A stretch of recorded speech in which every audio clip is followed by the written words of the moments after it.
Alright. Let me put some music in here. Boring. Okay. Abdel, I think you would recognize this song. Anyway. That's campaign, by the way. Shut the fuck up. Where we last left our heroes. You guys were all aboard the sailing ship, Menan's Star. Menan being the sea god. You were heading northwards and downriver towards the Jewel of the South, Nuln. Basically the capital of Wissenland. You spent several days aboard this ship. And several interesting things happened aboard this ship. In one day, Zoltan, you were visited with strange dreams, where you were apparently sent back in time to a bygone age, and you witnessed like a great many things. You saw a naval battle of hundreds of ships, dwarf versus elf, in a devastating and bloody war. You perceived, you actually dueled an elf, a white lion, and you were nearly felled, only to be saved by a young beardling recruit with a spear. Then you heard the booming, commanding voice of your captain, a muscular hulk of a dwarf who wielded both axe and hammer. The most distinguishing feature, however, is that he wore the most majestically bronze metallic beard that you have ever seen, the light of the ocean reflecting upon it. Then you heard the words, "We must find the dream to the west." Another event that unfolded while you were on this ship is an encounter with even more Empire secessionists. This is directly related to Logan. The rebels were being led by a dwarf who narrowly avoided a fight between you guys and the pirates by witnessing Logan aboard the ship. This dwarf turned out to be a rogue of the Dauerbachs, an employee. And it seems that the Dwarven Mafia family is arming the rebels and insurrectionists, perhaps in an effort to fight against the Elector Count of Nuln.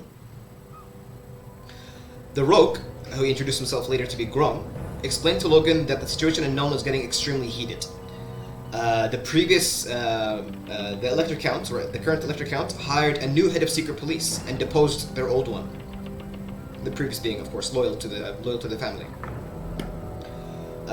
And lastly, Grom also explained that there is a new drug on the streets called corpse dust, and it's wrecking the territory of the Dauerbachs.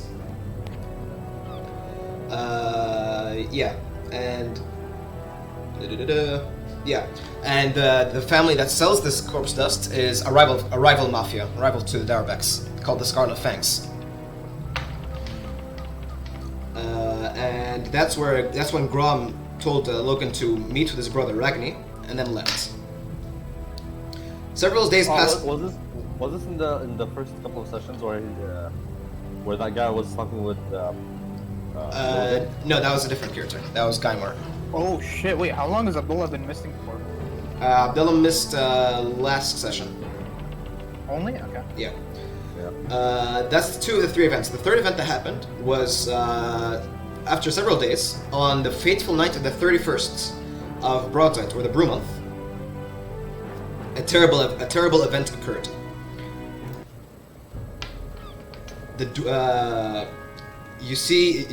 You remember, at least the dwarves who were magically attuned sensed a great disturbance during their sleep. Rorik shot awake, breaking cold sweat, the sounds of the ship's wood creaking against the river's water. And you felt as if 100,000 souls were snuffed out in an instant, in a fateful ritual. The runesmith then gazed out of his window and witnessed a picture of terror. You looked upon the wicked and cursed moon, Morsley, while it was full in the sky. It cast its green, sickly glow down into the river, and you were enthralled by the moon.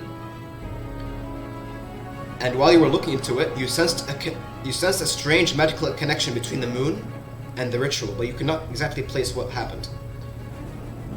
And while you were continually enthralled by this moon and looking into it, it looks back, and a smile cracks across the face of the moon, as suddenly a massive explosion happened upon the ship. A sudden magical storm was summoned, and it billowed strong storm winds, and the rest of the party shot awake after Rorik. Eventually, you all did battle atop the deck with large horde of undead skeletons and zombies. In their eyes, a red light of familiar magic. Vampire magic. Eventually, you then fought off a massive bloated zombie that, upon killing, exploded from the gas pressure. And the blast was incredibly powerful, but a detail that was missed by most was that inside the belly of the bloater was a metallic rod around this size, inscribed with dwarven runes, that narrowly missed you during the explosion. And eventually you guys found this to be an immovable rod. After that, you guys fought off a sorrowful woman of the lake, sort of like a banshee from the river. She wore a wedding gown, but the wedding gown was sort of like draped with her own blood and a slit throat. You eventually did battle with the specter and sent it back to the depths, but not before she howled a terrifying wail that sent you guys into unconsciousness and aging most of you. And that's where we left off. A few days passed since that fateful encounter, or at least a few hours passed, and now it's morning. Let me change the zone. Is there a mirror in the ship? A mirror in the ship? You could find a mirror in the ship, I would say. Dominic, of course, we rested in these hours. Yeah, I would say you rested. You can. So we took a long rest? You can add a long rest, yeah.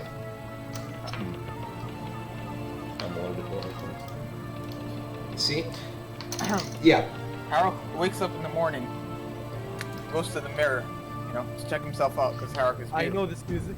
and charismatic. Really? You know? Yeah. Yeah. And he finds himself aged. He's like, what the fuck happened? Yeah, honestly, once you look into the mirror, you see under your eyes there are wrinkles of age that you didn't see before. Yeah, he's like, Zoltan! What, man? What the? Look at my face! I look old as fuck! Bloody fucking hell, I must have read that. That's not your accent! Stop it! That's the other guy in the prison. Okay. Okay. It must have been that banshee that we fought, or the woman, the crazy woman. God damn. Alright. If anything, hey, you look wiser now. Not Nobody something I wanna be. Nobody will ever know you're a scammer. That's You're true. right there. You can fool them with your age. True. Is there anything you Also, guys? you're a master of disguise. You can disguise as a young guy. What about No one will ever notice you. No. the skeletons and the undead basically just boarded on the top of the ship, huh? They didn't go below deck. No. They went above. Okay, that's weird. I thought they'd be basically they'd just go sneak in from below. No. What happened was they spawned from the river and started crawling up the sides of the ship. Oh, okay. Anyway, Oh, is there okay. anything you guys want to do during the voyage? No. Nothing you want to discuss? We have a crew. We have a crew with us, huh? There is a sailing crew that you guys hired. Yeah. How many do you have with us? It's like it's a small crew of like 16 to 20 sailors, like of course untrained warriors, and an old captain. And right now we're using a river to head to Nulls, huh? Yeah, heading down river. Oh, okay, I see. Okay, that's it for me. All right, nothing else. You guys don't want to discuss anything? No. Not really. All right.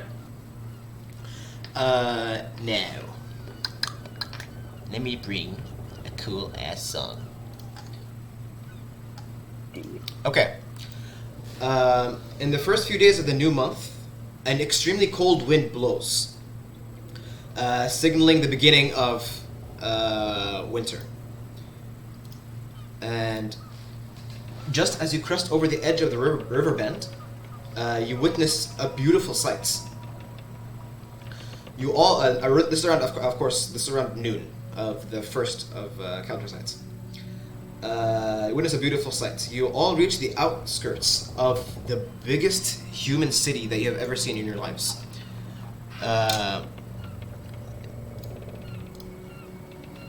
For example, you see a massive sprawling expanse of metropolis.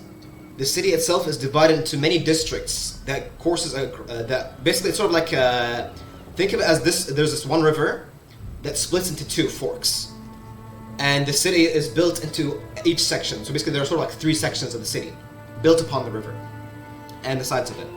And each side of the city is connected to the other through these massive bridges. You see the high stone walls are of Gothic design. Very tall, very sharp edges, and you see intermittently, you always see the Iron Cross, which is basically sort of like this four-pointed star of the Empire, very very symbolic. And you also see human skulls in the shape of human skulls.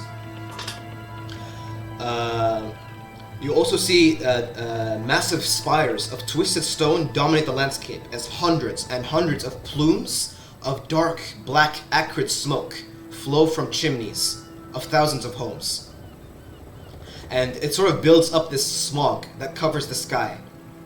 And it sort of, once you sort of enter the general area of Nuln, it sort of burns the inner linings of your lungs. It's very acrid. This is sort of like it's sort of like the signs of an industrial city. And this city is growing incredibly fast. You can tell from how genuine how he looks like. Logan, this smells and feels like home. And finally, in so long, you are back in your element.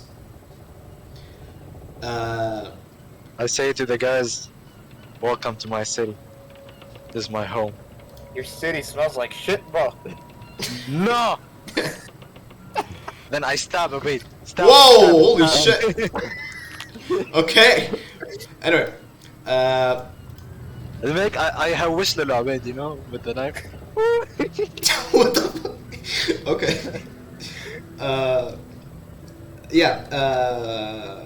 As your ship sails through the river that you're on right now is called the Upper Reich, and you start sailing through. And let me actually bring out the map for the city so you guys can get a better picture.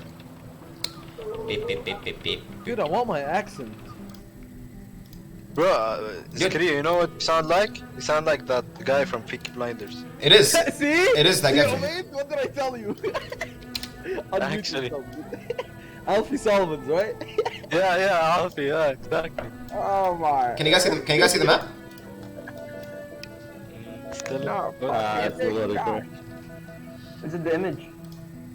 It's still loading, like, yeah, it's still loading, yeah.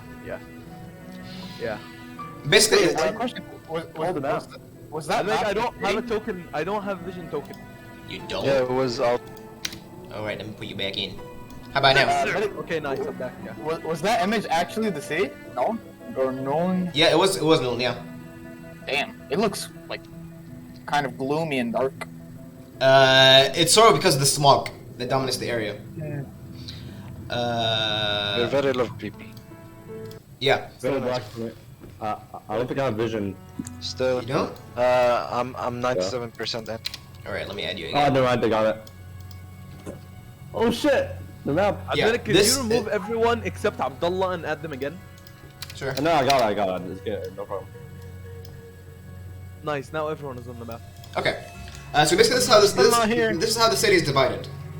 Okay? There is several districts on each side of the river, and you guys are currently here, where I'm pinging, on river boats. And as you're traveling downriver, you witness the absolutely massive river gates. I think some of you guys watched Vikings, right? Yeah. You guys know when Rollo had built these towers that pulled these massive gates of chain. yeah. This is exactly the same thing, but on a massive scale. You see massive towers, and on the sides of them, you see several chains linked together, and across to the other side, but they're down in the river. So you sort of assume that once something happens, they can, and it closes the entire river. Damn. And then? Of course, constricting into a much narrower, so basically it's cannon fodder. Yeah. On the sides of the walls, you see large towers, and attached to the towers, you see a set of chains, obviously. But below them, near the gates, you see an interesting sight. you see hundreds of corpses of destroyed undead. Oh. You see stacks of burning under the river gates near basically the outer walls of the city. Sort of think World War Z cropped against the wall. Oh. Okay. You see massive stacks of burning pyres filled with zombies, skeletons, all burning. Something serious happened recently. Can we pretty much make out it's Garmishnat? You assume it's Gamashtan because how it was linked to the event in the river and how basically the undead. Can I investigate? Roll a perception check actually. Sure. I'm still not loading it. Loading. Yeah. Wait. Okay. I do not have any vision in this scene. Very nice. Remove him and add him again. Yeah, I got you.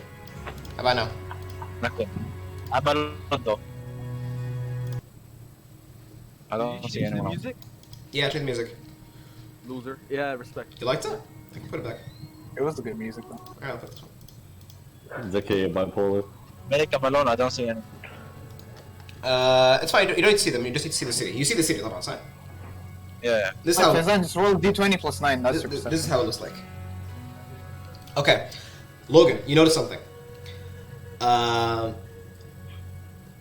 For the undead to attack the city like this, the undead have to have been spawned A, recently, and B, from within the city and from without. So from within the city and outside the city. And outside. So you sort of assume that this ritual that Rorik was describing before, it was on maybe an empire-side scale. Holy shit. So you're saying like the ritual is sourced here? No. By empire-size scale, I mean practically every corpse in the empire was raised. Oh my god. Automatic, please don't do this. Make we're still young. As you travel with the river, you see that there are hundreds of ships that also clog this river. Ships in front of you. And you travel downstream and away from the rural towns and villages that you came from. You notice that the water quality also has deteriorated quite a bit. You also see these like sewer outlets that pour into the water, just pour this really putrid smelling water. Logan, you know the sewer system in known to be called the stew because it smells so bad. It's like an old woman cooked it. It's like a soup. The stew. Anyway, as you guys eventually reach here, where I'm pinging. Where? Yeah, okay. And the most dominant feature of all is what lays right before you all. You see, perched on a middle island in between the junction of River Aver and the Upper Reich lay the enormous 75-foot tall Iron Tower of Nuln. You see, the tower itself comes up to a sharp point at the top, sort of like a watchtower. And surrounding the tower, with bands or many balconies that sort of give the guards like points to shoot. And there around the tower you see lattice work and tens of iron gargoyles with monstrous fangs perched up over it. The iron of the tower itself is sort of rusted, and you guys see that it's sort of like a black tower, but it's rusted. And when iron rests, you see like streaks of red, and it looks like blood cascading down the iron tower, adding to its scary factor. Logan, you know this. You know what this iron tower is for. It's basically the high security prison in Nuln. And people that go in there never come back out. Aha! As in, basically, like they're in prison for so long and that they're never even released. Either that, or an interesting thing, a funny thing, Logan. You know, and you tell the guys, and eventually everybody that enters the tower eventually confesses to being a cultist. Everybody does, eventually. Damn. Yeah, they torture them. Yeah. Okay. Yeah. So that's the history of the Bloody Iron Tower. The captain of the ship, Captain Dieter, he speaks up, pointing around the northern docks, the blue region that you guys see here. We'll dock at the northern wharf. That's where we usually sell our wares. And the ship starts to curve around, and eventually, you all pass the Iron Tower, and you come under this massive bridge, Z1. You see it? Yeah. This is you guys see basically a massive great bridge built by both dwarves and humans. You see the architecture, but it is not. All construction on it has halted for some reason. And then you start peering through, and you notice that there are corpses of zombies and skeletons, and some engineers. And you sort of put together that that's the reason why the progress halted. Eventually, your ship passes it and docks at the northern wharf. I'm gonna change the map now. Actually, can I speak with the captain? Yeah, sure. While you guys are moving. Magnaford approaches the captain and basically asks, for how long has this invasion been going on? The old captain, he looks at you and he says, "It's only been a few days. I think ever since Nuts, you were with us. You've seen the undead came from the ship. I assume this is linked somehow." Stupid question. He said few days, huh? Yeah. From what you can tell, and this is probably linked to Nuts, the last session. What happened then? Yeah, that's true. Oh, the peasants. Adminic, can you add my character and put it again? Okay. By now. Nope, nothing. Nigga, Black what? screen. Oh, it shows you disconnected. Fuck. Oh. Okay, yeah. I'll just describe it to you. You guys, everybody else sees the maps, right? Yeah. Okay. Yeah.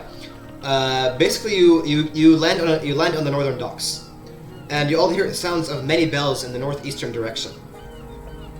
And it's around 12 p.m.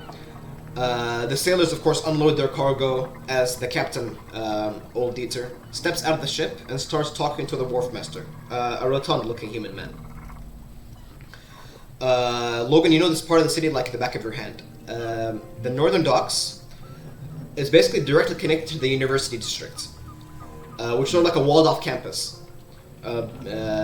Basically, it has the most ancient and knowledgeable university in the empire. And right next to the university is Shantytown, which is basically to the west of it. That's where the crime usually is. That's where the crime families reside. As you guys exit the ship, you hear the sounds of bells, ding, ding, ding, ding, ding, ding. And out in the distance, you see students, quite literally, from all over the known world leave the university. You see a bunch of students with Chilean features, and accompanying them are a bunch of students with very strong Bretonian facial features. You see students and teachers from distant Araby and even Cathay. This is like a hub of science, and where the university is the pride of Null, Shantytown is its shame. So, what's the plan as you guys are docking outside? Do you guys want to say anything? Like what? I just asked Logan from where do we go and reach the count? Meg, where was that guy? The guy that were brothers, kind of. Gaimar? Yeah, Gaimar. As far as you know, you know where your family's thieves guild is. It's in Shantytown. You can take the party there if you want to. But for Gaimar, you don't know exactly where he is. The guy is. I wanna go to my family or my mafia, my gang. Yeah. Okay. So you guys step out of the ship, And as you proceed further into the dock, you notice that there's sort of like a large wooden stand on this side. You guys see this? Where I'm pinging. Yep. Yeah. And upon basically stream because I don't want to spoil it. Yeah.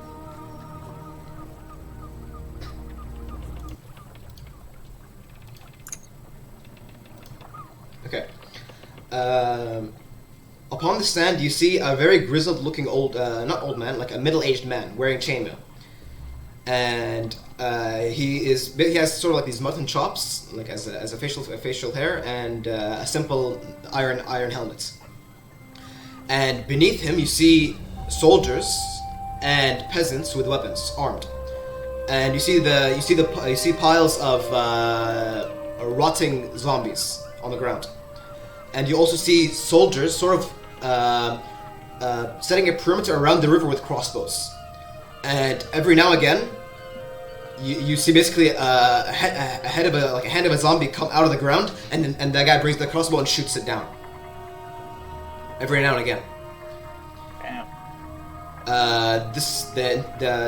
The atmosphere is kind of tense. You hear the captain say, "People of Null, thanks to your quick efforts and cooperation with the guard against the Walking Dead, the city still stands. This Geheimaschnatz was even stranger one, but rest assured, its magic is over. According to the Kizladian sorceress, she says that this is not a sign of the end times." خلينا ابعد المايك شوي عن فمك يا Fuck.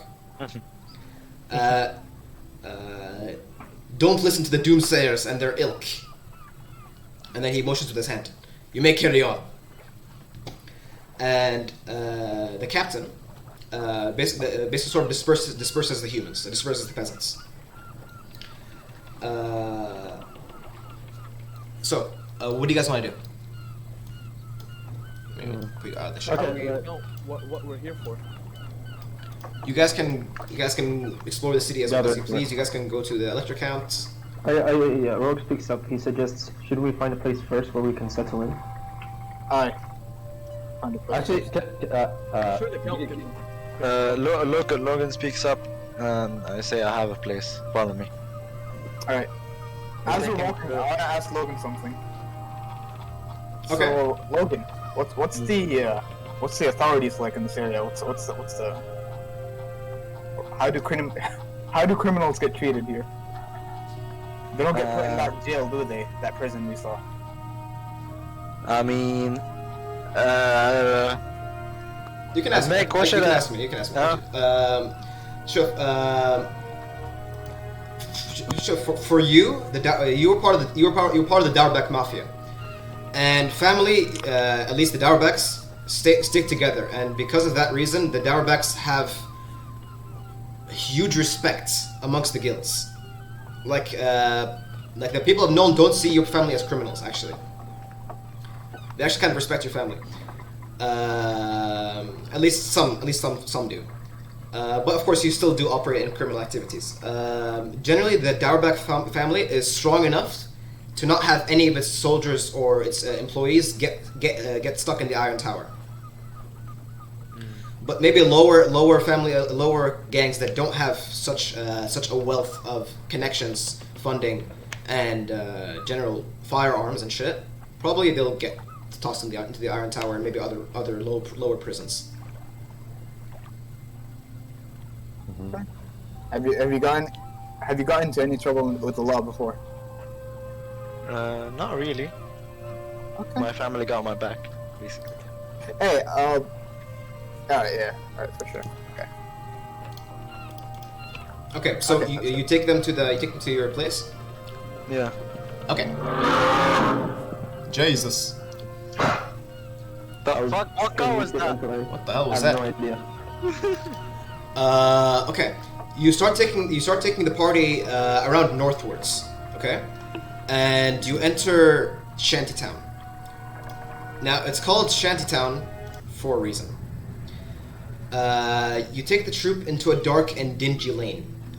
Basically, think of Shantytown like it's not cobbled path. There is no stone. It's just mud, and you see basically the houses are it's sort of like a slum. It's a slum. Perfect. It's a perfect example. Intermittently, you see like old housewives throw wastes and excrement out of the windows onto the floor. It's Not bad. not a nice place. Eventually, Logan, you guide the party. This is where we're... Yeah, you guide the party through Shantytown. I want you to roll a perception check.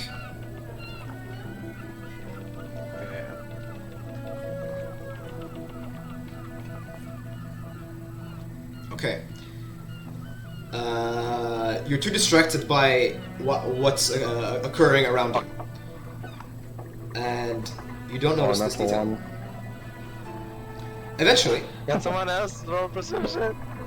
okay. If somebody is assisting you, I'll give you advantage. I would say, yeah, like he has advantage because it's his own hometown, right? Yeah. Sure. Sure. Okay. God. That's pretty good. You don't notice the entire thing, but you do notice. You don't notice the first tier of the DC. You notice that what used to be the territory of your family is no longer. You notice gangsters of other gangs in your family's territory from before. You see the most dangerous rival gang, the Scarlet Fangs. Basically, you see humans. They're basically like a human supremacist gang, and they're racist against every other race than humans.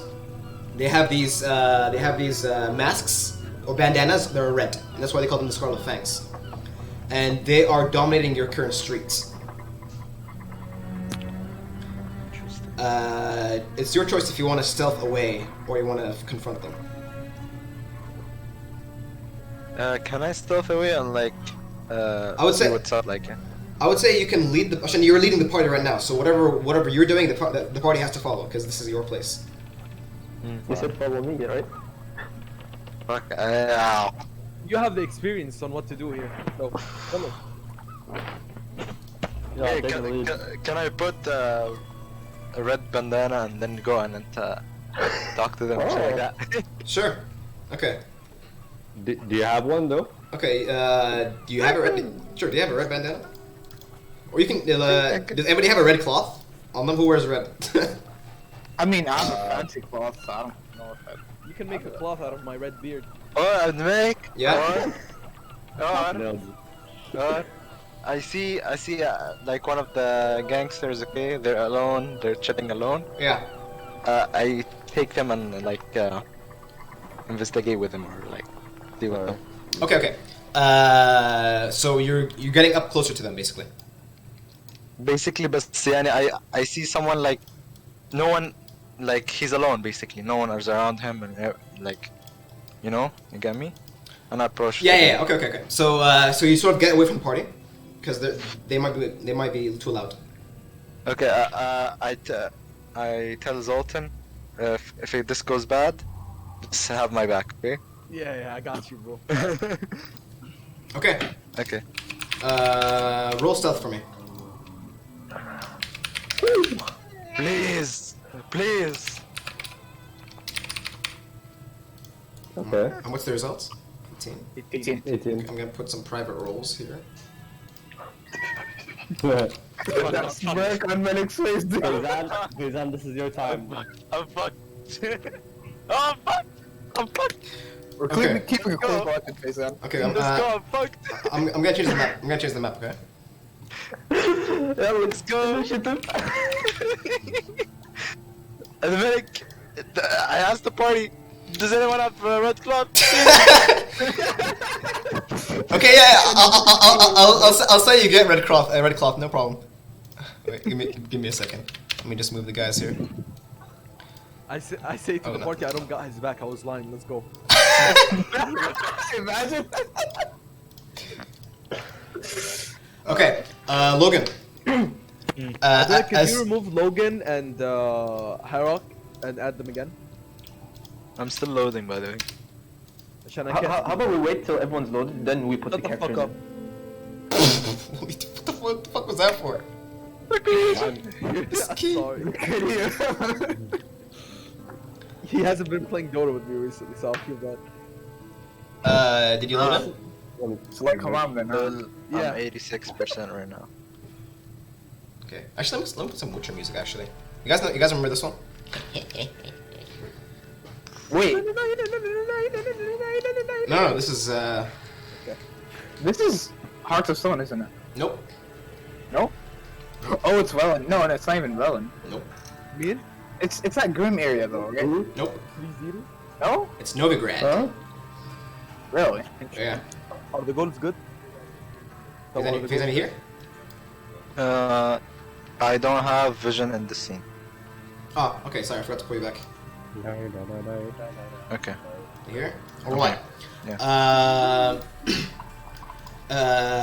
Of course, you're gonna have to move away from the party, obviously, Yeah. so we can get to them. Minik, he asked us to keep an eye on him, right? Yeah. Yeah. Can I roll a stealth check and sneakingly keep an eye on Faison, like on the side here or something Sure. like that? Roll me a stealth check. Yeah, me too. Okay. Then if you guys want to go in, just roll a stealth check because you guys actually have to be farther than that. I feel like a few people is better, but 13. Evan? Please don't fuck me, Evan. No! No! Please! Please fuck off, please! Okay. This is what's happening. Okay. I Logan. act like I don't know them. Okay. Logan, this is what's happening. You're walking in. You're a dwarf with a red bandana, walking up to a human supremacist gang. Exactly, you fucking idiot! Okay. I forgot they're human! No other rival family would dare come close to your territory, and this one did. They turn to notice you, Like, they all and notice us? How many? Yeah. How many, dude? you notice Logan. You notice. Actually, roll me a perception check. Actually, see how much. I don't even know how To see how many rogues you notice. Oh god, so many rogues. Okay, private stealth roll. No, they're not selfing. Rogue Knight claims another. Oh my god!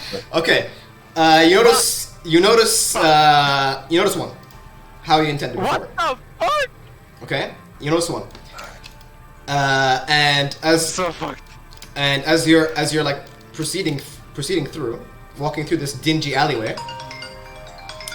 Give me a second, what that's called. No, guys. You don't know anything. Now, You don't know how No, to I forgot they're human! I forgot so they're let's- human! What are you gonna do with that? They're in human city. How did you forget that they're human? Forgot. Fuck. No, listen to this. This is your city. Depending on you, and you're fucking us already. Nice. It's like a black guy wore a KKK hooded man. Like, what the hell's going on? okay. I forgot they're human, man! Please! Faison wore a KKK hood and he's black. Yeah, exactly. He's black and you wear a KKK hood. Anyway, Logan, as you're walking through, you hear the noise from under the bandana. The human notices you, and he recognizes you. He says, "We knew you were coming, Dowerback. You should know that Maze Street is owned by us now. Not that it matters for you anymore. Gut his friends and feed him their hearts. Nom for the Scarlet's Fangs!" I want you guys to roll initiative. Wait, before initiative, I can replace Logan because I can't see him. I can't. Everything is. Actually, what happens is there's gonna be some surprise attacks. It's gonna be a surprise round first. Okay. No, Dominic, we already expect to be like in their street. We're wary. I thought that's the rule that you did. عشان كده we don't do. Yeah, but you guys, you were like sort of stealthing away, and your stealth checks were really low. Yeah, but still, like we're wary that like there might be enemies around. You get what I mean? It's wait. Okay, then roll. They get their initiative first, and Wait, then we get that. let's hear out Dominic. I would say I would give you a roll. I would give you a roll perception check then. You know, there's no way in hell we're gonna. Okay. I guess everyone standing should be able to roll. I'm saying. Wait, no, just two people with advantage, خلاص. Or one guy with advantage. Yeah, one guy with advantage. Not Logan because he already failed. I have +4. You have plus 4? Yeah. Okay. Alright, I'm Oh, moving. there's a corpse as well. What the fuck? Okay, 22. Nice. 22.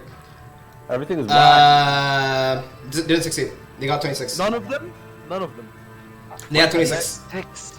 They got a fucking crit, bro. They got a natural 19. Roll initiative, guys. Fuck. Automatic, wait.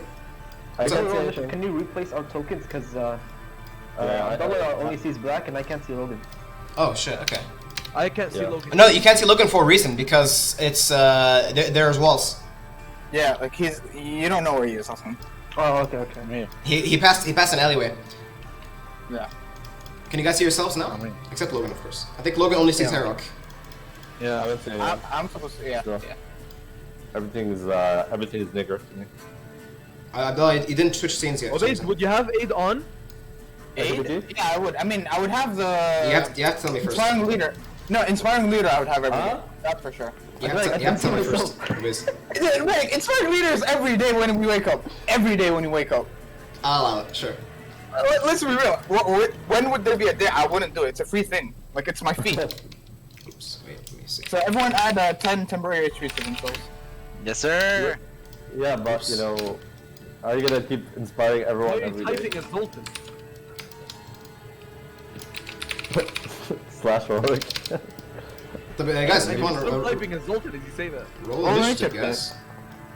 I can't see myself. I'm like, Yeah, me too. What? Should I close and open again? Can you see yourself now? no, yeah, I see myself now. Yeah, buddy, I see myself. open it and close it again. Or close it and open it again.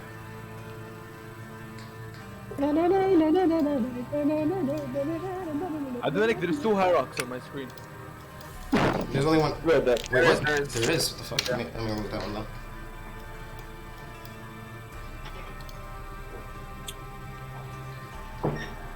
Now let me roll for Ainmar also. Yusuf, add 10 temporary retreats to yourself. I don't think, Oh, could you Yusuf. add and remove Ainmar?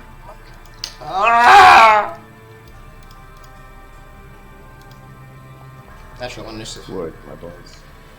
Yikes. Okay, so everybody roll initiative. Who else left? Just play it up. Just go with it. Just go with it until I'm done. Magma Forge is There. involved. Zakaria, shut up. Okay, wait. Be right back. My dad wants me to do something real quick. Okay. Think about what I want to do. Alright. Wait, is this enough time to pray? Probably not. Okay, I'll actually go pray. Alright. Let's just go pray. Yeah, I'm gonna go pray.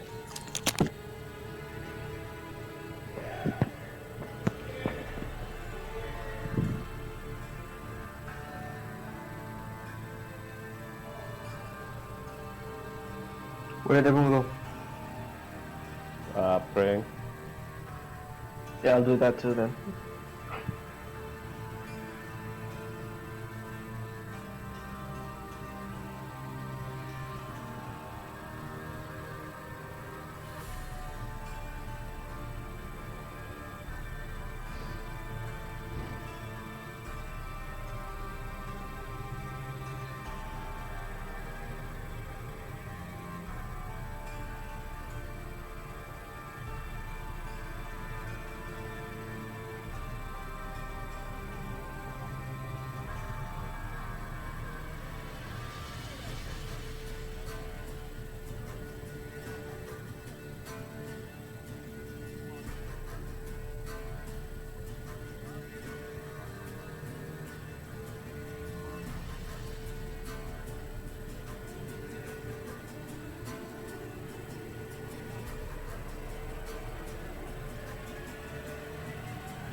Okay, my dad's coming, so just remove cameras. Okay. No, Abdullah. I want to see you. Mama. But الحالة أهلا وبعدين معاك يا ضباع يعني اخوانك. I love you عطي بوسة شكلك يهبل. كم عندكم درجة الحرارة؟ كم درجة الحرارة؟ أظن بابا شكلك أظن 10. الأولاد هنا. الو أهلين يا بوي. ضباط، طا ليه ما ترد علينا يا ضباط؟ ليه ما تكلمنا؟ ليه ما ترسلنا اخبارك؟ عشان أنا كسلان. كسلان؟ أيوة. وبعدين معاك انت تبي اكرهك؟ أيوة. تبيني اكرهك؟ ها؟ I love you. الحمد لله كويس. I امورك love you. تمام؟ امورك تمام؟ أيوة. موزة لذيذة. How is شكيتة. school? موزة لذيذة. I got really good on my last exam. You're fine, you're doing well? الحمد لله. Yeah, my last 2 exams كويس. were I got good. اوكي يلا. طيب شو يطالعك؟ والله ولا يرد ولا عارف منه شيء، الله ياخذ عدوك. الله يحفظك يوفقك. I love you. I love you. الله يوفقك. قول له يصلي. صلى. شو مدريك؟ عبد الله. عبد الملك يصلي ولا ما يصلي؟ يصلي. شاطر. خراط ما يصلي. يلا خلاص. stop. شوية. ايش يقول؟ stop. قاعد العب. يلا مع السلامة.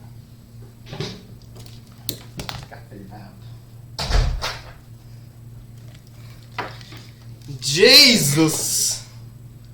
بس ما يعرفون على دماغك in advance. My dad says, "Are you playing?" I'm like, "Yes." He's like, "Okay, I'm coming upstairs." Sorry about that, guys. Guys, where is everybody?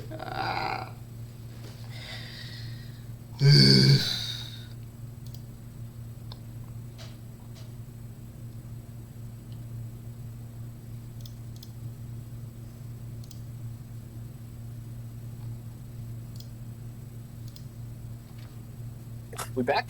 Yeah, we're back. Where's everybody at?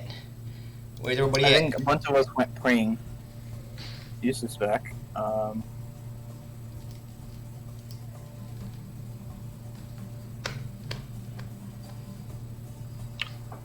Yo.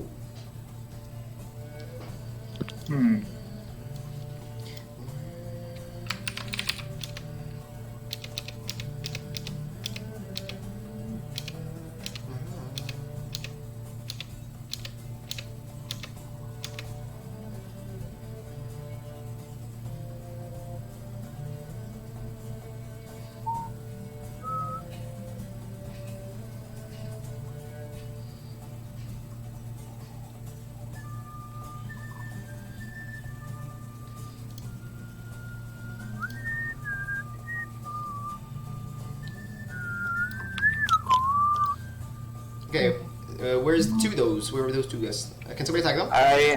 Yeah. Sorry. I'm here already. Oh, Okay, okay. where's Faizan? I think Faizan's praying.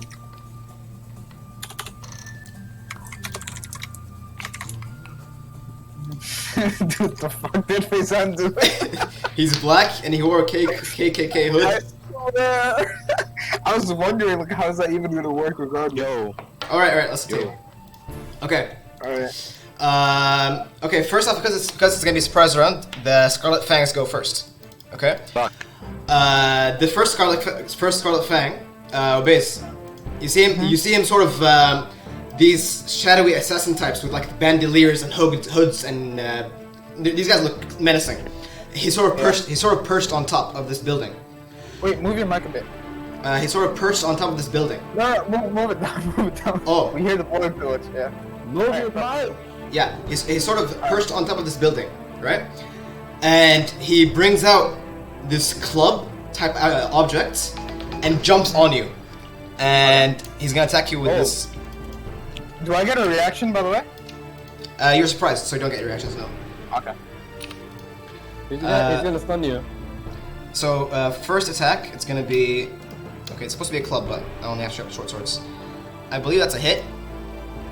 What is it? I don't see it. There's no gold. Yeah, there's no roll. That's why if it hits, it hits, right?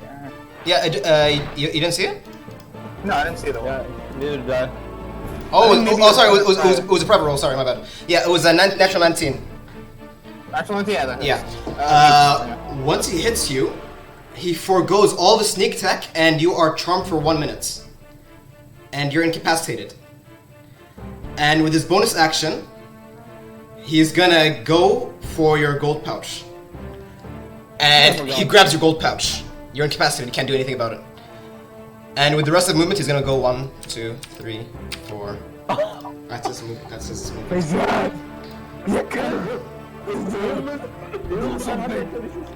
I'll lose 1,000 gold so do something. This is the problem with having your gold just lying outside like this. I know where to spend it. The next Scarlet Fang jumps. 1, 2. Wait, Zach, you're not reaching. Let me remove that. Hold on. Before you do anything, Yeah. Would they jump a golem for gold? That's a very solid point. Okay, instead they go to the Slayer. They don't know Magnaforge's true nature. Zoltan, you see a shadow immediately jumps off the building and smacks you right in the head with a short sword. Okay, I have a question. Aren't Alric... Isn't Alric with him? He is, but let me add him just now. This guy, is he gonna forgo sneak attack? Let me see. Dude, this music's awesome. Yeah, I know, right? Where's it from? Okay, now he's gonna do sneak attack. Because it's suppressed round, he gets to crit with it. Oh. So it's gonna be 28 points damage. Poof! Knocks on your head with the short sword. Wait, okay, are you raging? No. Not yet. And that's the Scarlet Fangs. And then he's gonna use his bonus action to disengage. 1, 2, 3, 4, 5, leading you into this really dark alley. And he has one more. Actually, no, he moved already. That's the Scarlet Fang's turn. Temporary points. This Scarlet Fang. Let me put Elric. Elric, initiative. Okay. This Scarlet Fang. Yeah, this guy's greedy. He's gonna jump.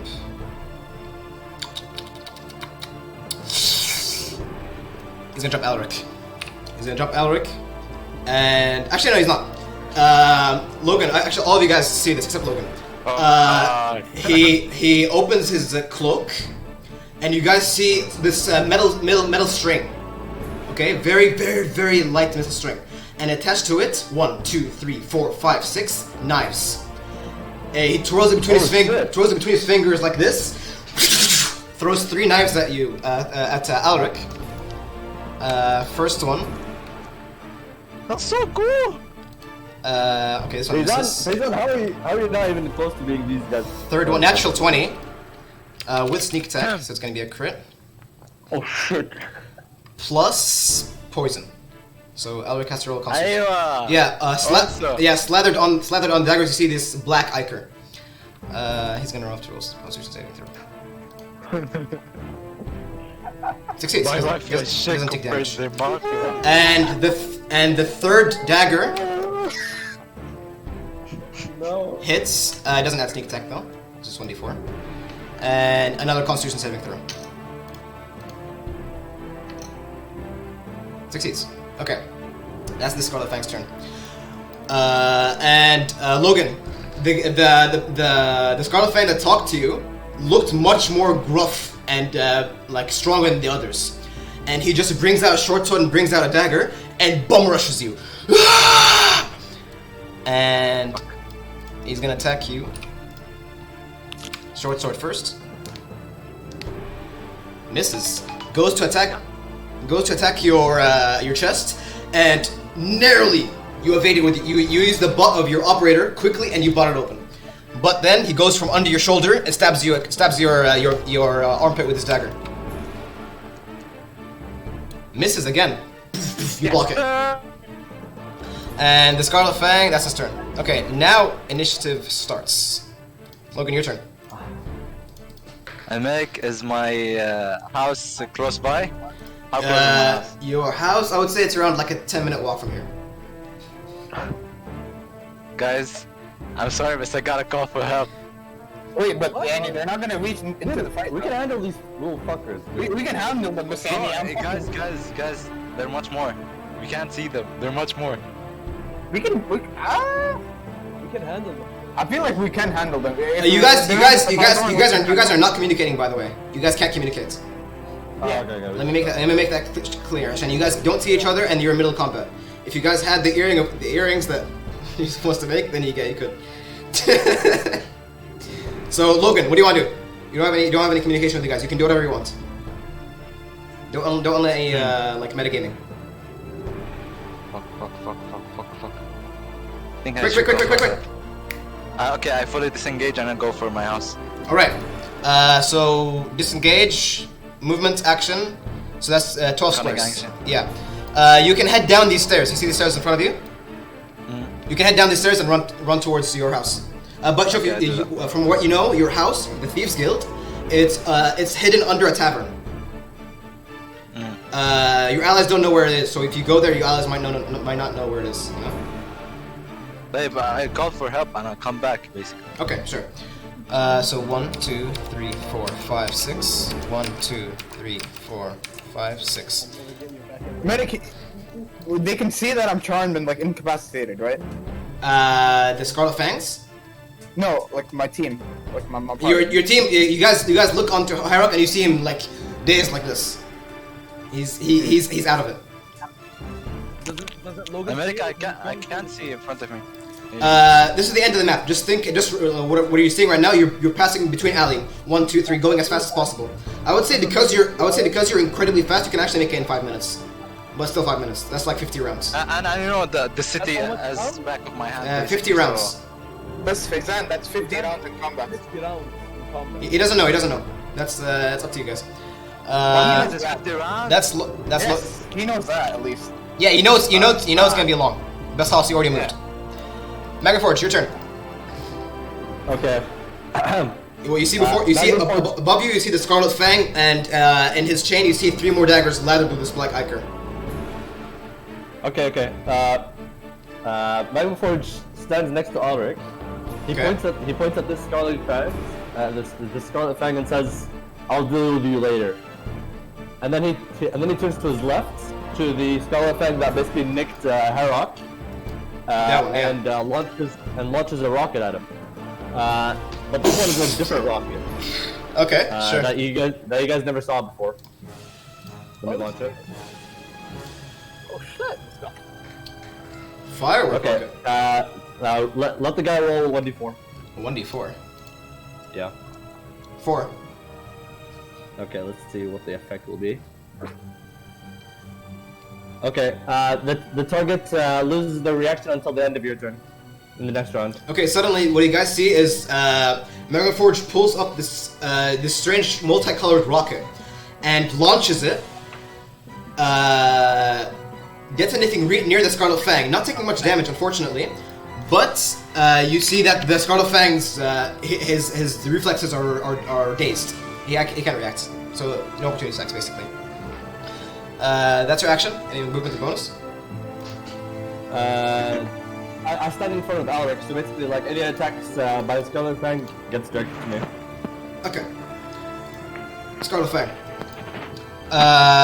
He sees this large metallic iron golem and sort of assumes like it's a bodyguard.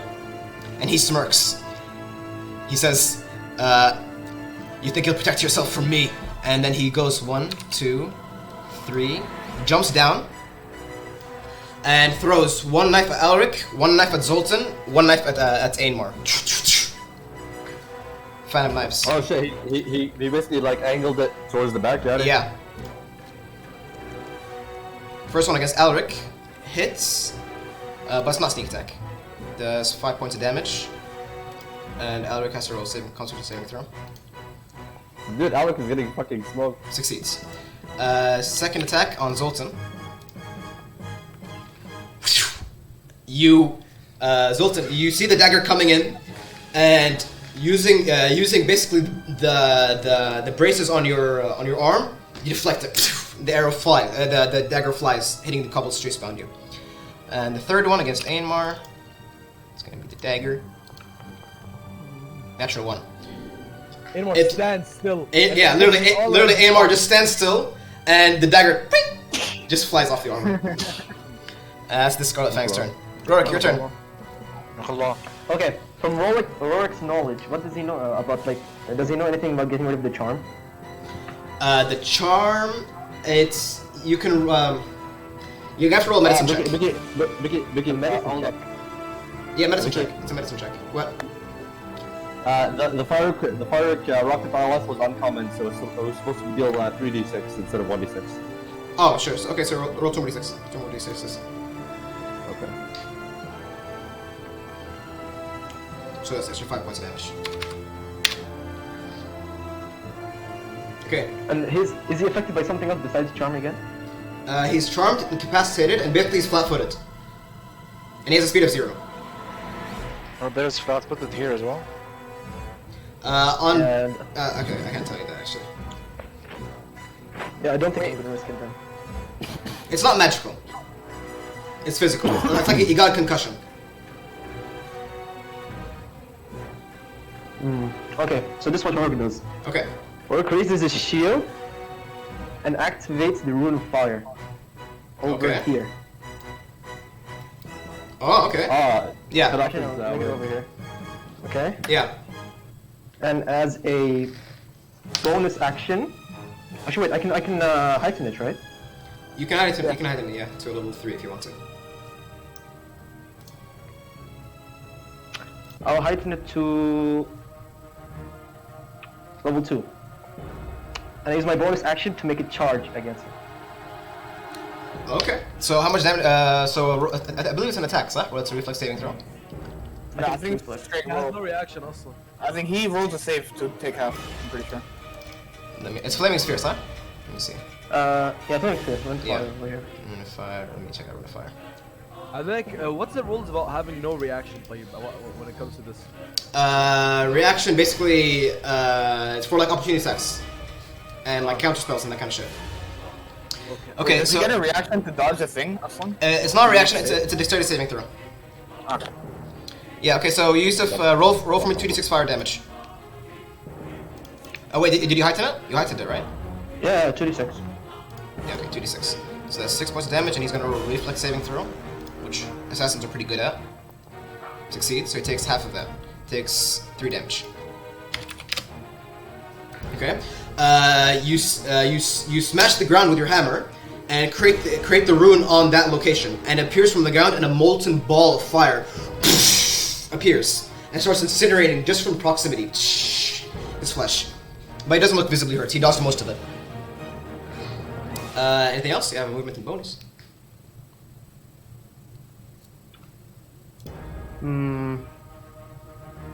Heal Alric maybe?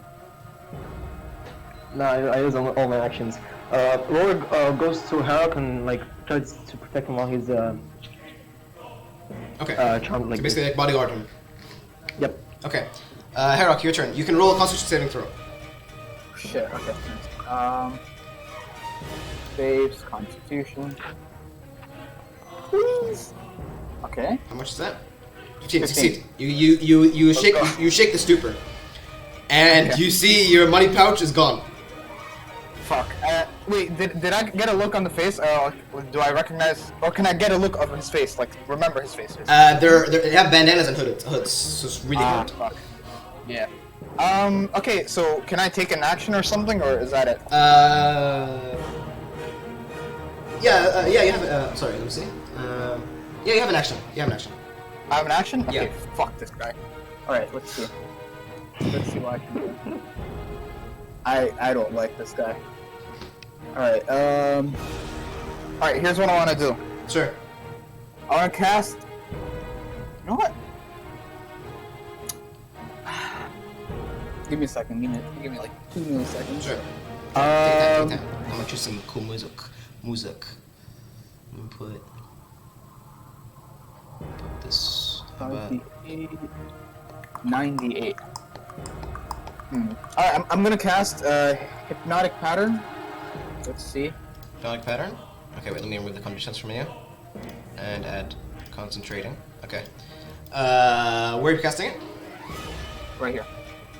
All right. So first Dowerback Fang. Sorry, Scarlet Fang succeeds. Second one. Let me see. DC is 16. Okay, wait. I want to see who's this guy. Yeah. So one succeeds, one fails, right? So which one succeeds? It's gonna be 1, 2, 3. 3 is this guy. Sorry. No, 3. The guy below succeeds. This guy fails. The guy that has your Let's gold go. fails. Alright. Nice. What's the condition? I believe incapacitated, right? Yeah. All right, this guy. And can't be unincapacitated until they're shaken out. All right. Okay. And that's your action. You have movement and bonus. Alright, I have movement and bonus. Alright, I can't cast 2 spells. Alright, so I guess I'm just gonna move here and I'm gonna give Rorik a Bardic Inspiration. All right. What do you say to him? Thank you for protecting me, Rorik! I guess that's my inspiration, I don't know. You got Alright. this, I guess. You have 1d6 you can use to add to any roll, basically. 1d8. 1d8, Okay. sorry. This Scarlet Fang's turn. Okay. Yeah, what's up? Never mind. Never mind. Okay. This Scarlet Fang, he's gonna... He's gonna do his friends did. He's gonna go 1, 2, 3... Actually, no. He's gonna use half of his... He's gonna use... Okay, he's gonna use his bonus action to get up on top of the building, climbing. And climb 1, 2... And he's gonna this guy doesn't have didn't show you his string, but now this one unwires it from within his cloak, and brings out several knives. Throws, I would say, 2 at Harrock, 1 at Rorik. Okay. So first one at Harrock, it's gonna be 1 dagger, range dagger. Hits. I'm gonna Bardic, not Bardic, Cutting Words. Cutting words him. Yeah. Okay. 8. 8. Minus That's 8. 12. Yeah. Okay. That misses. You curse at him, and the dagger. Where'd you come out of, you fucking rat? That's it. He looks at you and he's like, "Huh?" And he throws the dagger, and the dagger just falls limply. And the second attack with the dagger, natural 1. It seems that insult really hurt him. And basically, he throws the dagger where exactly it falls the same spot where the first dagger went. And third dagger throws at Rorik, frustrated. Hits. It's gonna be 7 points of damage. You can roll a Constitution saving throw for me. Okay, you fail. You take 2d6 points of poison damage. So you take 11 points of damage. And you are considered poisoned. So you have disadvantage on ability checks and attacks. Okay? That's this Scarlet Fang's turn, and he's gonna use the rest of his movement to go 1. He's gonna stay there. Alright, that's his turn. Alright, Yeah, what's up? I can move my flaming sphere, right? Yeah, you can. Bonus action. I believe on your I believe on the subsequent turns, can you move it throughout? Let me see. I do want to tell something to Rory. Yeah. You did it on the previous round when you on your run when you smashed against him. Action That bonus takes all action. the movement because I only charge it for 1 block. Because I spawned Ah. You want to move it more, Yanni? if I can. What do you got? Well, you should have told me before. It's now past 2 rounds. 2 turns, sorry. Also, I'm gonna mention on my turn to Rorik, try to move the flaming sphere away from him. Don't do damage to him because they know. Yani the spell I cast. Yeah. Incapacitates people. Yeah. Okay, that's your turn, Harrock. The Scarlet Fang. Okay, this Scarlet Fang. This guy wasn't incapacitated, and he sees the magic you guys are casting. And he says, "By Ulrich, what trickery is this?" And then he does like this, and you see again the metal wires. 1, 2, 3, all on you, Harrock. Okay. First dagger. Natural 2 misses. Holy shit. Second dagger. 20 hits. It's gonna be 2. Roll Constitution saving throw. Alright. Don't roll concentration yet. 12. Let me check the DC. Yeah, it succeeds. Okay, roll concentration check against DC 10. Alright. Concentration. Wait, where is that check? It's a concentration. It's a Constitution saving throw. Yeah. Okay.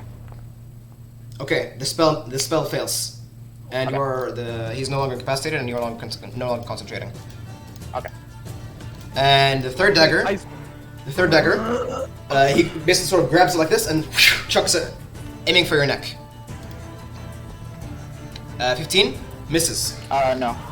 You block with you're wielding a shield, right? You block with your shield. Yeah. And that is the Scarlet Fang's turn. He's going to reposition 1 here. Alaric's turn. Oh shit, Alaric's in a bad spot. He's going to heal himself. I ask Alaric, haste me and get out. He's going to heal himself, dude. He's nearly dying. Dude. True. He's gonna heighten healing a holy light to him, so it's level 3. So it's gonna be 3d8 Yeah. plus 4. Makes sense. 3d8 plus. What's his intellect actually? His intellect is plus 4. Yeah. 17. Plus 17. And he's gonna. Well, this is kind of high, so he's not gonna jump there.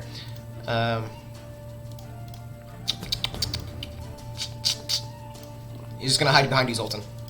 Okay, that's his turn. Zoltan, your turn. Okay. What to do? What to do? I have a lot of options here. You only really have one option now. Oh really? Yeah. You mean that? Okay. Okay, so Suddenly the ground shakes and quivers. The muscles bulge. yeah, I go and attack. I attack this guy with Alright. my Earthbane. Roll attack. You go in with your Orcbane, confident in your strike, and the Scarlet Fang sort of uses the metal wire and kind of trips you, but not fully, losing your step. Okay, I'm gonna attack him again because I'm pissed. All right, roll another attack. How much is that? Yeah, that hits. Yeah, that hits. Woo! Good roll. Oh god. Boof! You slam against his shoulder. You actually cave his shoulder in, and you see his clavicle poke out of the flesh. Screams. That's your turn. Yes, bonus yeah. action. Move into that. Okay. This Scarlet Fang. He's no longer incapacitated, and he has the gold. So he's gonna go. Is he gonna walk through the flame? I would say, well, he would take damage before he does that. Actually, wait, he starts his turn, so he takes 2d6. He starts his turn there, But so it's he not take... at the end of his turn. I believe it's at the start. I think at the end. Let I me think check. it's a start.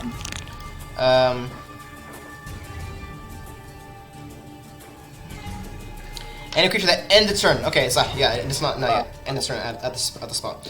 So he's gonna go. He's gonna jump, taking half its movement speed. 1, 2, 3, 4, 5, 6, and then bonus action. 1, 2, 3, 4, 5. Actually, 5. He sort of ducks in between the moving caravans. Alright. With the pouch of gold. Fucking amazed. There's like 1,000 gold. He's never seen this amount of money in his life. Fuck. Alright. That's Scarlet Fang's turn. Ainmar. Ainmar goes in.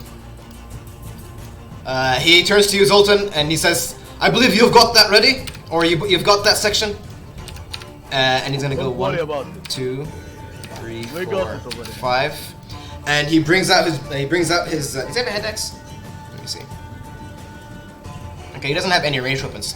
Okay, what he's gonna do is, in front of you, Herok, he's gonna stand in front of you and he's gonna assume defensive stance. So he holds his shield up, and all piercing weapons will have damage. Okay. So defensive stance, Doesn't matter. and that's his turn. Logan, your turn. Okay, where do I reach right now? Does Logan see the bullet bang? I would say yeah, you see him, but you're running that way. So it's up to you if you want to face him or not.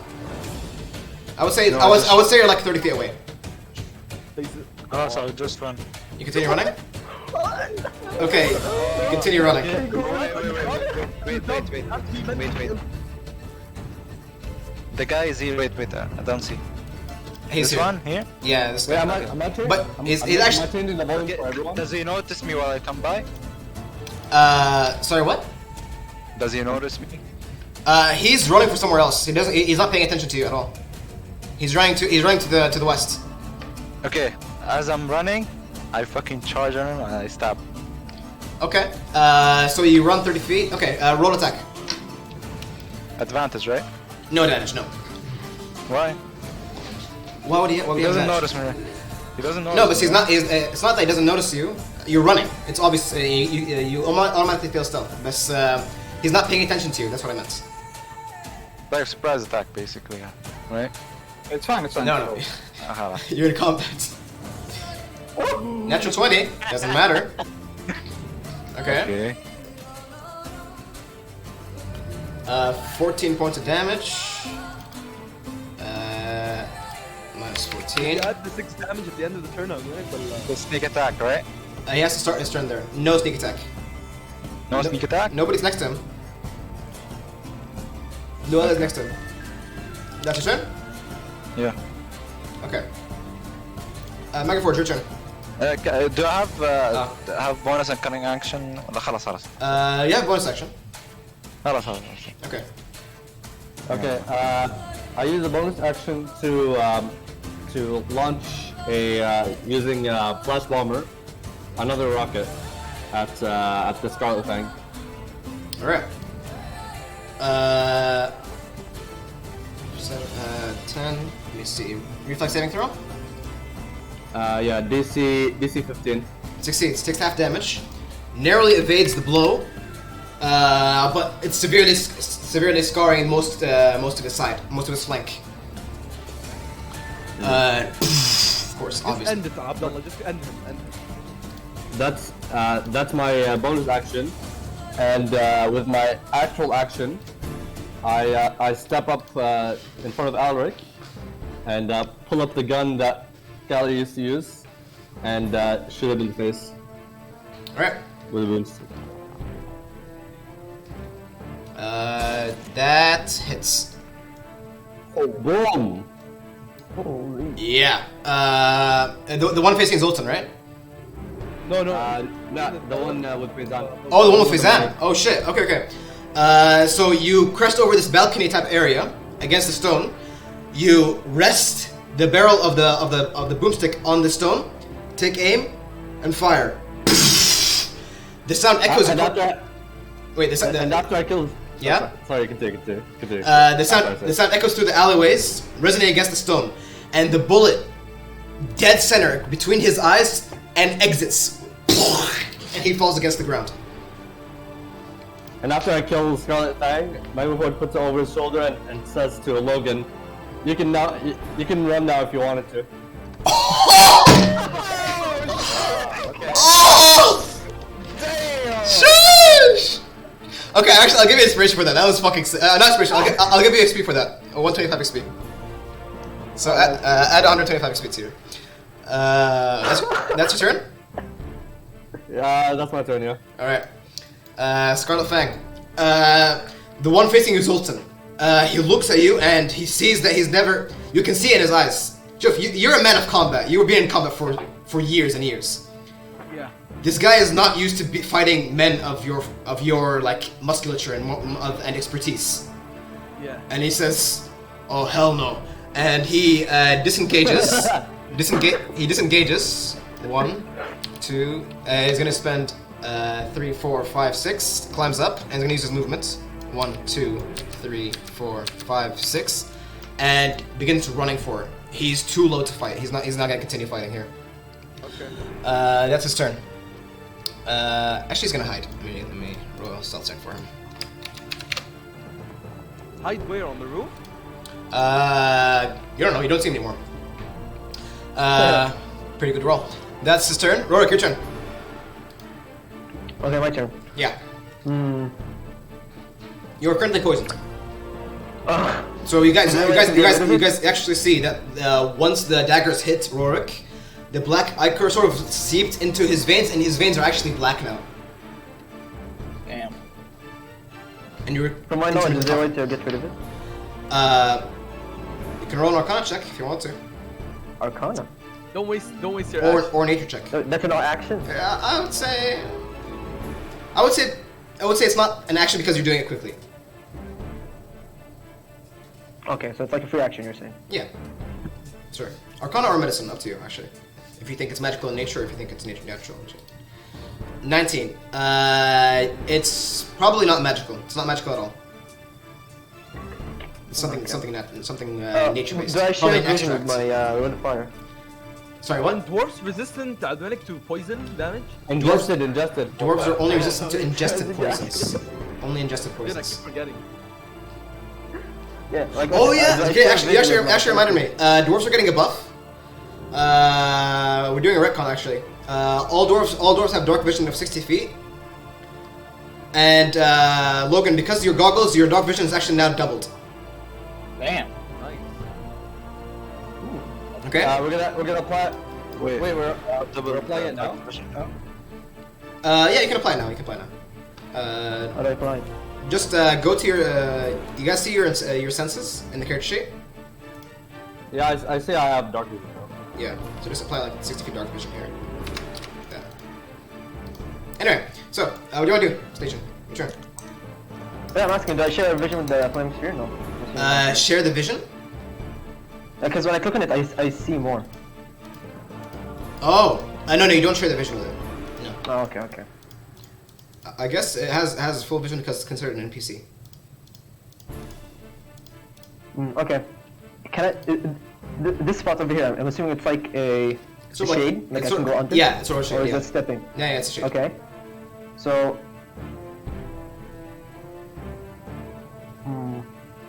Okay, first as the bonus action, Yeah. I charge my flaming sphere to this Scarlet panel over here. All right. Roll 5. I'm gonna roll reflex saving throw.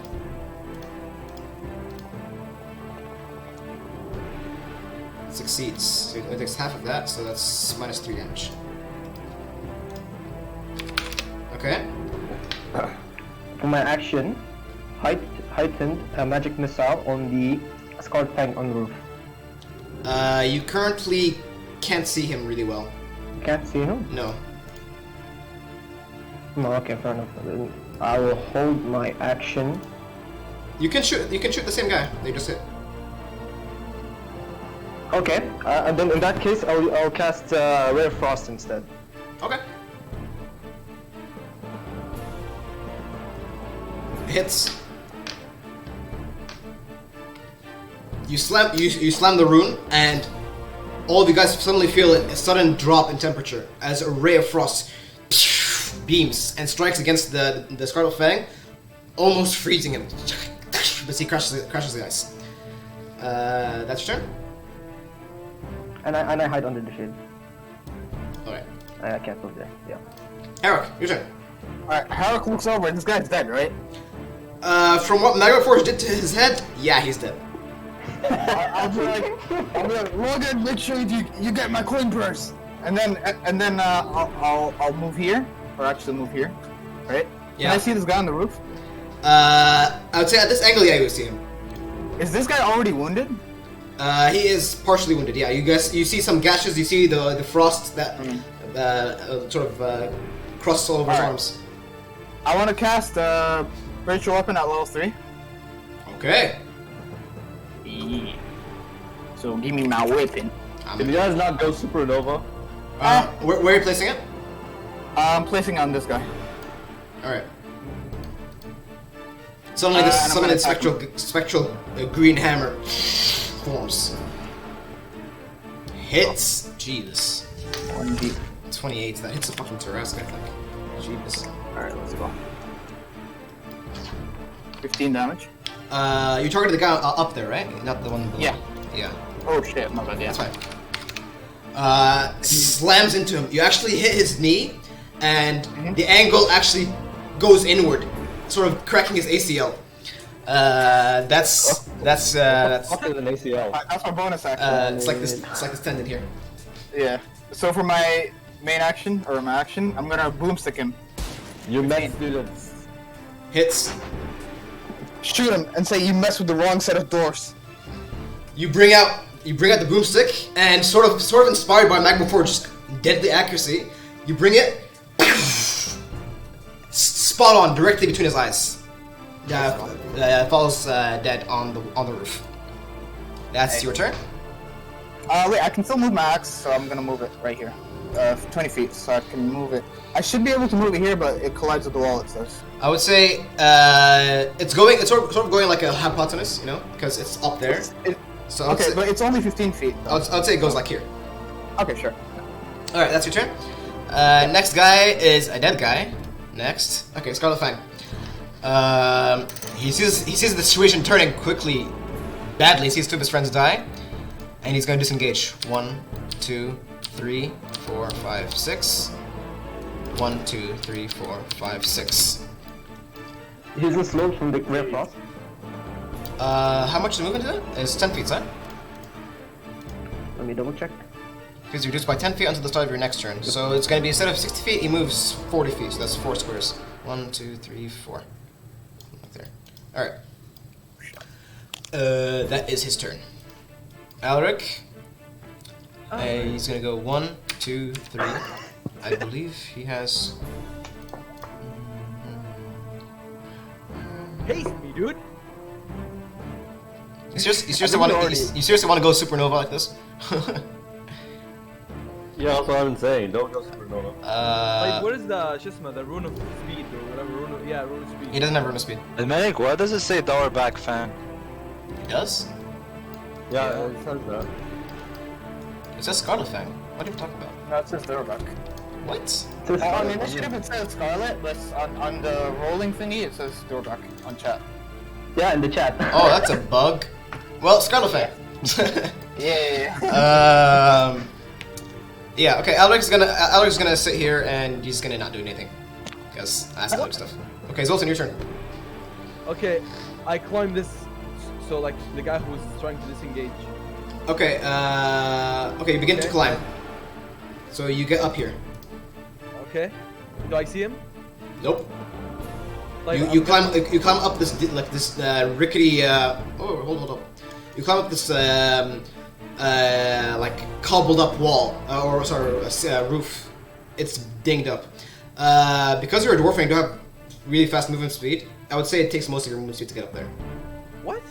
Yeah, you only have 25. You only have 25 feet, and climbing up is difficult terrain. So that's like what, 10 feet? You just get up. I want to be here.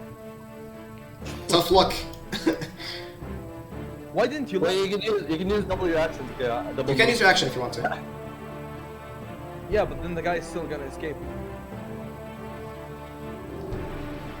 Or you can just shoot him right now. Okay, I'm gonna want to shoot like in this line. You want to shoot just in the air? No, like downwards, like this, whatever he is. Okay. Like, roll attack.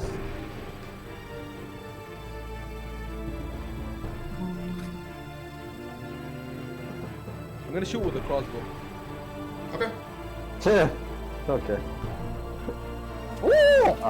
Natural 20. Phew! Slams against the window. Nothing happens. Misses. Whatever, you're lame as fuck anyways. You're aiming at the air. You're aiming at the air. What the fuck? All right, that's your turn. Okay, what the fuck? I feel like he's not giving me anything to do, and what am I supposed to do?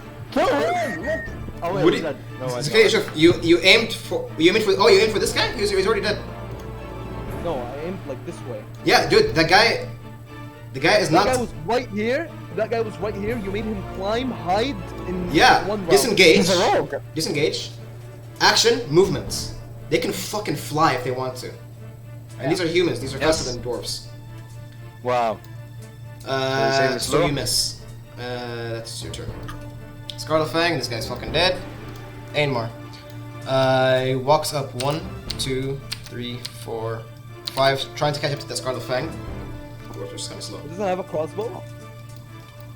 Oh, he does. Actually, he's gonna aim at that guy and shoot with the crossbow. Hits for 2 damage. Okay. Logan, your turn. It has 2 attacks. Okay. I think a crossbow you have to reload it. My turn. 1, 2. Oh, wait, no, wait. three. Let's look My at turn, my turn, my turn.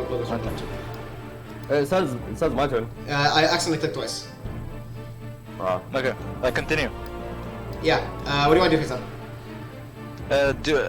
Do I hear that the combat from my friends are going good? Yeah. Yeah, kind of. Okay, Palas, I continue. Okay, just begin to run. Yeah. Run. Good, grab the bag. He didn't get the gold. Ouch. He didn't get the gold. No, I told him to get the He didn't get the gold.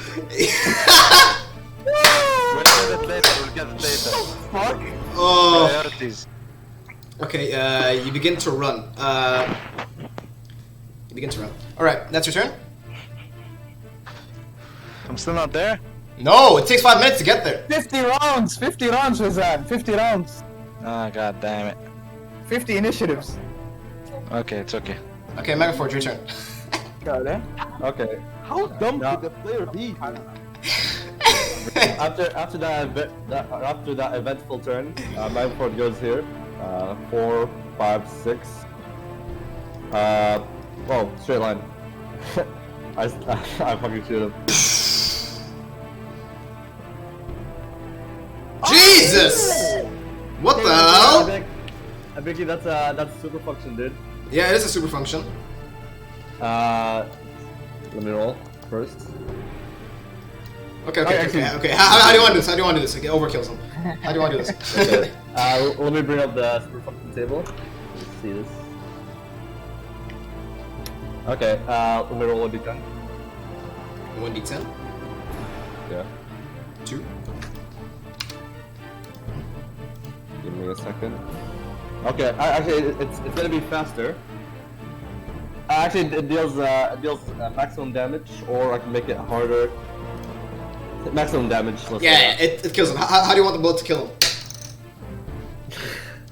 it goes through his guts. Like there's a huge hole where his guts are. The bullet pierces through the armor, through his skin, through his flesh, comes out, and the bullet hole is actually the bullet hole causes a much larger injury than the bullet itself. And you see his guts beginning to slip out of his hole like a hernia. Fall out. 48 damage, by the way. Yeah, he's fucking dead. He's dead. Dominic, well, since the guy I've been fighting, this is what Zulkin says, Ashan, he knows he's running away and he can't catch him. Yeah. He says, "Tell your Scarlet friends, this is our back territory now. Come again and you'll see what happens." Damn. Okay. Okay. Okay, I'll give you. Should I give you XP for that? I don't know. Okay, you get XP for that. Nice. Okay, that ends the combat. Halleck soy knives for the gold. Okay, you begin to rummage through the belongings. You guys find amongst. Wait, let me check music. Amongst the gold, you guys actually find several items. Okay, let me just begin with the Muzak.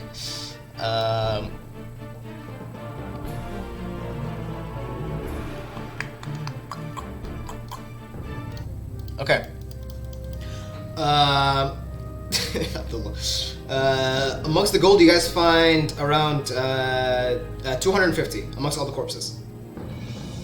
Okay, and you guys find these glass vials around this size, filled with this black ichor, this black liquid. Never mind. Poison probably, right? Yeah, the poison. You assume so, and you also see in their clothes, you see these metal chains. These metal, sorry, more like metal strings, metal wires, and linked to them the knives. And of course, knives. Medic, can I want to like strip him and take like their costume? Okay. Can I do that? Yeah, you can do that actually. Just divide the gold by the amount of players 6. there is, and just distribute it. 250 gold, you said, right? Yeah. So 41 gold and 6 silver and 6 copper. I don't care about the copper. Yeah, 46 gold. Okay. While you're diving through the items, Herok, you grasp your coin Yeah, purse, fucking hell. and God, like a sudden waft of relief just hits you. Thank Valea. Okay. Logan, are you still running? The combat's over. This is a tough one. Yeah, Logan, you see them ending the fight. Logan, where are you running He's in the to? car. I think You're he's in the car. muted. He knows Oh it. shit. Rorik, after the battle ends, he just like sits down and he like tries to treat his injury.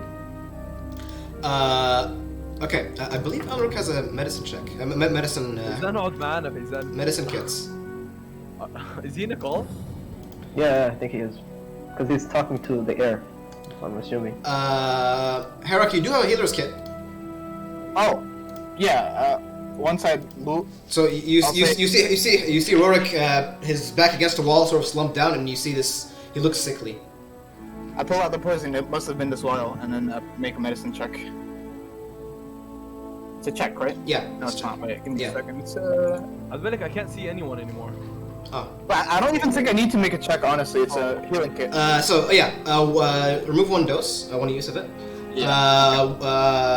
Rorik, Herok leans down on you, and he administers these herbs, and he puts it under your tongue, and sort of like below your tongue, and he tells you to clasp your mouth, and you wait for a few seconds. And then he removes the leaf, and the leaf has all the black ichor stuck in it, and he throws it away on the ground. Oh, Damn. Yeah, that's cool. Rorik grabs his hand and he says, "I owe you one." I owe you one, bro. They had me there. I was stunned. Couldn't do anything. I didn't do much. Okay. I'll be So- honest with you. Zoltan says it was all Scally, and then he's like, Magma Forge. Okay. Magma Force says. Magma Force says. Megforce is what? Magma Force says to Zoltan, basically after putting back his gun, and says, "There's no need to feel comfortable about us."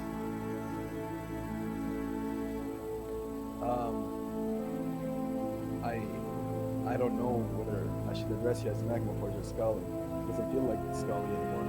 I'm going to be honest. Magma Force says, he pauses and says, "We're not sure either." Let's leave this for later. We'll talk about this later. Okay. So the companions, all you guys start gathering around the street where Logan was going. Is Faizan still on the call? Faizan, He's. I don't think. Yeah, I Can think someone call him with a desktop also? Faizan so. session. Message him on Discord. He can listen to the thing.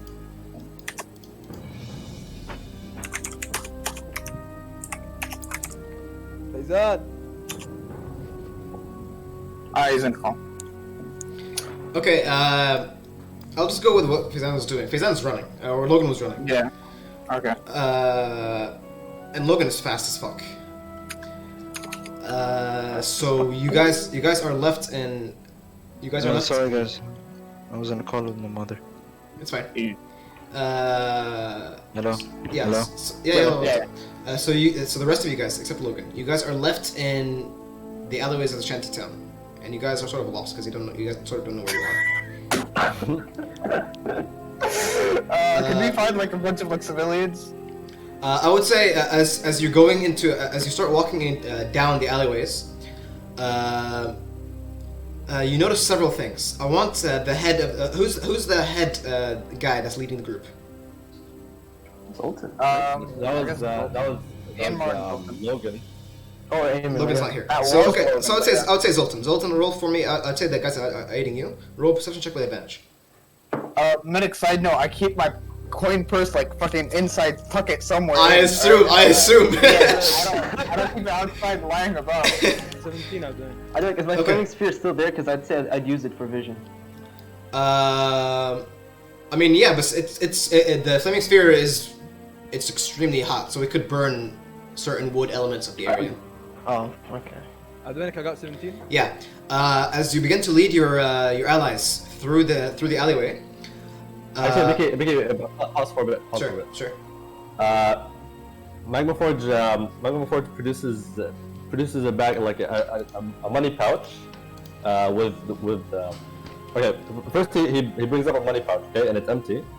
And then he looks at the floor and picks up a few rocks, and then he gives it to Harrock, and then says take this. Oh, Maze, you left the worst moment. What? Fucking hell. Okay, wait. Just hold on to that. Hold on to that thought. Okay. Okay. We'll say it occurs. We'll say it occurs right after what phase. What's Or also like hides his coin pouch like in his backpack or something. Yeah, actually, where are you guys hiding your gold? Do you just want to leave it in front? Okay, sure. Generally, you guys should have a treasurer as a party. Basically, it's one of the party members that sort of counts gold, distributes gold, all that kind of shit. Don't I already do that, okay? Well, it should be official, you know. Maybe if you guys get a bag of holding today or something. Harrock. Base. Yes. Abdullah, repeat that, please. Okay. Basically, Magma Forge looks at what you did with your bag, and basically produces a similar bag. He looks at the floor and picks up a few rocks, and then he gives this bag to you. What is this? And says, this is your new pouch.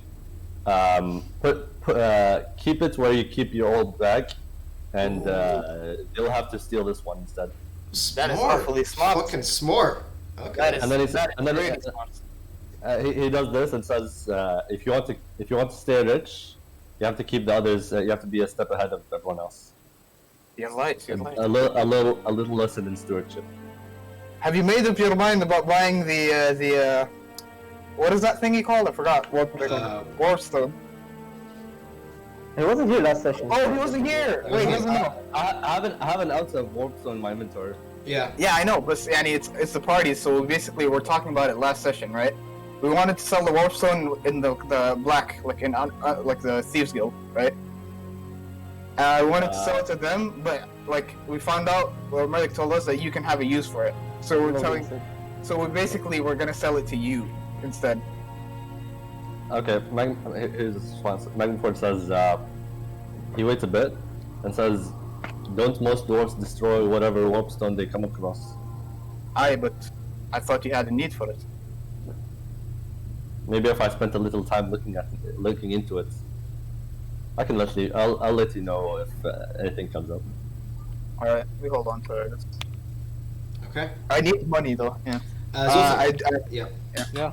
Well, you realize several things. Okay. You realize that the streets are filled with orphans. Number one. You see, basically, what do they call them? Gutter snipes. Basically, they're orphans that are trained to steal, and maybe sometimes kill. You see them running from street to streets, usually cutting purses of people. That's number one. And number two, you see amongst the alleyways, as you pass them, you see so many people. It's astonishing. So many humans and an occasional dwarf lying against the wall and sharing these strange substances. Some of them injecting it into their bloodstream. It's a very scary sight. Yo, this is not the dull fucking Scully remembers, dude. You went to Shantytown.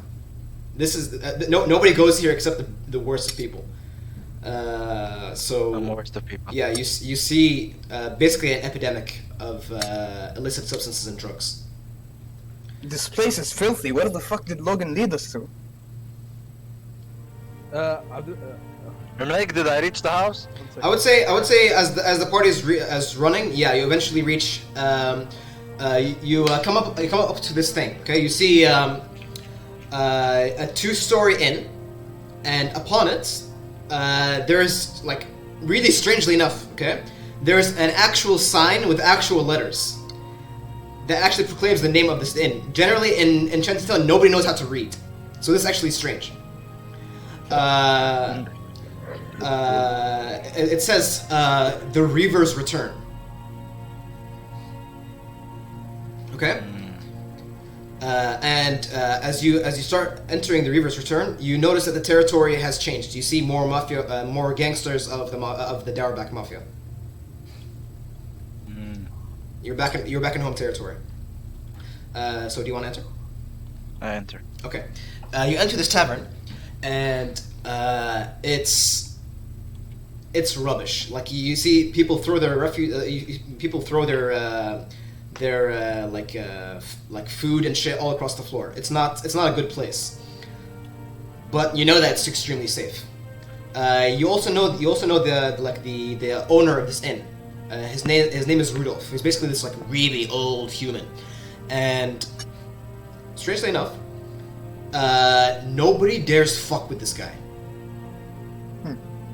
This guy has a strange respect and reputation in Shantytown. People go to his bar, they take their drinks, and they'll leave. No problems.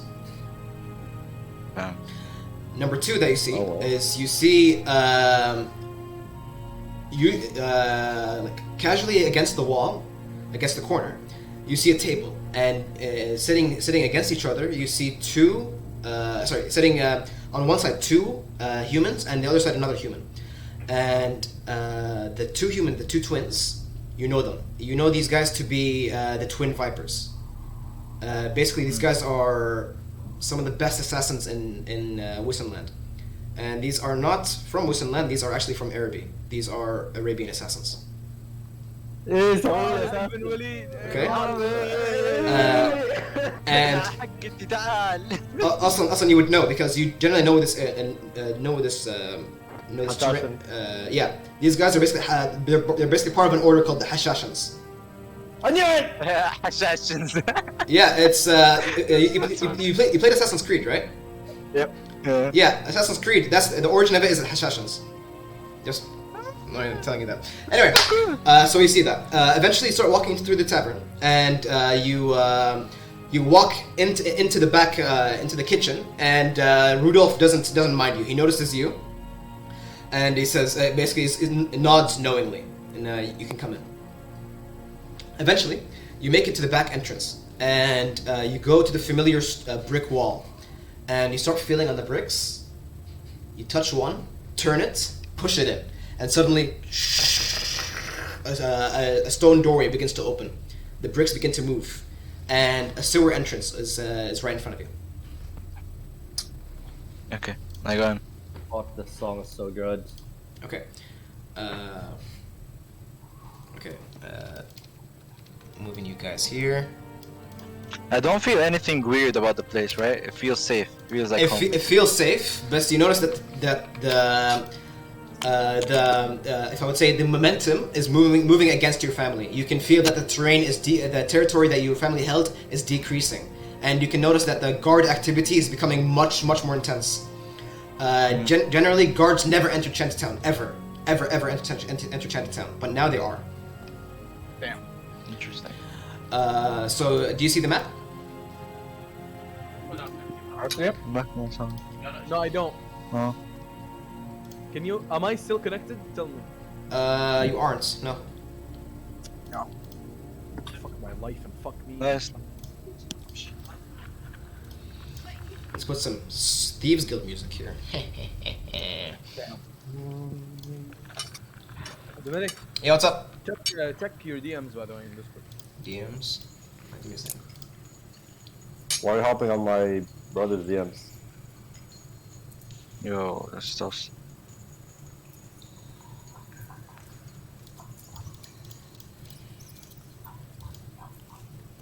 Okay, sure. Okay, sure. Bizan, you here? I'm still loading. Alright. While that is happening, let me find a nicer song.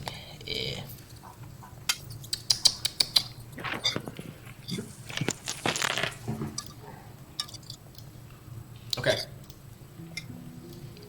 Okay, Logan. as you enter the Reaver's Return, below the Reaver's Return, you enter the Thieves Guild.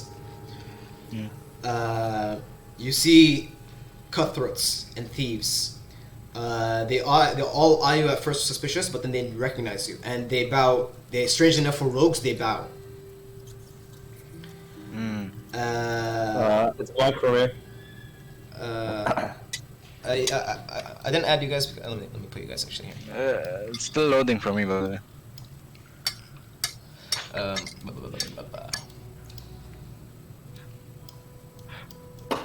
By the way, did I hear Skaven.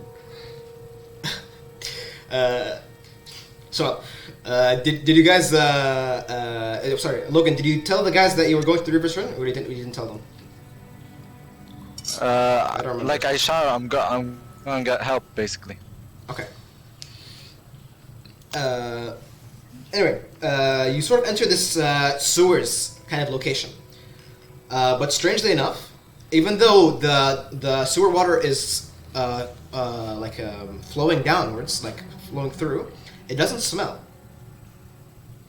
And you notice that you remember that the architecture for this particular part of the sewers is actually new dwarven architecture, specifically requested by the Dauerbecks to sort of have like a hideout. It's sort of like an extension. Not on the map, by the way. But I can see. Can you remove me? It's still loading for me for some reason. Add everyone Okay, except Logan and the thief. The medic, it's all black for me. Okay. Okay. Yeah, I'm here. All right. Oh, sorry. The guys aren't actually here. They're just they can see the scene, you know. Yeah. All right. This is what you see. You see basically this sewer type of entrance, and you hear sounds of gambling. You hear the sounds of laughing. You hear the sounds of like racketeering and all that kinds of stuff. What do you want to do? Okay. Do I notice where my basically? I remember where my gang were. Yeah. They're hanging out. Yeah. They're usually past this. They're usually in this area. There's a planning room. There's a bar room. You can kind of know this area. Okay. Okay. So I go there. All right. You start walking. You see several. You see several burglars that notice you. You see thieves that notice you. Humans, dwarves, halflings. Eventually, you get around to the operations room. This section where I'm pointing at. Where? Where I'm pinging. Oh, okay. As you get closer, you start to hear the voices of an argument. This place smells like. I know you're not there. You start to hear the voices of an argument. You hear. Zethro, have the results from the labs come back yet? Do we finally know how this corpse dust is made? It says a deep dwarven voice that resonates an aura of command. Not yet, unfortunately, boss. All we know so far is that it's made through some process of refinement. It could be the runoff of some alchemical experiment, dried and crushed into a powder. It has some magical properties, we're just not sure what it is. Interesting. As you hear the voice of a female dwarven agent, a spy. And then you hear another female dwarven voice. Ragnar, how much time will you give us before the watch enter Shantytown? They have grown bolder these past few weeks. This new von Hallstatt has seriously cracked down on our operations. Do you want to continue walking in, or do you want to just hear? I just want to hear more. Okay. You hear this. Here, a few weeks and we'll be run out of here. Has Gaimar tried anything yet? And the female dwarven voice responds, no. Gaimar is still held captive in one of our warehouses. Okay. The male dwarven voice, the more commanding one, continues. He says, Gaimar's spiring proved extremely useful. It is good we managed to take them over from him. It seems that this sorceress, under the plea of the Count, has personally investigated operations with her magic. An informant that used to be loyal to Gaimar should arrive soon and explain the rest. The female dwarven voice continues. She says, "Why would Gaimar want to disband his spies? Does he not know that doing that would threaten our supremacy?" And you hear a voice that was not from not those two voices. By the way, you recognize these voices. One of them is your brother, and one of them is your sister, Ragni and Hadra. Another voice, one that's sort of unfamiliar to you. He says, it says, sort of like a halfling voice actually. He says, "It seems he seek penance. I don't know what happened to Karak Norn, but he changed. It is good that we acted quickly and seized his assets." Norn? I don't understand what's going on, Abdelmalik, if I'm gonna be honest. You guys are still in the Yeah, but like, Yeah. I know I'm outside, but like, I still don't, like, I don't follow the convo, like, I don't understand what's going on. you don't have full context. Yeah, it's Faizan stuff. It's Faizan. Yeah. And you start hearing sounds of coin falling on the table, and basically it's just sort of like counting and other general stuff. So what do you want to do? Yeah, go on. Okay, we'll stop here and we go to the other guys. Other guys, what are you guys doing at the moment? You guys are still running through Shantytown. You guys can try to gain information on where the Dauerbacks have their base, or you guys can go to just leave Shantytown. Can we track Faizan? Because he was not stealthing. We can track his, Guys, listen. his footsteps. First of all, Wait, Abdullah, I'm my- asking a question. No, I can answer that question later. I said I'm gonna come back for you guys, so if you stay there, I'll come back for you. What do you want to say? I want to say none of our characters are really experienced in this part of Melon, No. so we can't really gather. And second of all, we're probably never gonna succeed on tracking Logan. And if we do ask for Logan, we're probably gonna attract negative attention. So we probably we're just gonna wanna. track his footsteps. He was running towards his base. Yeah, when he says running towards his base, doesn't mean he's running in a straight line. Yeah, but still, you can track his footsteps. We can try at least. You can try. Yeah, we can try. Is anybody trained We in can try, survival? but, like- Is there anybody trained in survival? It was me that I was trained in survival. So you would have to roll at disadvantage. Then I think the best option, we basically leave the place for a place that Logan can easily track us. You know. Or we can just wait for him. Wait, you're Wait, muted. you're muted. There's only two real things we can do. We can just ask for directions, or we can just stay here and wait for Logan to come back. Or we can just fuck off and go to the good part of the city. That's like- I think we should stay and basically gather the fucking human bodies that we killed and like put them somewhere, and like have like everyone watching an area. Okay, so you guys just want to wait. that's ours. Yeah, actually, Yeah. technically, we're probably just doing that for like 15 minutes at least. Okay, so you'll wait. Logan, back to you. You start hearing the voice. You start hearing like voices that are sort of like quieter and they're still communicating, but nothing else of importance. Do you want to do anything? From outside? You're outside the door. You're like somewhere here. Mm. And the thieves are Okay. walking. Thieves are walking Make a about. snarky entrance. So Yeah, make a good entrance, Faizan, a badass one. yeah. Like you walk in and say like talking things without your brother, something like that. You know? I walk in and I say, "Hello, sisters." Okay. No! What the fuck? Okay, you slam the door open and you say, "Hello, sisters." The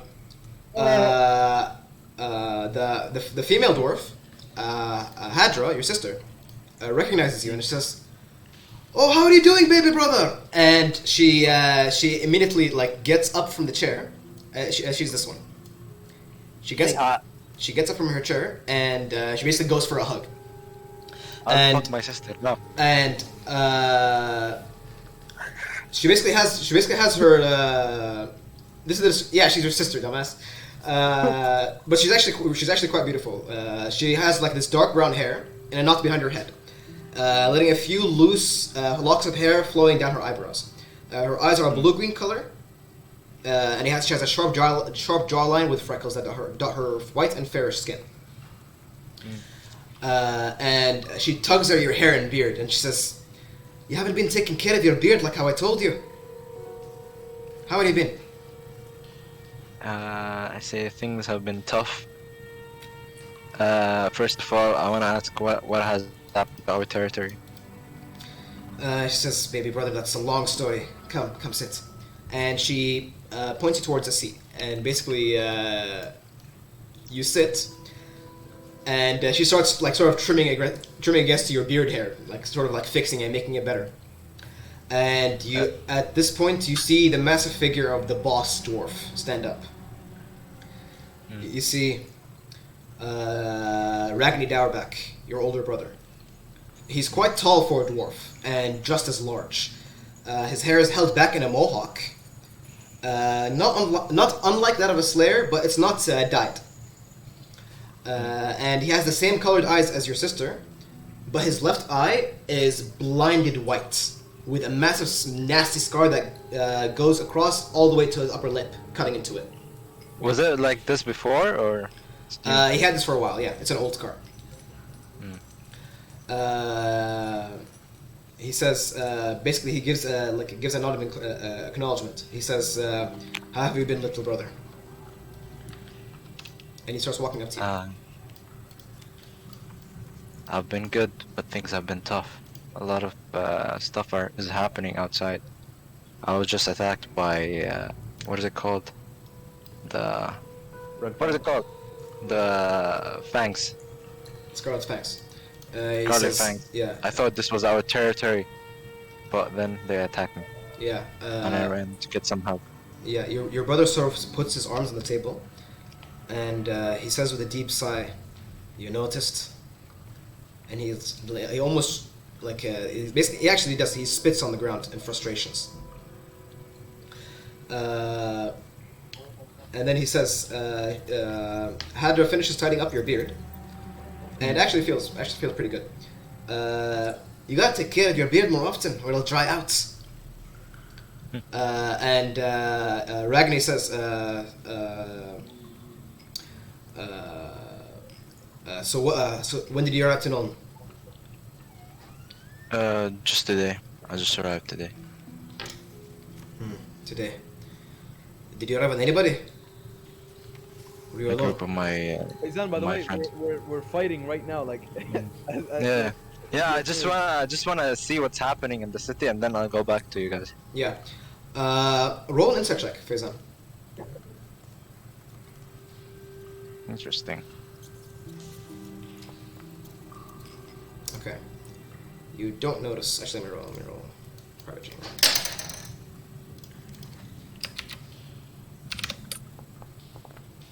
Okay, yeah. You don't notice anything. That's suspicious. Eventually, he says, Ragni, a rogue comes out from from outside, and he comes into the room. And he says, "Hadra, we have a visitor. A job request from a man named Rolf. Should I let him in?" And Ragni says, "That must be the informant." Aye. And he waves his hand. I asked, what informant are you talking about? As you say that, Ragni turns to you and he says, "You remember Gaima? Yes. He turned coat. He tried to flee Nome. We took his men. This man coming right here, he used to be his. And he says he has information that could help us." Interesting. So this dark-looking man enters with this really tight black vest. Fucking nigger. No, like he's white, but he's like black hair and black vest.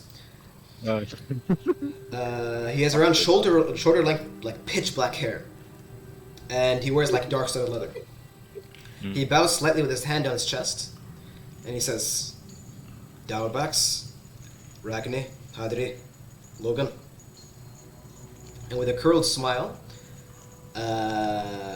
he looks onto you, and you know his type of person. He makes you uneasy. But you remember that Gaimar if he had anything, Gaimar had excellent spies. Perhaps this one was not as loyal to him as the others. Ragni speaks up. He says, "Well, speak up. How do we remove this archmage from the equation?" And the man, Archmage, the sorceress. Oh. Rolf, the dark man, he says, "My sources say that amidst the top floor of the Celestial Tower is the sorceress's observatory.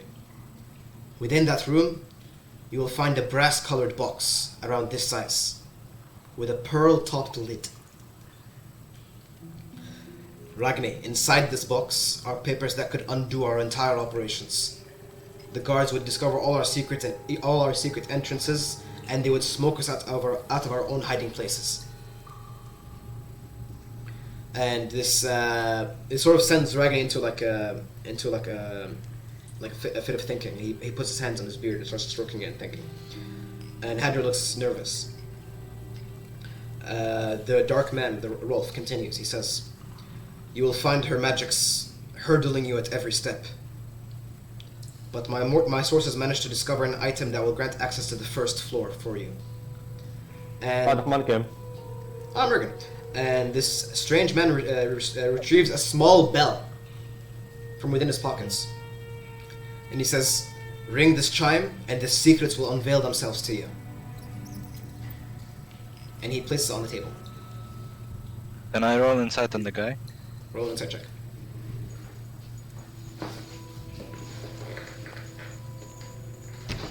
Okay.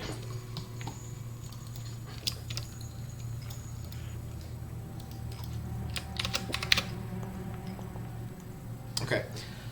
He seems forthright.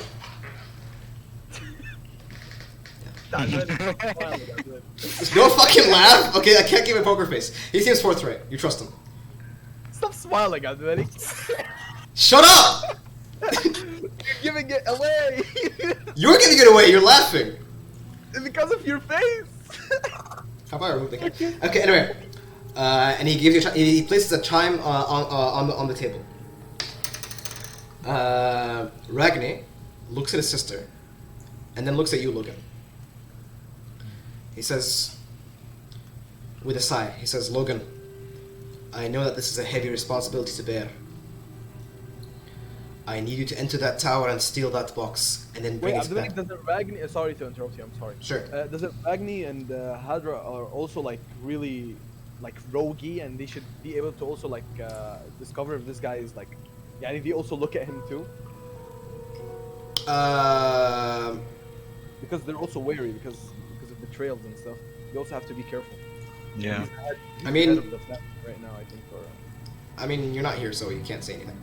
yeah, no, I'm asking you. No, I'm asking you like in his character. You assume that they sort of trust him because he betrayed Gaimar. He ratted him out. What would they make ensure that they won't betray them again? Anyway, Ragni looks at Hadra, then looks at you, Logan, and he says, where was that? Yeah, heavy responsibility to bear. I need you to enter that tower and steal that box, and then bring it back to me. You can help yourself to any magical equipment you find within the tower. Just get back here safely. You can hello. If you need... I ask, what would you do if I wasn't here? He says... I didn't come to them. He puts his hand on your shoulder, and he says, "You are the shadow... You are the shadow of my... you are my shadow. You are my hand. Without you, I am nothing." Interesting. I want to roll insight again. Roll insight check on Ragni. Yeah. Your brother?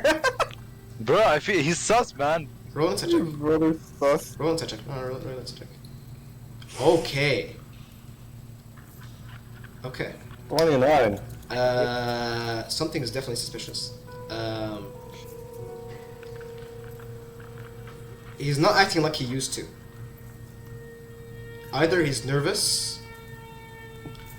and this is really troubling him, or something's deeper at afoot. You're not exactly sure, but something is deeper here. You're not sure. Okay, I asked Rolf to leave the room for a bit. I want to talk to my brother. Okay. At home. It's like a badass character. Everyone out of the room. SWAT rank. Yeah. What do you say? What do you say? Say it in character. Say it in character. Okay. Okay, I say everyone out of the room. Leave me and my sister and my brother alone. The rogues around you, they kind of look startled, and they say, of course," and they start leaving. And this guy that was, Massive walls. and the halfling that was sitting on the chair walks up to you, walks up to the table with the 3 dowbacks, does a small bow, then leaves, and then Rolf does a tiny little bow and also leaves, and then closes the door behind him. Okay. I asked Ragni, what's up with this town? What happened to our territory? This is odd. This is not supposed to happen. He says, I know. Tell me. Did you hear the news? What news?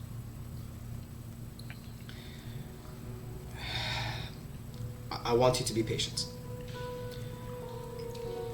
Apparently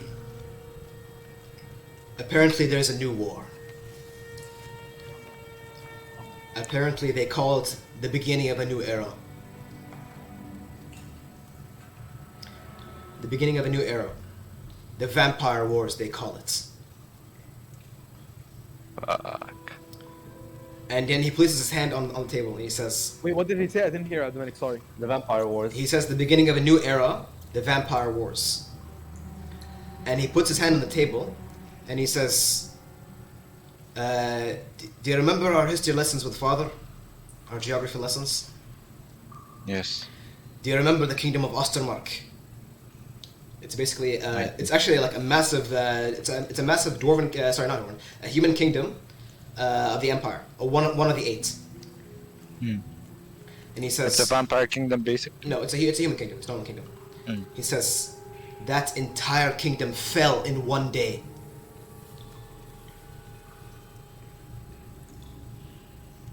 He says. Against vampires. He says the dead, millions of undead crawled from within their catacombs and slew the king, slew his children, and the vampire lord Vlad von Karstein claimed Ostermark for himself.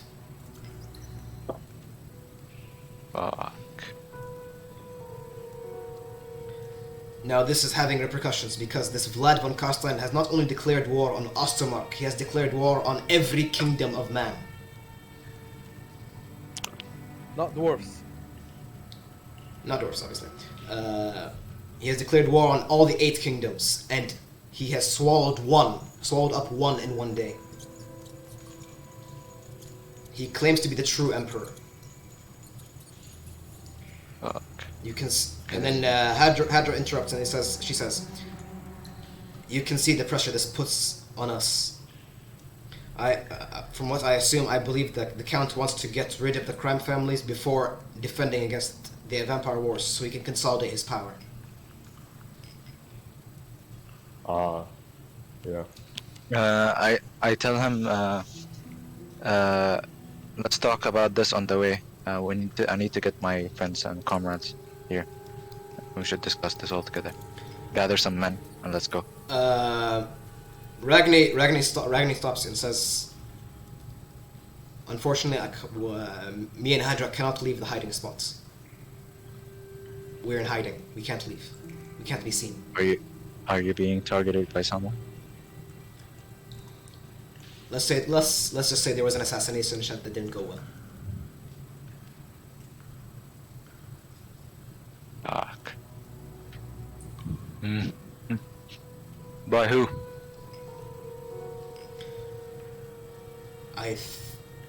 I'm not sure. They were cloaked figures. Could be Scarlet Fang. But there was something more sinister from them. They had magic. Shit. This is bad. I told them Wait, I'll gather some men, I'll get my comrades, and I'll come back to you again. We'll discuss this again. Sure. And Ragni does this with his finger, and the door opens. The Dowerback rogues and your employee open the door for you. And you leave the Reaver's Return? Yeah. Okay. You start to ascend, and you leave through the sewer hole, manhole, and you enter again into the Reaver's Return Inn. And nobody really moved from their seats. Everything looks normal. Eventually, you exit, and you retrace your steps back to where your companions were. Eventually, you guys, as you're collecting yourselves and sort of keeping watch over this like dingy alleyway, you swear you did not you did not see Logan for like 5 minutes until he suddenly appears behind you. Can I walk up to him? From the shadows. You guys actually don't notice it. Logan, you technically have the surprise round on them. Technically, you're behind them in the shadows. I say, follow me now. We have something to discuss. Okay. Well, can I go behind him? I want to give him a little, like, on the head. Oh, okay. You Yeah. run away. You run away. You get us caught. Run away, and then you leave my coin. I don't really care about your coins. We have bigger trouble than this. Follow me. So you just run away from your problems as I'm following Yes. you. I roll inside. Roll insights. Okay, roll insight. Logan, there's very few things I care about. And Oh shit, coin why is am I one of rolling them. as Logan? Hold Don't on. ever fuck with my coin. Okay, Rick. I rolled deception. Wait. Let me roll deception. If there's something you want to hide, then you can roll deception. If there's nothing you want to hide, then you don't need to. I don't want to hide anything. Okay. To be honest, I don't know. When you look at when you look at Logan, you notice that he's nervous. He's nervous and he's breathing heavier. But you can't tell. That roll was kind of low. You can't tell Can we exactly. move on now? Okay. So eventually, Logan takes you expertly guiding you in his between the alleys of Shantytown. Eventually, he goes around a street called the Blind Street, and then he goes to Maze Street, and then eventually he goes. He takes you guys to a massive 2-story inn tavern, the Reaver's Return. He leads you in, and you notice this tavern is not like any normal tavern you guys ever went to. This is the nest of vipers, so to say. But because, and you guys are earning a lot of looks, especially the most blinged out guys like Harok. You guys are earning a lot of looks. But once they see Logan leading you guys, they turn the other way like they didn't see you.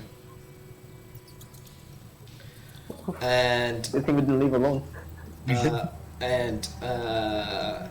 Logan starts guiding you through the inn, and does the secret entranceway, and he managed to find a secret entrance to like an underground area, leading you down there.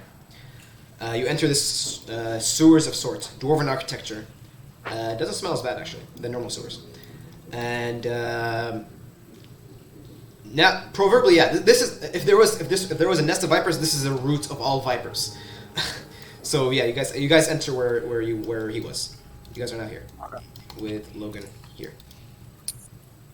Okay, and Alric. Forgot about Alric. Okay, and you take him to operating room, or is it the operations room?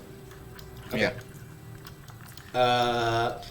You start leading them through, and the others. You guys notice that there are assassins, cut purses, burglars. There are all kinds of nasty people here, but they're all under the employ of this mafia, and thus under their protection. Eventually, Logan leads you through, and enters this room. And you guys follow him, obviously. Yeah. Okay.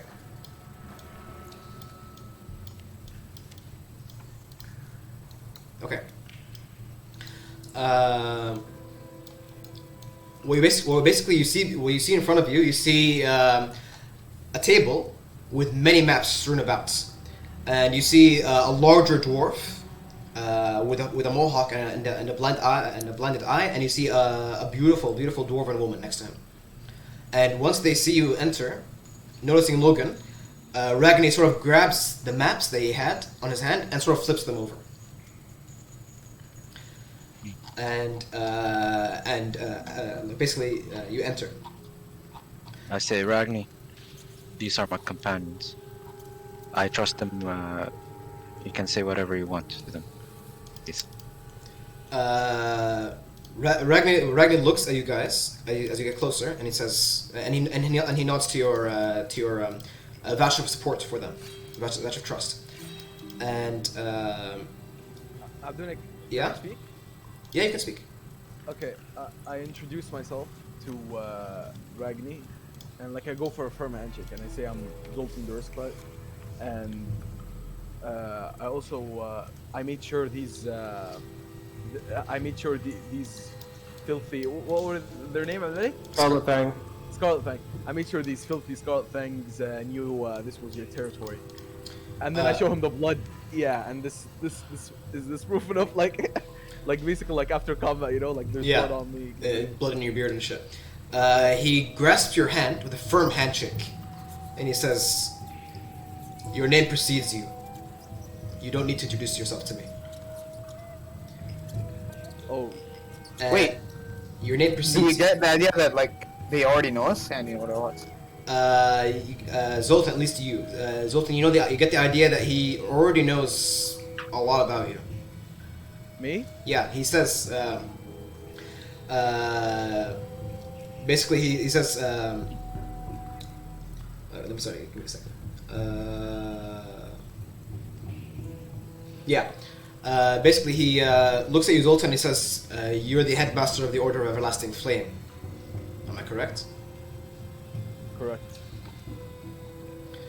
I see we have important faces amongst us. Magma Forge says something. What's up? He says, have you run a profile on all of us?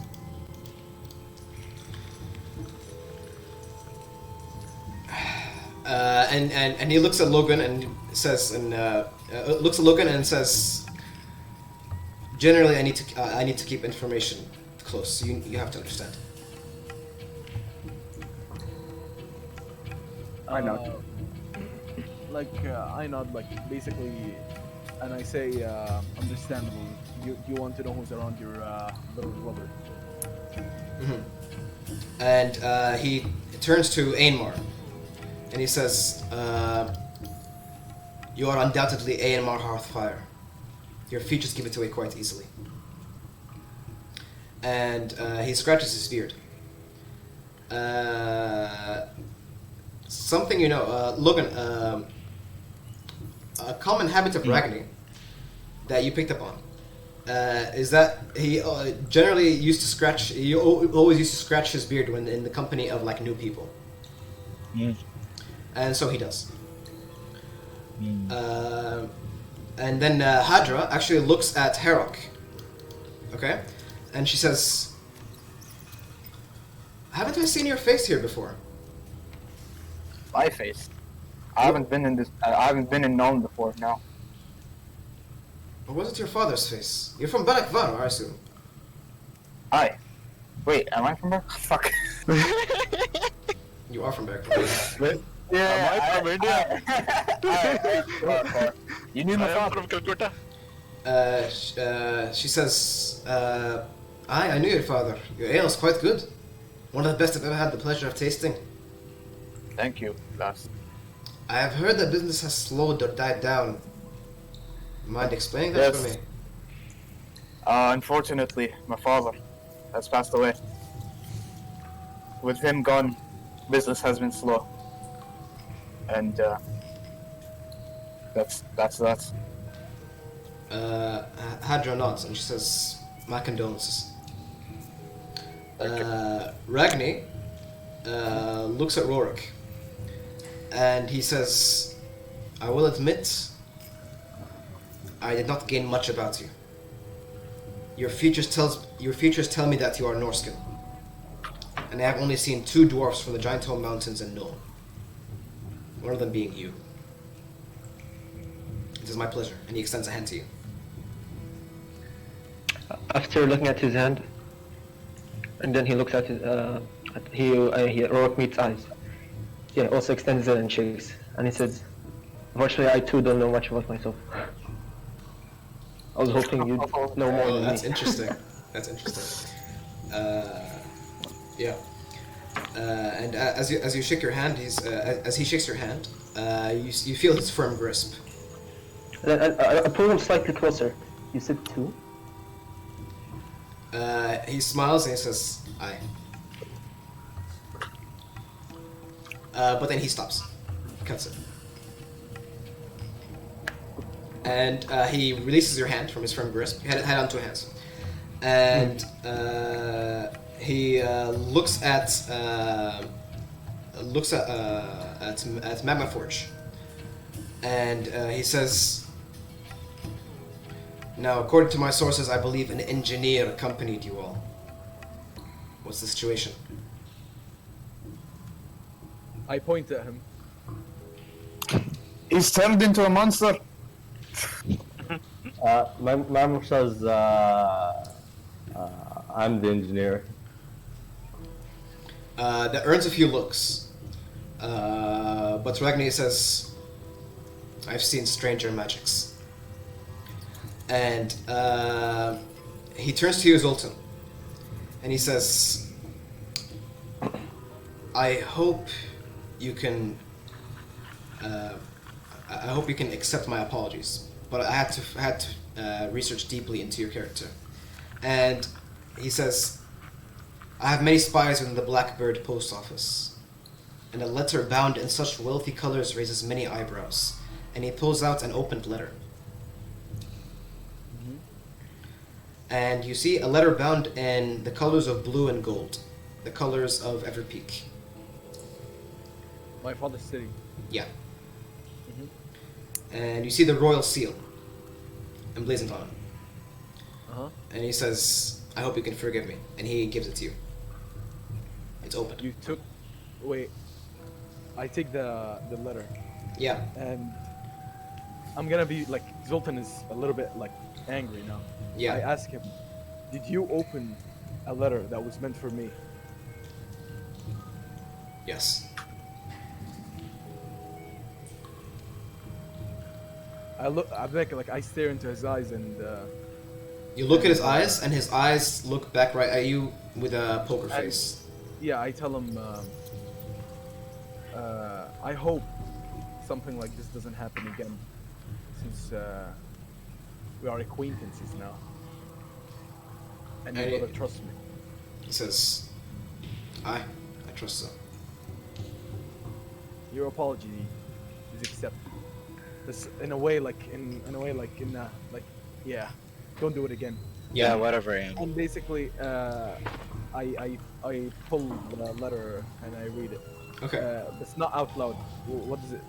Are you gonna send it to me privately? Depends on you. If you want me to read it to you, or do you want to... No, send it privately. Okay.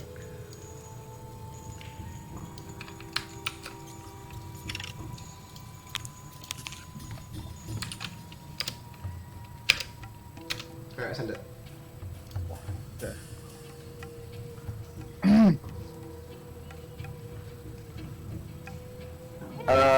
Malik, I want to ask Hadra.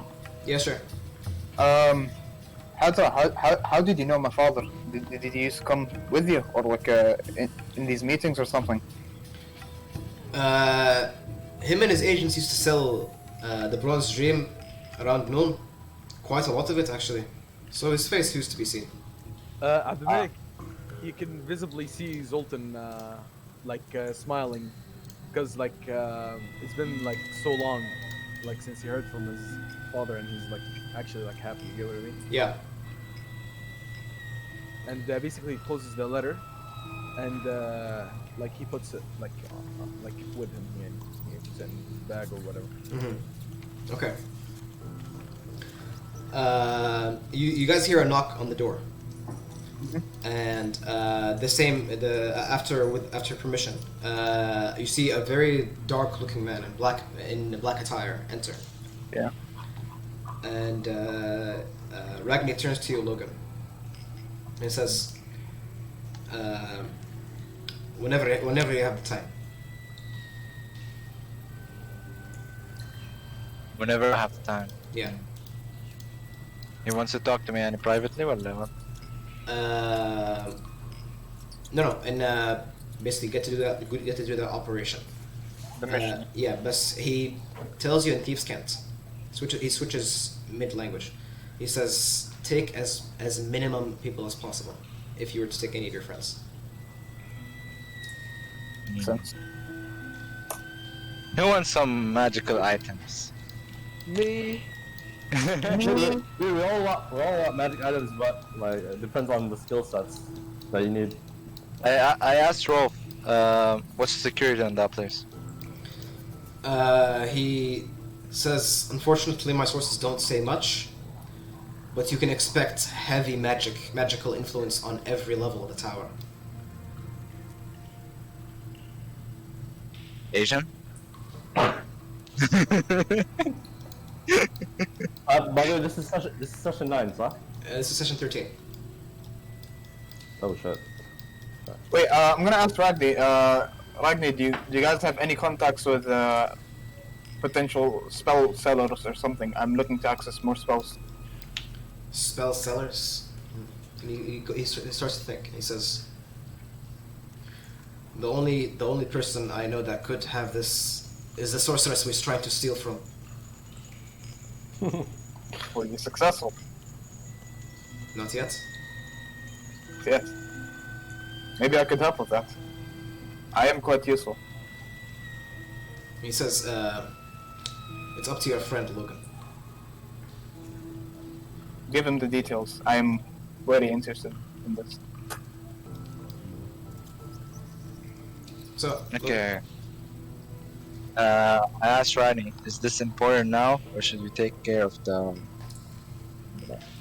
fangs? you can do as you please in the city. You can walk around and peruse. Just don't take too long.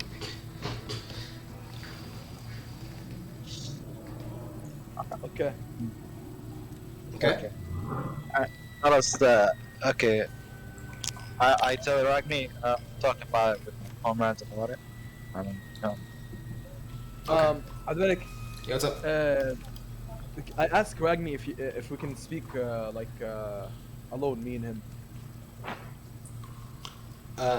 He gives you. or like not like, yeah, not like alone, but like on the side. Like I wanna discuss something with him. Ah. Sure. He nods, and he basically pushes for the other guys to move away a little bit. Okay. Basically, what Zoltan says, yani he speaks of his like plan. Basically, we want this from the Count, a place for our soldiers, and he knows that there are soldiers because he's been like Looking into us. yeah, looking into us. And basically, I tell him that basically I want these soldiers to be here, like based and known, and if he needs like manpower or like mercenaries, these guys are looking for basically like jobs as like a unit. You get what I mean? And also I mentioned the kids that I've seen in Shantytown.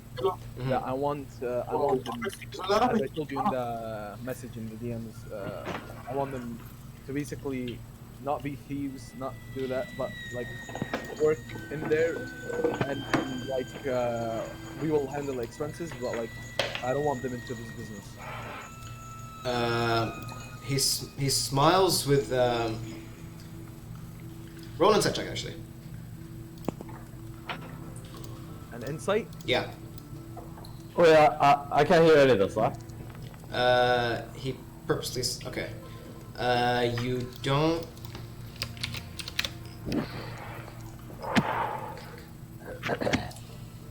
Roll pretty shit. Okay. You notice that his smile is sort of like in you're so naive, but he doesn't say it. And he says, so you want to... He stutters a little bit. He says, I appreciate your sentiment, but you cannot hope to uproot an environment just simply because you wish to. Shantytown has been here since the beginning of Noon. This is just how things work here. بس عندك I can physically take I can take children, like the children, and basically provide for them if I wanted to, صح? You could. He's saying this is how things work. Just don't start messing in my... He's saying don't start messing in my territory. Yeah. Also, isn't there like thousands of I thought this was not his territory anymore. The Darbaks are not below employing children. They're not إيش؟ They're not below employing children. يعني إيش؟ I don't know. Yeah, they employ children as well. Yeah. Ah. This is how they. This is how most you sort of put together. This is how they sort of train their recruits. They get them young. Well, Logan, Zoltan, like, can see this guy is, yeah, he's not that guy. Basically, like, he looks at him like, yeah, you're yeah, this guy is not someone I could talk with or depend on, and basically he's like,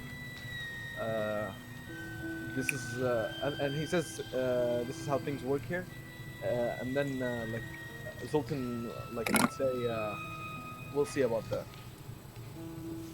He gives you an inquisitive smile, a curious smile. He says, "We shall." And he steps back to his brother and sister. Okay, you guys are basically free to leave and walk around. Of course, not walk around Thieves Guild, but leave the Thieves Guild and walk around the city if you want to. Alright, yeah, I want to leave. Okay. Harold, you begin to leave. Anybody else doing What anything? time is it now?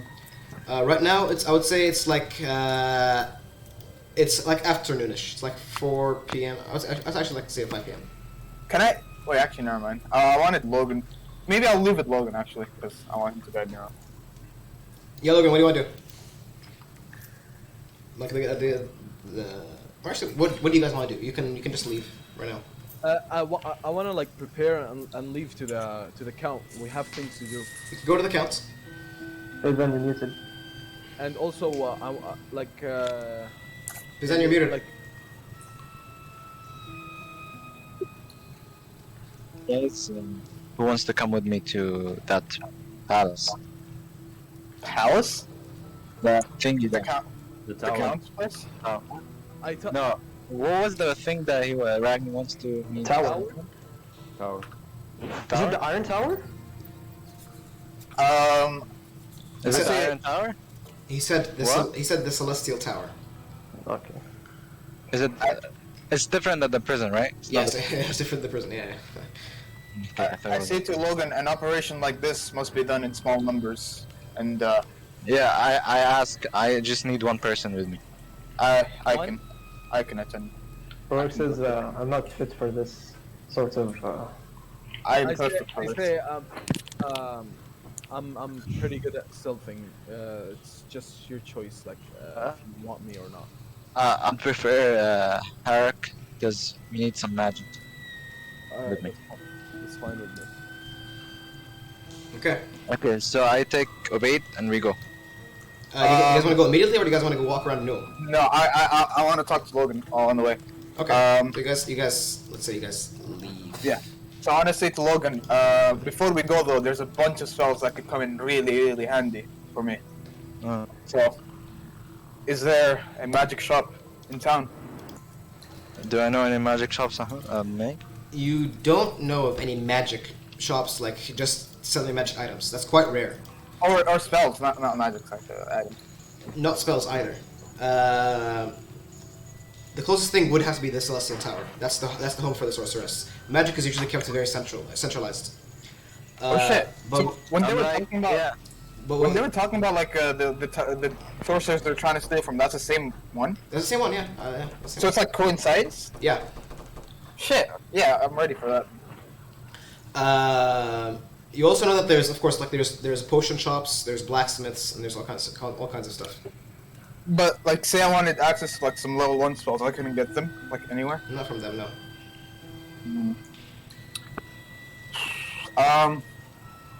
There's potion shops. You can just get potions. Yeah, basically like herbal medicines and shit. And of course they go really expensive if you got like if you want certain Dominic, abilities. Yeah, what I want to do is get a barrel of fuel combustion, okay? And I wanna basically get some rations, like get like the things that like you need for like. Okay, wait. Let me just move you outside of this place. Okay. Actually, give me a second. Medic, the people we're trying to rob, right? They're also like a shop where I can go and get spells regardless if I wanted to. Maybe. I mean, like you could like probably talk to the sorceress and maybe ask for magic, or you can just steal from her. Also, Dominic, I want to talk to Harok, like on the side. All right. Like, Okay, I wanna tell. Yeah, can I? Yeah, continue. Hi. Okay. Dominic, how long do I need to stay? Cause I have to leave soon. 2 hours. Well, when you I can't. I need to. So I need to finish my homework. Submit it. Maybe after 12, after I finish submission, I can come back. As on 12, we're gonna finish. probably the finish at 12. Yeah. Okay, Chef. How about this? We can. Wait, let me think. Give me a second. I'm gonna check something. I'm actually fine with having another session tomorrow. if we I can. can't. I can't. Definitely can't. I can't. Extremely busy. Hell no. Okay, never mind. Okay, Faizan, I think we can like maybe stop your thing. Maybe you can do the mage tower at like another day, and basically we can say that maybe like Logan leaves the party and does some Darback business. Basically, wait, isn't it me and Faizan doing that? Else we can arrange another time. Me and Obaid only, and we do the shit. You So, could. Yeah, you could. Okay. I take Harok on the side, and I talk to him and tell him I don't like this business, and I think you going there is going to be very, very dangerous. And this time, Harok, you don't have me by your side. Like you're gonna have to be extremely careful, or things are gonna be bad. I agree with you, Zoltan, but I personally don't think you should go do these things. It's in Logan's skill sets of skills, whatever. But like you're not fit for these things. But do as you wish. I just wanted to warn you as a friend. don't worry, Zoltan. I'll take precautions. I'll be invisible all the entire duration. Are you sure invisibility will work in a tower like that? I'm sure. I hope so. I'm scared that there's something that could dispel your invisibility or magic. That is true. It is a risk I'll have to take. I seek to grow in power. Right now, that's the only way. I need to learn some more spells that right now I'm quite weak. As you wish, but also as a side note, I don't trust Logan's brother. I don't trust them either. They're mafia. You never trust the mafia. But you can use them. It's risky, but you can use them. so I'm gonna dip. Thank you, MMA, for the session. Yeah, see you. Alright, I'll see you. Bye. Yeah, Bye. Bye. Bye. Alright, so we go to the count. So yeah, Faizan joined the session to run away and then come back. Okay, nice. Okay. Okay, well, what do you guys want to do? You guys want to go to the count? Yeah. Okay. I'll lead with the two letters that I have. The Yeah. mayor of Ogden and mayor of Mice. Okay. All right. So you guys begin traveling to. You guys have access to the known city maps, huh? I gave you access. Yeah. Yeah. Can you guys, if you, whoever wants to, you can move to it, and I'll just describe where you're going. Okay. Yeah. I mean. Okay.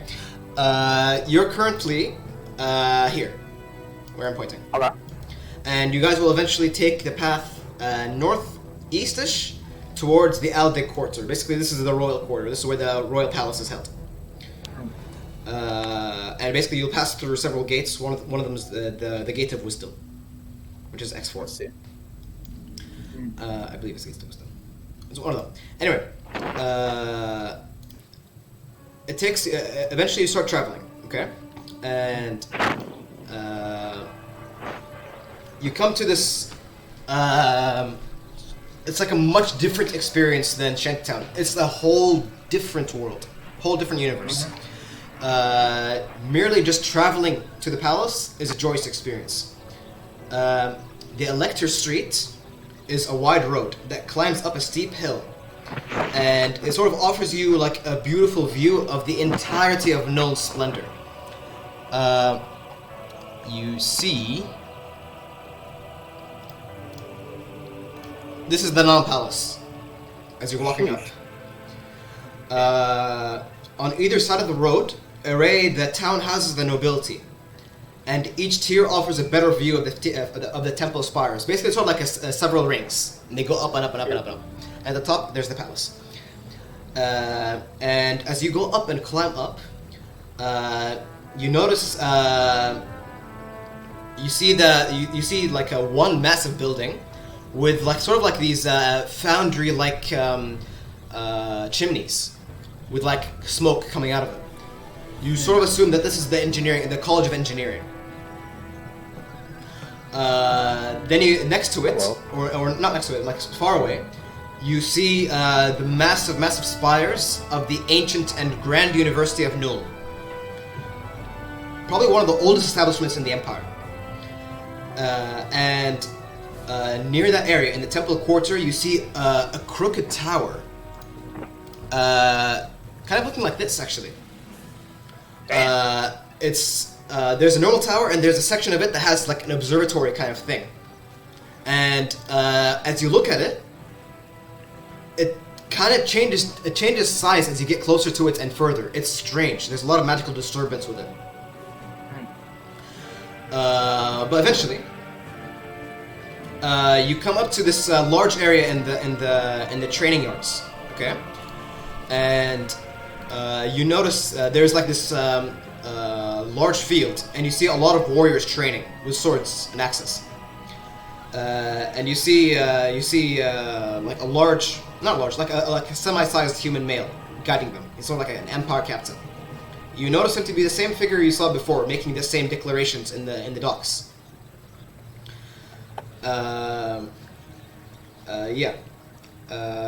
As he sees you enter the estate of the royal palace, he turns. He says, "In the name of the Count, halt! What is your business in the palace?" We are here to discuss business with the Count, and basically I show him two letters. We have two letters from the mayors of Ogden and Meissen to show their appreciation to our work. He extends his hand to take it from you. I give it to him. Okay, he takes it, and he doesn't open it. Best you see him. He's an Empire captain. He has experience in his face. Actually, let me just show his face to you so you can get a better image. This is how he looks like. He looks grizzled as hell. And he says, he looks at the seal, and then gives you a nod, and he says, "Empire Captain Horst, at your service. These look quite important. If you mind, I will lead you through. I will lead you through the palace." I don't mind. Go ahead. He nods. He says he leads you upwards further, and you guys come to this large archway, and it's sort of like a heavy oaken door reinforced with bronze. And as you get closer to the gate, a guard in full plate armor with red and yellow plumes of feather coming out of his helmet puts out his hand. And he says he puts out his hand to say to halt you guys, but then he sees the Empire captain and then opens the gates. And the captain, as he guides you through the palace labyrinth, he explains. He says, "Fucking hell." He explains. He says the palace itself is a labyrinth. I believe the count is holding court soon. It's this way. And Minik, yeah, what's up? I want to cast minor illusion to fill in my middle finger that's missing. I just want to make sure there's like no anti-magic shit going on. Okay, you didn't enter the palace yet, though. Okay, I'm just doing it, like preparing it. All right. Okay. As you enter as Horst, the guard guides you to the palace. You notice as you get deeper into the palace, the style of architecture changes drastically.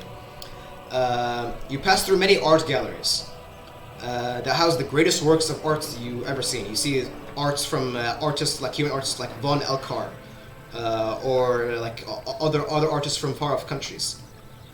You eventually also come across a large ballroom with like this massive glass chandelier, and looks like a dance room. With like dazzling marble and gold, and its ceiling is covered with like paintings of angels.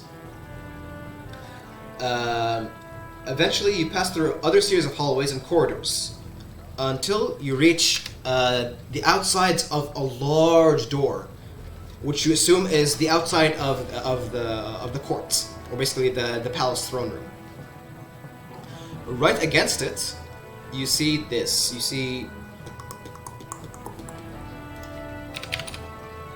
Yeah, basically see Imperial Gardens. They're like these arched architecture. What's strange is that you know how as you get closer into the palace, the architecture slightly changed. Yeah. This is extremely elven in architecture. Fucking elves. But it's ancient. Eventually, you guys come across the twin doors. And standing across it, you see. Let me bring it up. Give me a second. Yeah. You guys see two warriors in dark plate armor. Their chest plate is adorned with a bronze skull, and intersected by like an iron cross. And their helmets are in the shape of a human skull. They look like this. Damn. And they have 3 large feather plumes, red, yellow, red, the colors of Nome. In the hands of these great warriors, you see massive greatswords, which looks of dwarven craft. You sort of assume that these are the famed Karaberg greatswords. These are famed units of warriors. Eventually, the doors open. The royal guard opened the door for you. Let me move you guys to the throne room.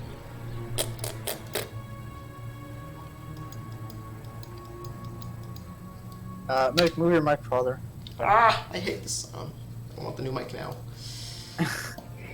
It's actually pretty good, like when it's far away, but I know, but this gets annoying like shit, you know? yeah. Tell me when it loads for you guys. I need a token, but I'm in Same. Okay. pitch black. Still left. Okay. I know, I still didn't join, sorry. Bow. Oh, Bow. Bow. sheesh. Bow. Actually, Logan does not enter. Why not? Logan excuses himself, and he says, "I prefer not to enter such places." Okay. And he stays outside. Mega Forge, Rorik, and Quite the audience. Zoltan. Look at you go. Damn, holy shit. You guys in the map? Yeah. That's a lot of fucking characters. I swear, what the fuck? Okay. As you, I want a history check from one of you guys. Just one. It's a simple history check. History +2. Well, now, I think Rorik. Oh wait, Me? Yeah, Rorik. Just do it. Yeah, bitch. +6. Yeah, okay. Alright. +4.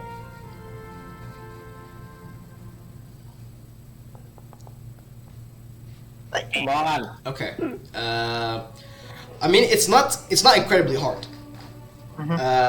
But you notice, or you remember, in this palace or Nuln generally, before it was Nuln, it used to be an elven settlement. And this is like around this is thousands of years ago.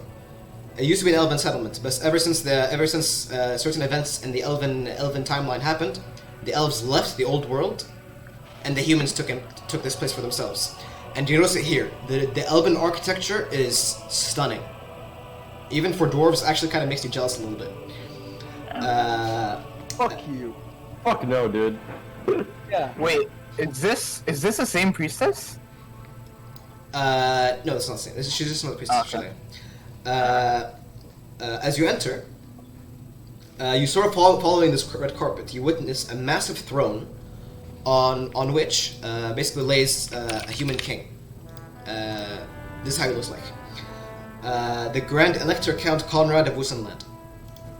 He's surrounded by many courtiers and council members. And just as the doors swing open, you witness the absolute chaos of the courtroom. Loud arguments and bickering breaking out between the courtiers, all about the dangers of the walking dead.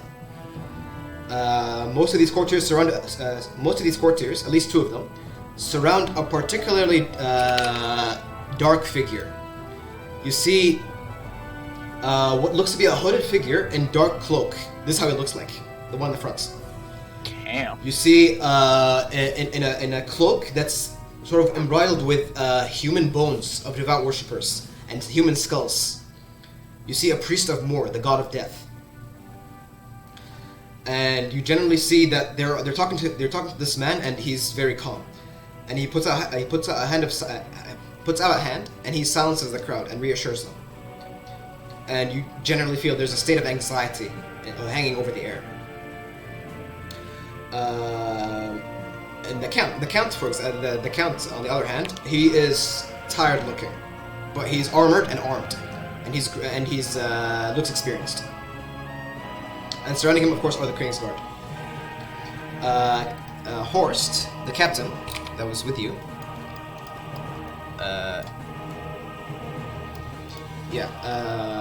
he sort of leads you in front, and you guys follow him. And he kneels, and basically bows before the king. Do you guys kneel? No. Okay. I gave a polite nod, I guess. Oh, actually, Admiral Zoltan knows the etiquette, like when it comes to these things. صح? You have never met a human king before, like a human king in his castle. I don't think you have ever met him. Yeah, but Actually, I would know. What was I taught in their presence? Me as Zoltan when I was a kid. I mean, if it was dwarven kings, dwarven nobility would know, but this is kind of alien territory for you. Vicky, wouldn't I know? As I dealt with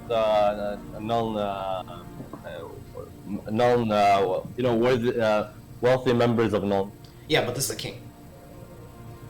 Count. Elector count means king, basically. also, wait, if Captain Horse is bound, I guess I'll take a bow as well. Okay. I'll do like the small little, like bow of respect. That's it. All right. Okay. Rorik imitates Horse. Captain Horse. Okay. He tries to. The Captain Horst and the bows, and then you see another man, an older-looking man. He looks like sort of like an announcer type of character. He comes up to you Scratch all. that, Admiral. I'm not gonna bow. Scratch that. Okay, fine. He comes up to you all and speaks to Captain Horst a little bit, and you notice that the king's still kind of busy, so he didn't fully realize you just yet. But he noticed you on the side. The announcer comes up to you all and says, he puts his hands in his hands, he interlaces his hand, he says, Master Dwarves, how would you like to be introduced? What was our name again? Khazazir? Okay. You guys want that, or you can like give individual names, like Khas, I'm this- individual better. Individual? Well, a group, man. No, عشان you know who. Would it be introducing as a group? عشان, Make it better for basically asking them to hold our soldiers. The idea behind this was basically so you could know like who's he talking to, like Harak, Bronzebeard, and like Magma Forge, like the clan, like he's not, like we're not nobodies. You get what I mean? We're respected people. Yeah. You guys, can also give titles to yourself if you want to, like I don't know, like the Troll Slayer or Giant Slayer or something like that. I don't know. No, Not I yet. don't know, just keep it Zoltan Lewis squad for now. If we use our party name, won't our reputation like be one? Yeah, that's the last We thing. call us one by one and then presenting the Khazazir, you know? Actually, wait, how about the Khazazir and then he introduces Harak and everyone like that? Okay. Yeah, that's what I was saying. Okay. Sure. That's fair. The announcer nods in acknowledgement, and he starts leading Wait. up the stairs into the podium. I nudge to Rorik and I say you're a Shard Dragon Tamer as your title. I didn't think. Did I? Yeah, you were. Wait, Yeah, he tamed it, right? yeah, you tamed it basically. Most of the hard work was done by me though. So yeah, No, Rorik tamed it though. I'm pretty sure Rorik made the check to put the collar on him, right?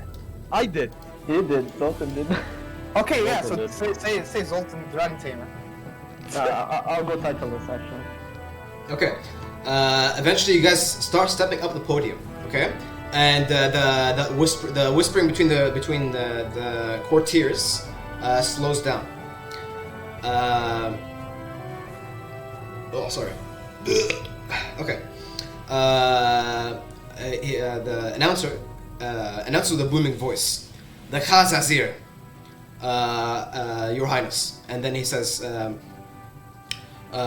"Zoltan Durasklad of Everpeak,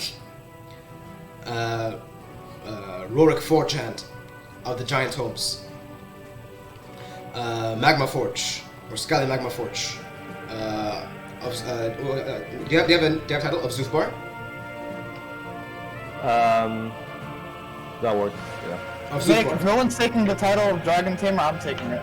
Okay, sure. Like he notices he's going That's to. my hard work.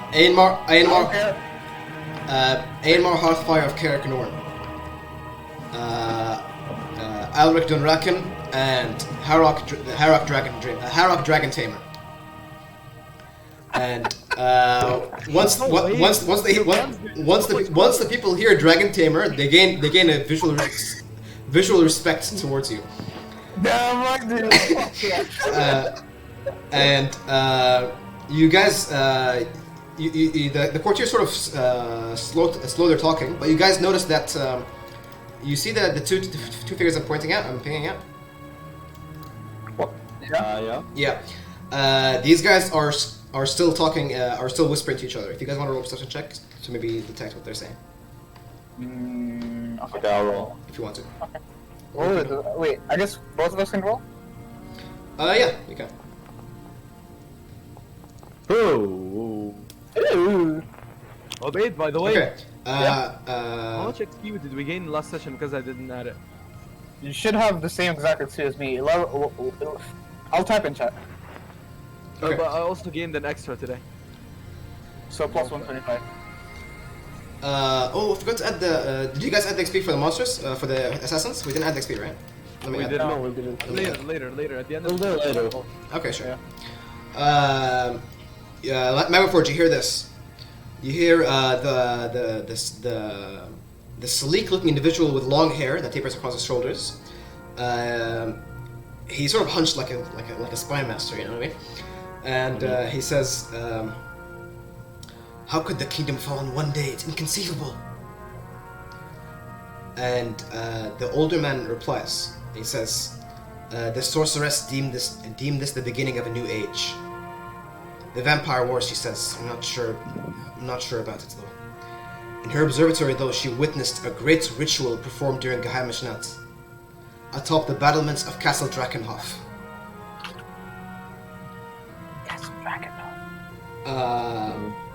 And the sorceress says she saw millions of undead rise across all the empire.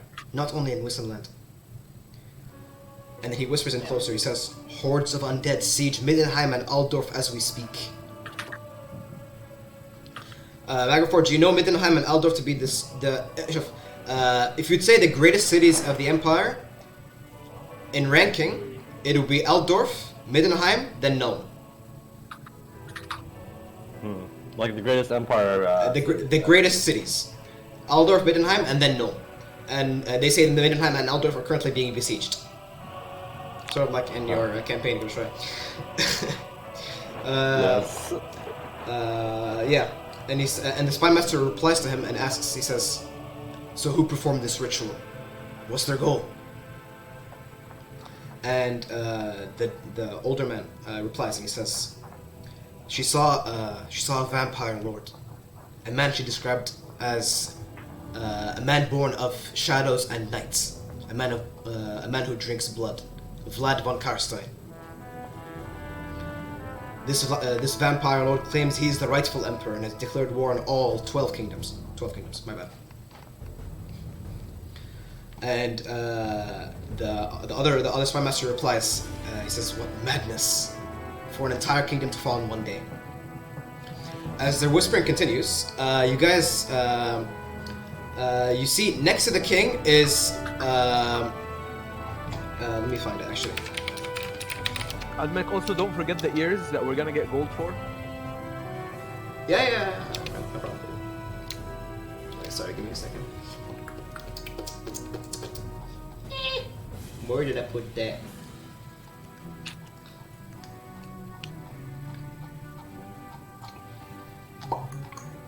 Yeah, here it is. Okay.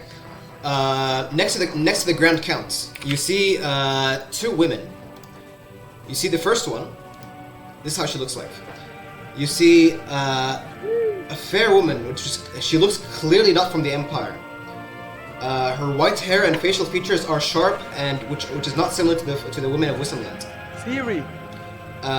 She wears long, flowing white robes, and exudes magical superiority. You can feel it in the air. Actually, let me change the music to make it more appropriate to her.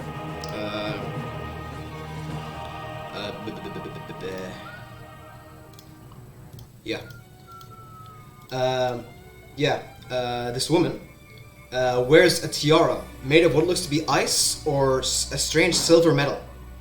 And she wields a silver ring that exudes arcane prowess. And atop her right shoulder, is a large white owl with blue eyes. If one of you guys wants to roll, I would say it's history check. I would say Rorik, you'd gain advantage. Thank you. Okay. You know these people. I do? Yeah, you do. You've noticed. You can sort of tell from the features. She is from Kislev, sometimes known as the realm of the Ice Queen.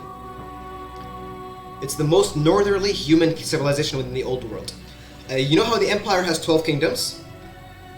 Mm-hmm. North to the Empire is another kingdom, Independence, a human kingdom.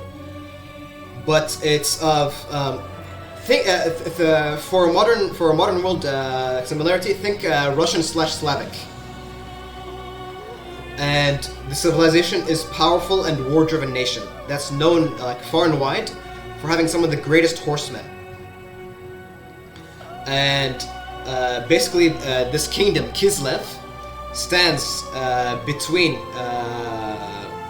the Sea of Claws, which is near the Giant Homes, where you meet them often, and all the way south towards Ostermark. So basically, it's like a large kingdom.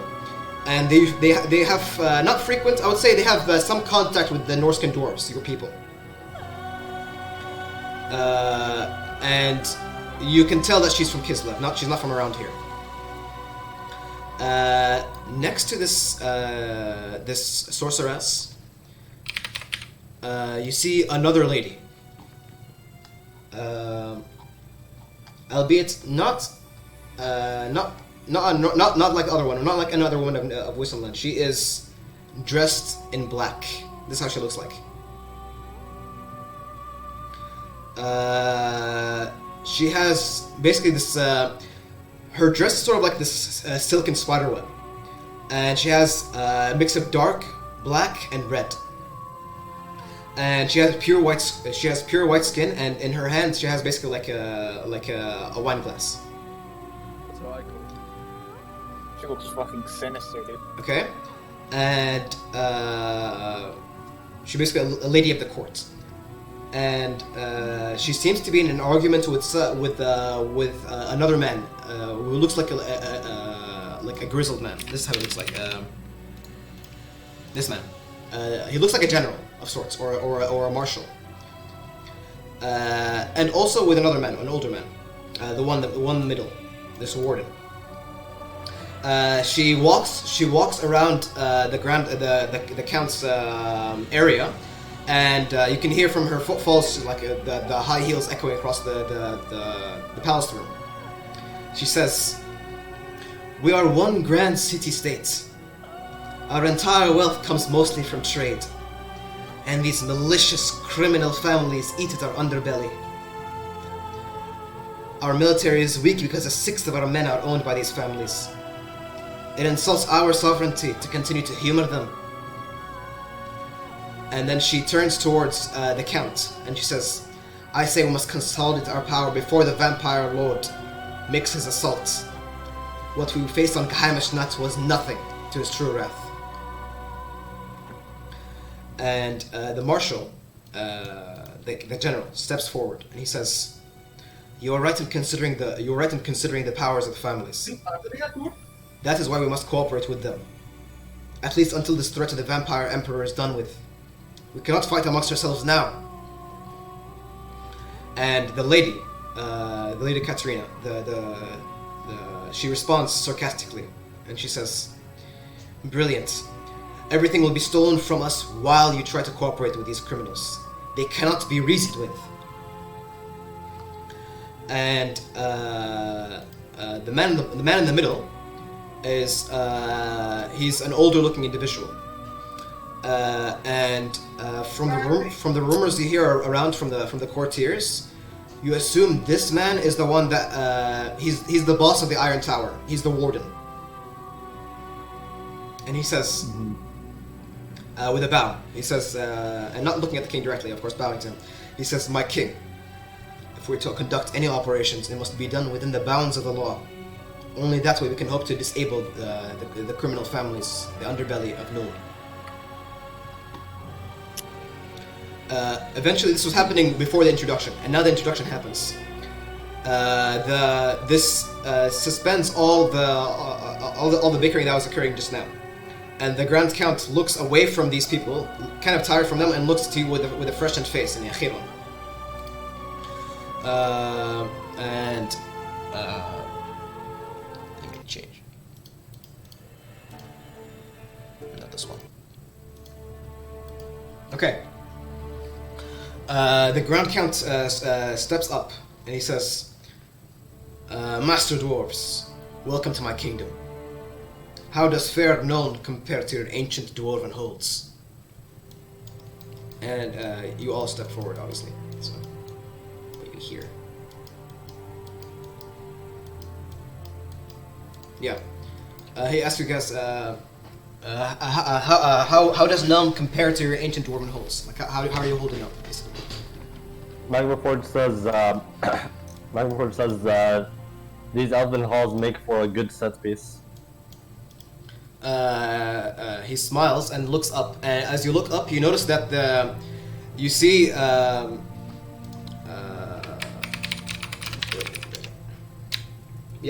you see the these horsemen that are in front of you. Yeah. They have like these. They have these extremely long silver helms. These are basically the quintessential knights of the Elven army. Zoltan, in your dream, you would remember how these guys looked like. And the count looks at you, Magmaforge, and says,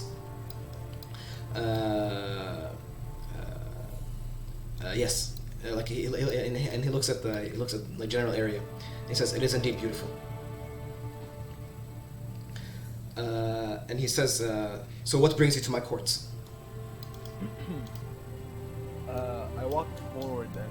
say we have done many things in the past few weeks, and we've encountered issues where in Meissen and what is the other village name, Abdul? Okay. My shit is still loading.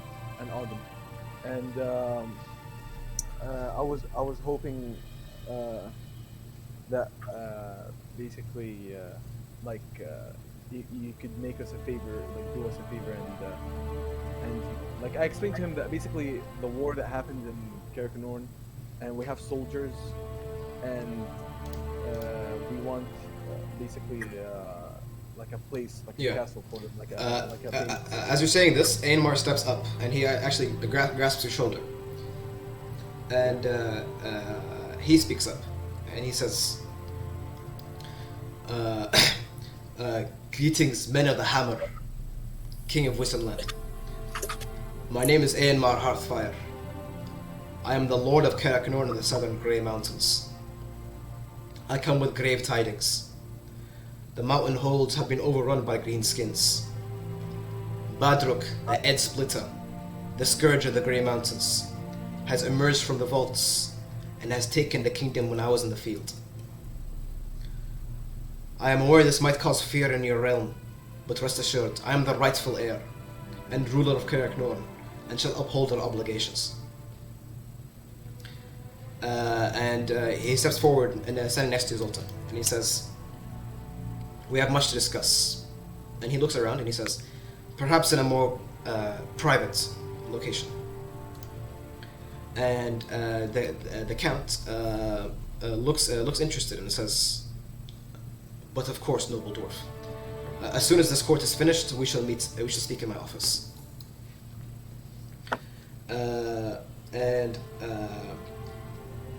Yeah, give me a second. Yeah. As this is continuing on, do you guys have anything else to say? Yeah, sorry. Also the ears, the ears. I almost forgot. He says the Grand Count says, I'm sure my steward can. I'm sure my steward Caspar can reward you graciously for your services. And he says, is it gold you want?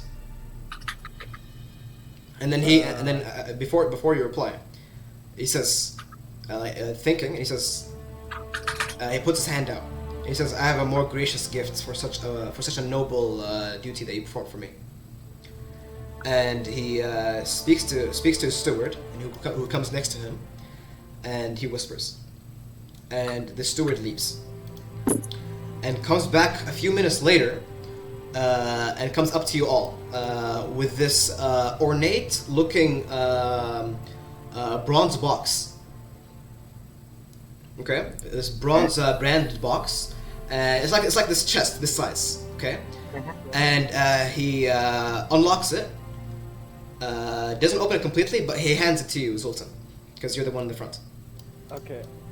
I open it. Okay, you open it, and you see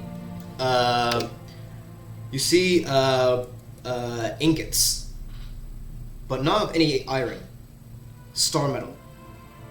Whoa! Of Gromril. Damn. What could you do with star metal? Aenmar's Aenmar's armor is made of star metal. Rorik's eyes grow wide. And once the count notices your response, he says, "I was sure that, or my steward told me that dwarves are a fan of this star metal." I thank you. And he gives basically like a solemn bow, like no problem. What you guys have basically is like a chest filled with star metal ingots, and they're all emblazoned with actual Zufbar ingots, Zufbar signets. In Memoryforge, you would recognize this immediately. This is one of the biggest foundries in Zufbar. I'd say you'd be the only one that's able to ascertain how expensive this is. The ingots? The box itself. You can use it, of course, for engineering, but it can also be sold or used for armor or that kind of stuff. So if you want to roll an intelligence check, you can. Do it. I will. I would give you advantage because you were from the Zoof bar. Ugh. Come on! 16. You're 16, it's not bad. Okay.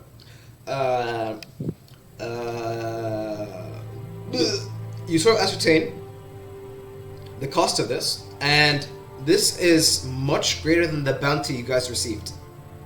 Much greater. Wow. This is around 2,000 gold.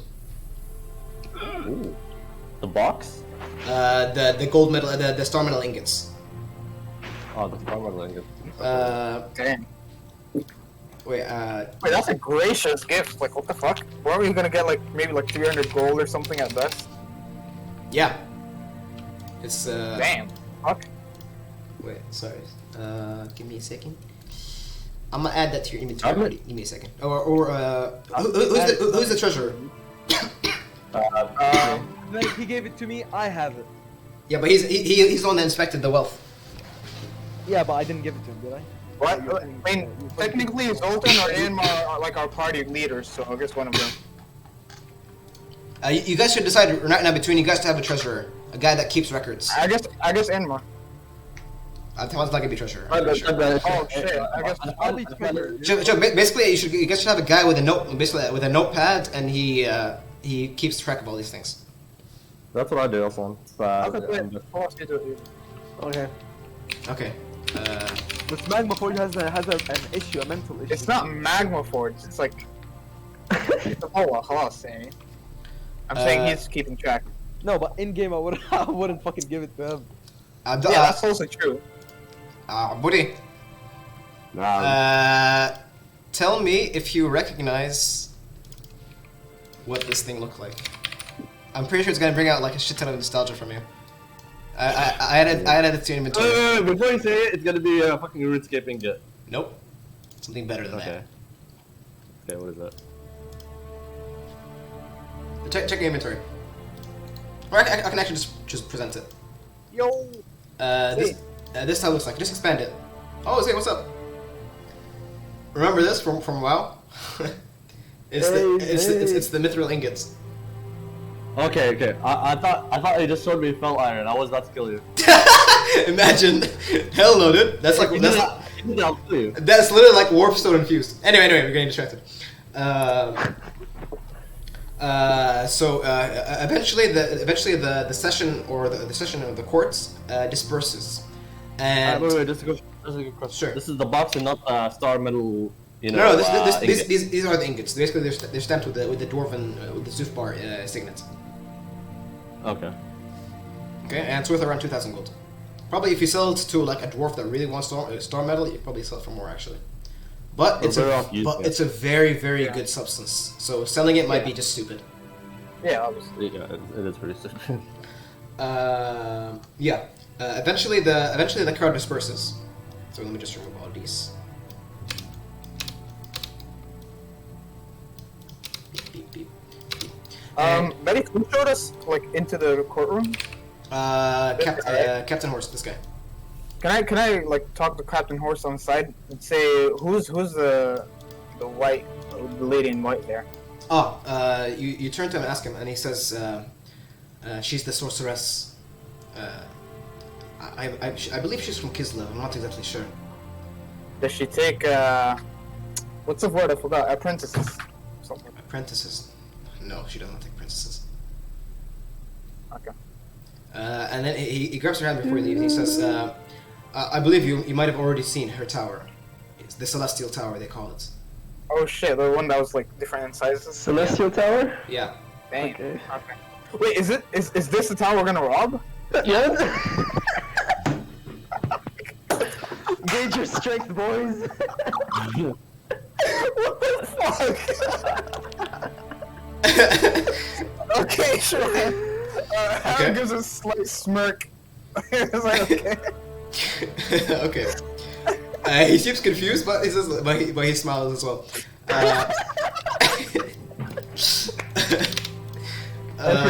Anyway, eventually the court disperses, and you guys are taken not into this room, into another separate room to the side. A a cozier location with basically like an office, more type of setting. And I'm gonna take a piss. sure, actually not this one.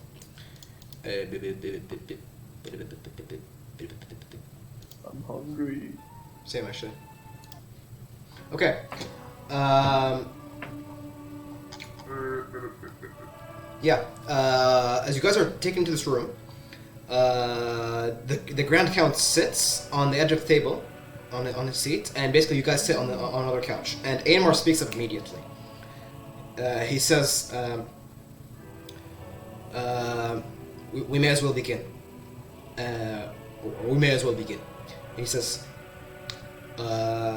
"All dwarves from Karak Norn are my subjects and are not landless refugees. And I am responsible for them. Any crimes, you will come to talk to my men. I will keep an emissary in your court to facilitate any mediation. I've already sent for a man.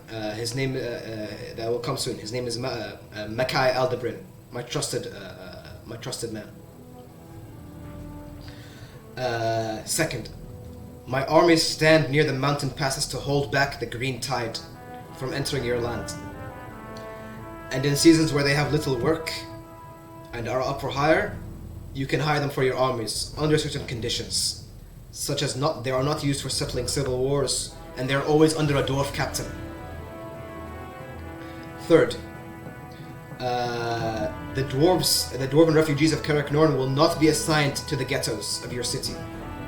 They will be recognized as visiting citizens, and all disputes involving them shall be through the government in exile, stationed near Mycen.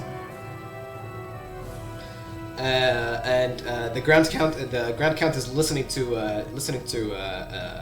Aemar's demands, and the Grand Count smiles and he says, I fear the greater danger to my city is from within its walls, not outside. Nonetheless, I think we can find some use in hiring your armies. I believe my steward has use of dwarven mines, as long as we can receive legal rights to your mountains. I believe the mine was called the Grunk Artsufak, and he looks to his steward, and the steward nods in affirmation, and he says, "I believe it's a silver mine under your mountains, the Grey Mountains." And Aemar nods and he says, "Aye, it is." And the Grand Count replies and he says, "I hope our friendship builds into a more fruitful relationship than the one we had with the previous great king, Crag." At this point, the spy master actually whispers to something to the Count's ear. So if you guys want to roll a perception check. Hell yeah. It's a whisper. I wonder how high it should be. Whisper. Woo. Alright. Yeah. High as fuck. 21. Oh, Ace! This is what you listen to. Hell yeah. The spy master sort of leans into his ear and you hear what he says. He says, "I believe the previous king had an heir. It is unsure of the boy's whereabouts. We should remain cautious with this individual." I whisper into Aemar's ear. They're talking about Guthrie. Aemar looks adamant. And he says, and the Grand Count takes his ear off the spy master and he says, "I believe we can arrange further meetings about this. Is there anything further to discuss?" Yeah, I hand him the two letters of, like from Ogden and Mycen. Yeah, he takes them and he notices the royals, not the royals, the seal of the mayors, which is sort of like an official kind of thing, insignia, and he cracks them, and he reads them, and he says, "I've heard of your deeds, and these words do you justice. Apparently, you have taken care of beast men attacked on Ogden and destroyed a herdstone, and slain a chaos cult in Mycen, and also aided a witch hunter in finishing his quest, or helped in aiding his quest. The dwarves will always, the Kazasi will always have a place in my courts. I thank you. And about the castle and the arrangements. So, what are we going to do from here? Because we need to move them like ASAP. Mhm. He says, I believe we can. I believe we have a fort near the slopes of the Grey Mountains, albeit it's kind of under repair. We can give land rights to your kingdom, Karakoron, and you can take it as your own. And we can send dwarven engineers to help repair it for you as well.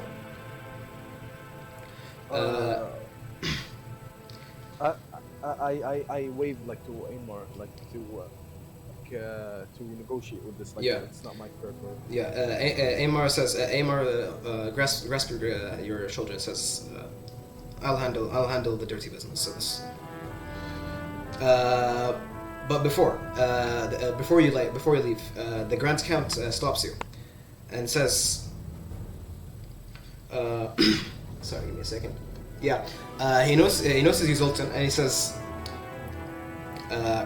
"Correct me if I'm wrong.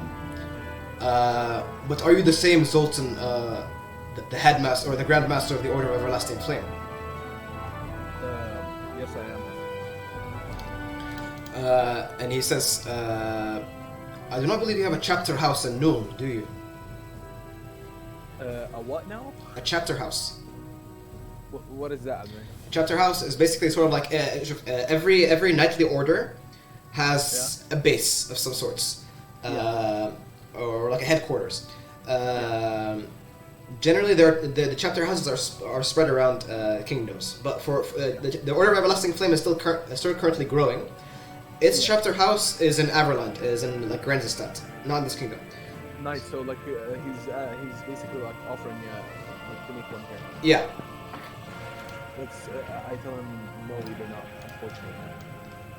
And he says, "If you so please, I think I can arrange a meeting with the Hallowed Archives. Maybe you can arrange a construction or a repurpose of such a building." Like Zoltan smiles and says, "I would love to." Grant. And the Elector Count claps his hand and says, and he looks to Aemar. He says, "Whenever you have the time, may we discuss more." And Aemar also replies and says, "Look, we can discuss more shit." Eventually, you guys are led out. And Aemar basically sort of sending for his army to come here to Nome.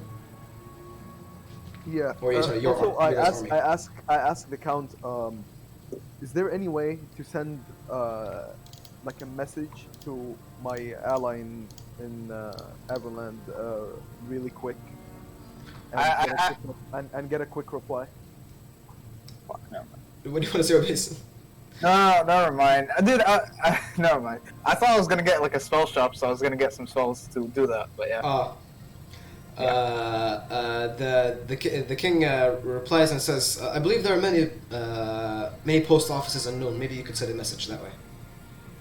I know there is, but like I was asking, like, is there a faster way? Through magical means, you say? Maybe. I would really appreciate it. He thinks for a second and says, "Perhaps the Kislevian sorceress has powers that does that. I'm not sure." Could you please arrange an audience with her? He thinks for a second. He says, "When the time is right, I will send for you. Maybe you can arrange a meeting then." Okay. I tell him, all right. It's just because I need to like send an urgent message to my ally there. But reach out to me whenever you can, please. Yeah. Okay. So eventually, you guys are let out of the royal court, and you guys are taken back into the Imperial Gardens. Okay. And Okay, sorry, give me a second. Yeah. You're eventually led back into the Imperial Gardens, and as you're walking outside, you guys hear you guys smell the open air of the garden, and it hits your noses, and it smells really nice, like freshly cut grass. And you guys hear behind you the voice of a heavy. Think a Russian accent. What are we going to do about this? Female voice. What are we going to do about this? What the fuck? You hear, Runesmith, may I speak with you for a moment?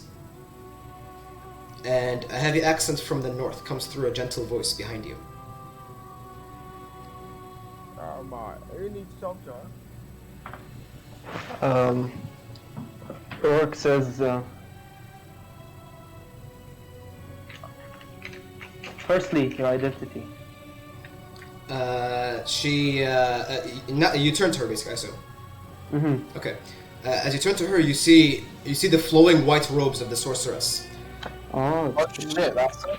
And now that you're closer to her, you can feel the magical prowess emanating from her. And she says, she grabs the edges of her dress and does this bow. That it indicates to you that she's this bow is not a Wissenland bow. It's more of a Kislev bow, the etiquette. And she does a very very deep bow with her dress, and she says, "Sorceress Anastasia of Kislev." okay. Rourke does a bow as well, and Rourke forge him. And now that you see Where her, do you wish to speak? she says, "Here is fine." And now that you see her, you realized throughout the time you were present in the courts, you realized that her vision was fixated at you, Rourke. And her eyes flashed with golden power every few seconds, like a screen, every few seconds. And she says, she has a white gloved hand, and she puts it on her chest, and she says, "You have intrigued me once you set foot within the court of the king. You carry with you an abomination of magic." And she motions with her hand toward your shoulder. Rourke's eyes widen, and she continues. She says, "What do you know about this dark mark?" And for the first time, you see an extremely decisive and strong look in her eyes.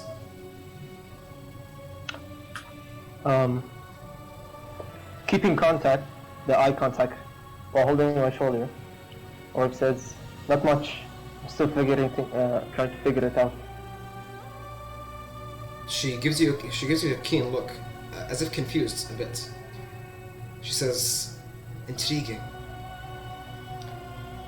Dare I ask, may I study the rune emblazoned onto your shoulder? Perhaps I can grant you further insight than what you would know now." After thinking for it a bit, Rourke speaks. He says, "Under one condition, you help me rid of this." She smiles and she says, "You are welcome at my celestial tower." And she smiles. She says this with a smile, and she motions with her hand in a circle, and suddenly, a blue and white shimmering portal appears. And she says, "You are welcome anytime." And she steps through, the portal closing behind her. Bro, I thought she was gonna let us in, bro. Fuck. I thought I was gonna scout out the place before I rob it. Adminik, could I run into the portal before it closes? You can try to. Rune of speed! Rune of speed. And I hit him like with my hammer, like a hand. Anyway, yeah, that's what happens.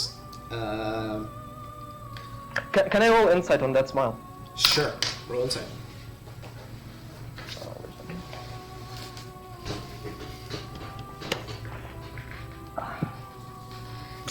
I'm debating whether I should give you. Okay, I'll give you advantage. I'll give you advantage for this. I'll give you advantage for it. You're disgusting, I'm admitting. Thank you. Okay. Unfortunately, you do not gain much. But she seems forthright. And with like a genuinely positive. What? Automatic, how long does Bardic Inspiration last? Not that long. How long is this? I think it's an hour, right? You're so I think it's 10 minutes, I'm pretty sure. useless, Yusuf. 10 minutes, yeah. So yeah, you don't have it. So yeah, that's what happens. Eventually, you guys also walk out of the palace. Yep. Okay. Wait, when he said the Kislevian sorcerers, he meant her, right? Yep. So I'm gonna talk to Rorik now, alright? Yeah. Rorik, Yeah. we saw her talk to him, right? And him talk to her, right? Yeah. She was in front of you. Yeah. So I'm gonna say Rorik. She invited you to her place, right? Apparently so. Well, you know, Logan has some business there, and we intend on taking something back for the Dorbat family. We need to get access into that place anyways, and I was wondering if I can accompany you under the guise of learning new spells, so that I can scout out the area before I, do the deed. By the way, Dominic, What's up? Zoltan now doesn't like the idea that basically we have to do whatever for the dower back, like plan. Obvious. Knowing Zoltan, that is totally in character. Yeah, he doesn't want to, and he wants to force Harak out of it.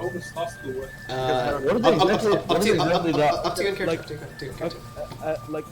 While they're speaking, Zoltan like interrupts and tells Harak, I'm sorry, but we're not going to do this, Harak.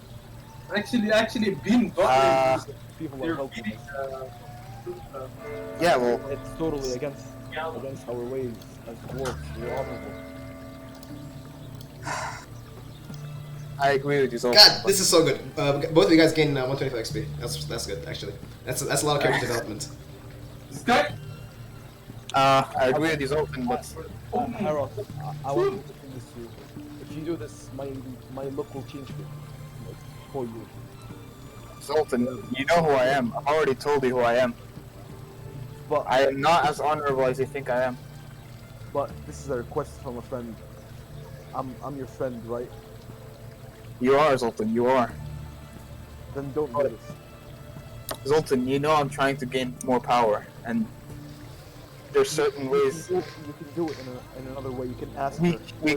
crossed the Green Mountains. We lost Green Mountains because we were too weak. I intend to grow powerful so I can get revenge from my father. Harold, there are We other ways. came to Noun, which is a capital city, and they don't have a single shop where I can learn more powers. Harold, you're getting blinded by power. Your need of power and hunger of power. You know better than anyone. I want power just as much as you need more. You need to control yourself. There are other ways. I will help you. I will personally help you. We can ask Rorik to introduce you with her, and that way you could learn your spells. But the way you want to do it is the absolute wrong way. And I don't want my friends to be able to be the ones to do these things. Look, I can promise you this.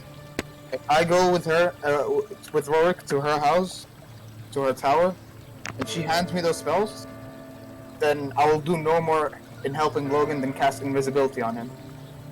But if she doesn't let me access her spells, there's certain spells, Sultan, spells such as sending, where I can send messages across to my mother, across to whoever you want, across to Conrad, to anyone across the world, in a second. And I can send these messages regularly. You know how desperate I am for such powers, for my ally to have such powers, and me sending messages to people immediately and getting the information I need immediately. But this is the wrong way, Howard. I know your core. I know your core. You're much better than this. Now listen to me. Listen to what I have to say. you will get the spells that you need from her, and I promise you, when we go to Everpeak, I will give you whatever you need and whatever you want there. Wait, we know that Everpeak doesn't really have like access to like spells and shit, right? No, they do. It wouldn't, right? They do. They do? They do. They have runesmiths. They have the best, some of the best runesmiths in the Oh world. shit. That's still a long time ways off. They actually have the best runesmith in the world currently. Crag the Grim. I Shit. promise you, you'll meet Crag with Rim. Just give me until spring, until you go to Everkeep. If it all fails, like you trying to learn spells from her with Rorik, then just trust me with that. There are other ways. How? And your father, you already know. I have sworn I will avenge your father. I agree with you, Sultan, but There's no buts, Harrow. You know what to do. I'll keep that in mind. And I guess I'll walk away. Okay. Yeah. I'll actually give you guys another 125 XP. That's perfect character development. Perfect character development. So what's the plan? You guys can walk around the city as much as you please. You guys can go anywhere. Abdullah, you can go to the College of Engineering. You guys can go to the library to gain information. You guys can go to the Hall of Archives to establish the order. Harrock's a bit like, you know, like Blacksmith. stressed. So he's gonna go to the whorehouse. You can go to the whorehouses if you want. Before that, I want to end up doing something. Sure. I want to go to the engineering company. Okay, you want to get to the College of Engineering? Yusuf, what do you want to do? Yeah. Anything special? Yeah, before that, like right after the conversation ended, I go up to Herok, Yeah. okay, to continue where we left off, Yeah. Yeah. and I say, of course, I owe you one, remember? I will bring you with me. Mark my words. Thank you. But Yes. regards to Logan's operation, Yes. I don't want that to take part until this thing gets off. That's 100% yes. We will not do anything until. We might not even do it now, or we might do it a while later, a month later even. I want to be fully prepared before I even take that risk. I believe it. I don't want to just walk in. Wise choice. I too feel uneasiness with this. She's not Okay. going to be an easy target. There is bound to be more to that tower than meets the eye. What exactly does Logan want from the tower? It's about what? From what I got, like there was like a certain amount of like papers or something, information that if it came out, like the dark, like their hideouts, everything gets leaked, basically. Okay. But yeah.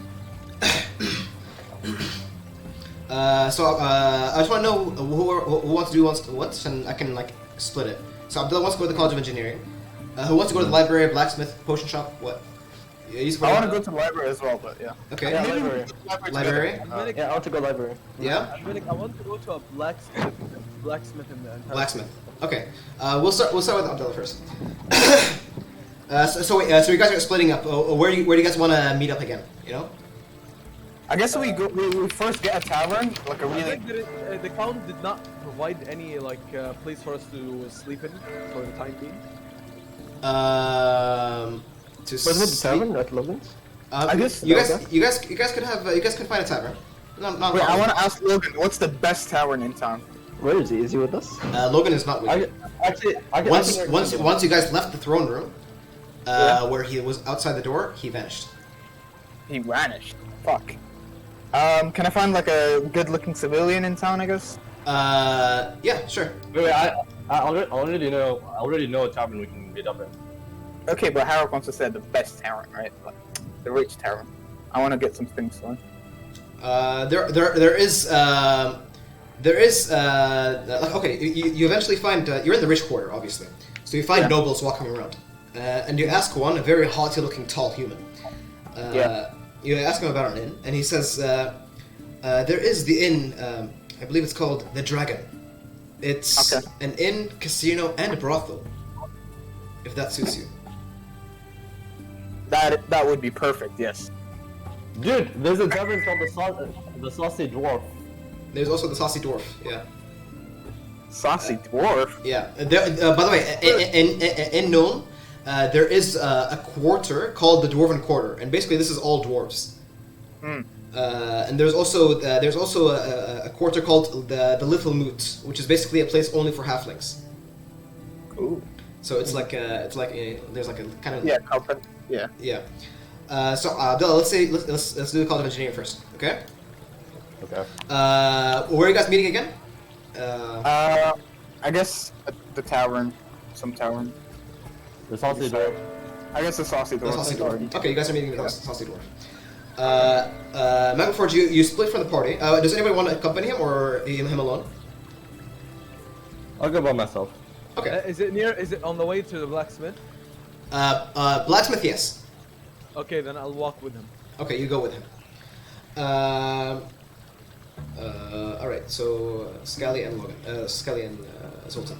You guys start making walking through the paths of the Newstead, or the university district. Not university district. Sorry, near the dwarf quarter. And Magmaforge, you follow your memory of the place. You remember the path, and you come up to a familiar gargantuan building. As you walk through, you witness many young students bustling about. And what hits you the most is the incredible scent, a nostalgic scent, of burnt gunpowder, burning coals, and the smoking chimneys, billowing out clouds of steam. As you enter the confines of the college, not many people pay you much heed. You see, funny enough, you see groups of 10 young humans following dwarves like puppies, trying to learn as much as possible from foul-mannered, gruffy dwarves. Let me bring it up picture. Where is it?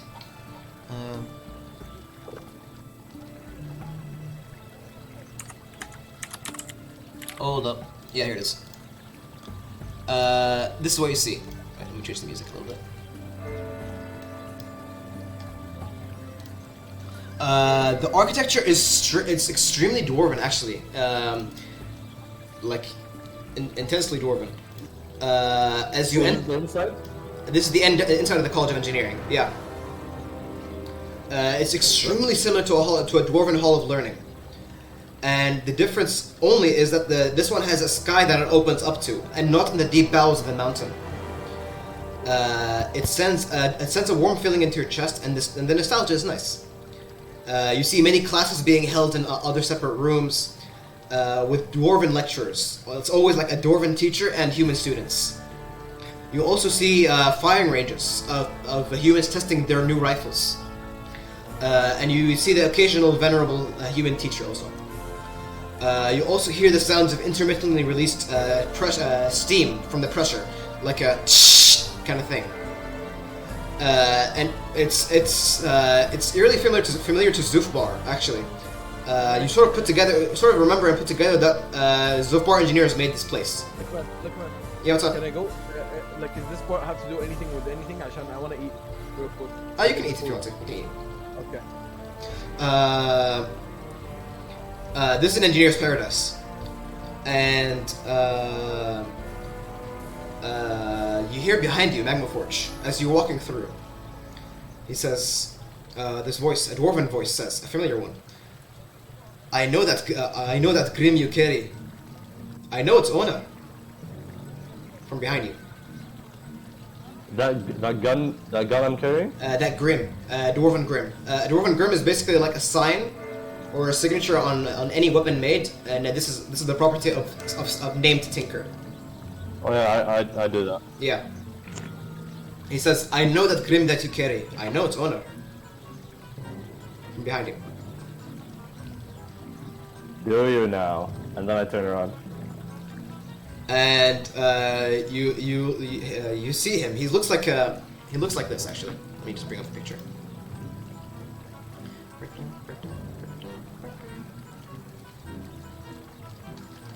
Where are you at?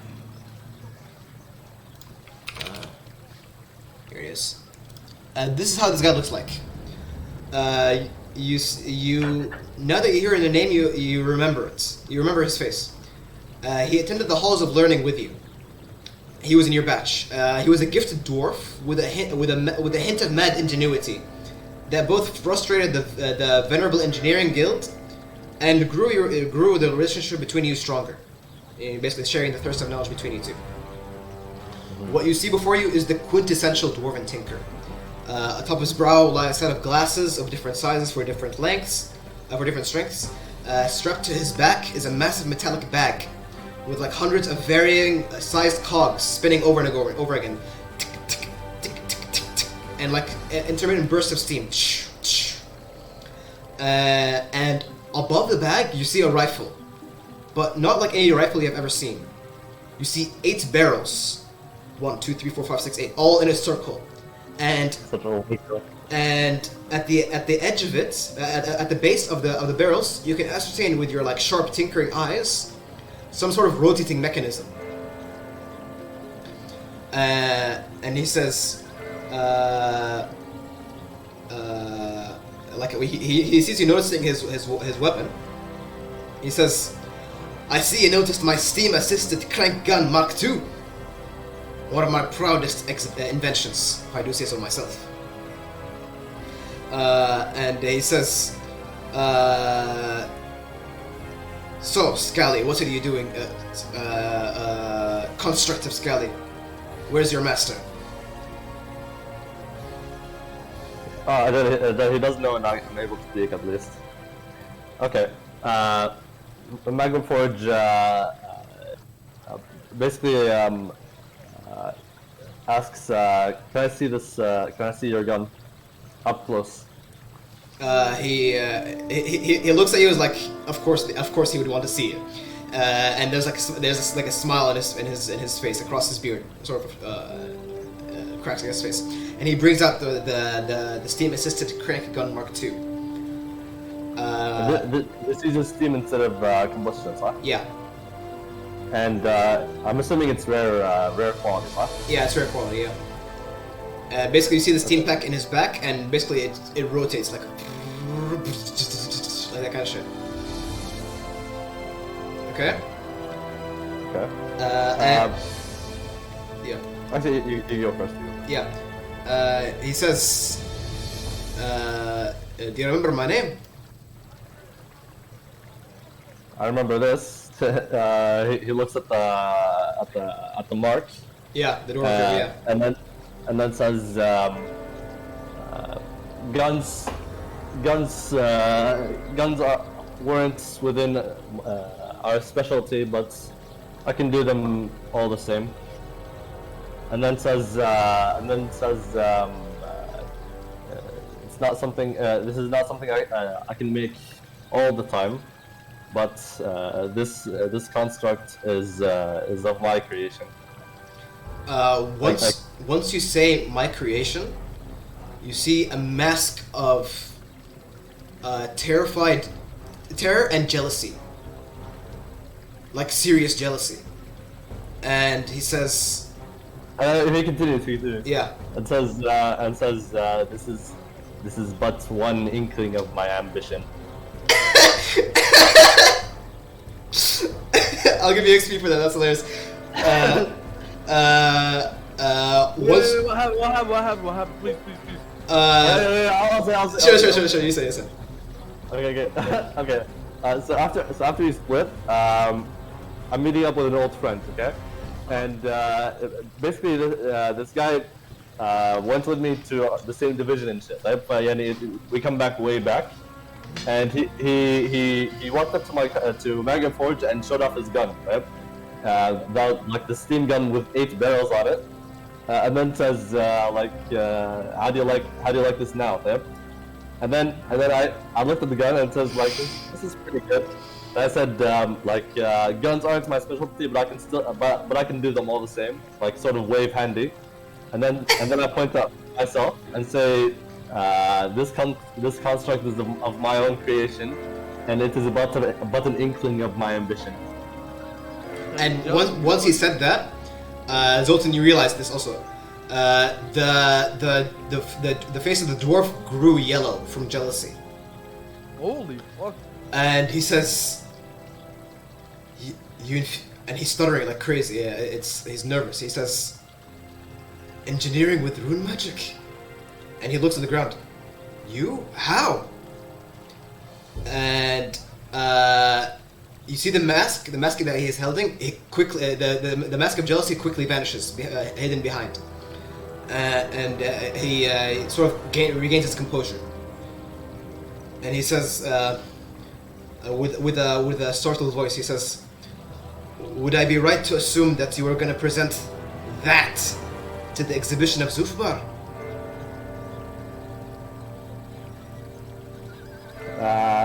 Magnaford says, not right now. I have more pressing issues to deal with. It almost cracks his facade again. You notice. But he holds on. He says, "Well, Scally, I'll just tell you the reason why I'm here, and you tell me yours. How about that? I'll start Go first." ahead. He says, "I am here for the lecture of Leonardo de Miragliano, a human engineer from Tilea. Oh shit, I know that name. He claims he has built the weapon of the new era, the weapon that will become the spearhead of the Empire's armies. Personally, I doubt an Umgi could come up with such a thing without the help of a Dawi. But I heard great things about this particular one. Care to join me?"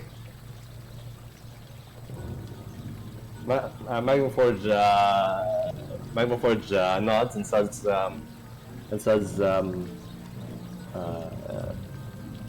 yeah, he says a teacher who doesn't learn can't stay a teacher. He says, "No true words have been said." And you start following Thusgrin, Zoltan and you, start following Thusgrin deeper into the halls of engineering. And you enter a massive lecture hall. You see hundreds of seats are arranged in like semicircular rows that are ascending, sort of like a classical university lecture hall. But at the bottom of which, you see a large platform with like a podium. And you see hundreds of human, dwarven, halfling engineers are swarming inside, fighting for seats.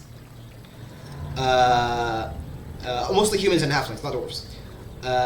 And then Thosgren, as he's leading in front, his short legs carrying forward, he says, with a little bit of hint of pride, he says, "Don't worry, we aren't fighting with these dullards. We got special seats. Benefits of being a Zufbarian engineer, eh?" My report says, although this place is nostalgic all the same, I can still see the competitiveness. I can still smell the competitiveness with all these halflings and. I have a question, Abdul. Sorry. How does he know he's Scout? Is he a friend? You've never seen this person before, but you assume that they were friends before, and they seemed connected. But how?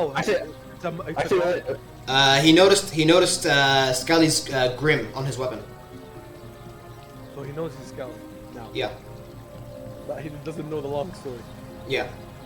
Okay. He just knows that this golem he's speaking through this golem. Either he's speaking through this golem. This guy thinks either he's speaking through the golem or this is like a mecha suit.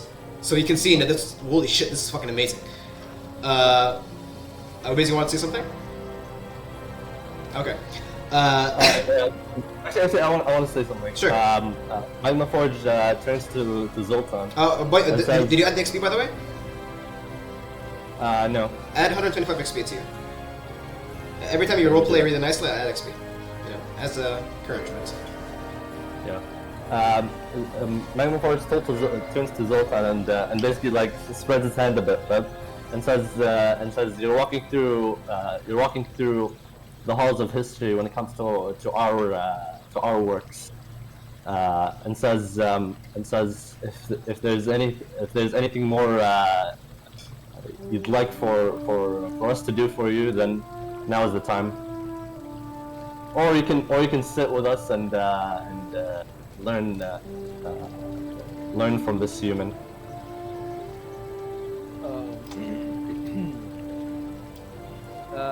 I wanna observe in silence. Zoltan, I want you to. Actually, you would know this. You don't need to roll for it. Actually, the home of the engineers is a dwarven city called Zufbar. Okay, and this is basically the home of the engineers. The Guild of Engineering has its home there, and the amazing thing with this expanse of or this beacon of engineering is that connecting Zufbar and Everpeak, your home, is a massive underground train station Holy shit. built by the dwarven engineers of Zufbar, built by Scally's people. So basically, there's a train station. There is a massive underground train station connecting connecting the two holes, It still works. and it works. And there are plans to build new railways to other holes, but it's really expensive, and there are many enemies aboard in the underways. Oh. But the one from to Everpeak to Zufbar works perfectly. Oh, okay, nice. And you once you remember that fact, you have a new appreciation of engineering. You truly think it's a magic on its own. Anyway, so eventually, Magma Forge, you follow Thuzgrin, and you find yourselves seated in an exclusive area, sort of like a box, with other venerable dwarven engineers.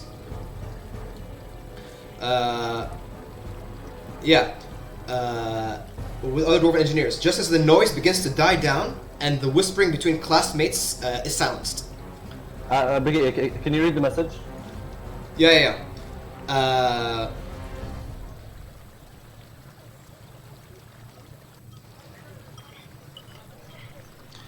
It's too retro. It has too retro.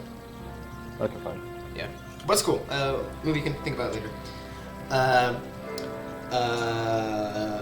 The whispering between the classmates silences, and a middle-aged man. He looks not from the Empire. He looks from Telea. Okay, and he steps into the presenting platform and comes up to the podium. And he says with like a very knowledgeable and wise voice. He says, "I am Leonardo. I unfortunately do not have much time for my busy schedule, so I'll begin my presentation immediately." He brings out a small box, like a small box with a red button. Clicks it, and you all suddenly hear like a chip, and the platform behind him, the floor, it splits open, and arising from it is like this tarped construct, completely hidden from you, but arising, and eventually meets the ground, and the platform reaches level. Bursts of steam arise as the floor behind him closes, and you see, he continues, "What you will see before you is perhaps the crowning achievement of my career. Of course, modifications are still yet to be performed, but its powers are fully utilizable for the armies of the Empire."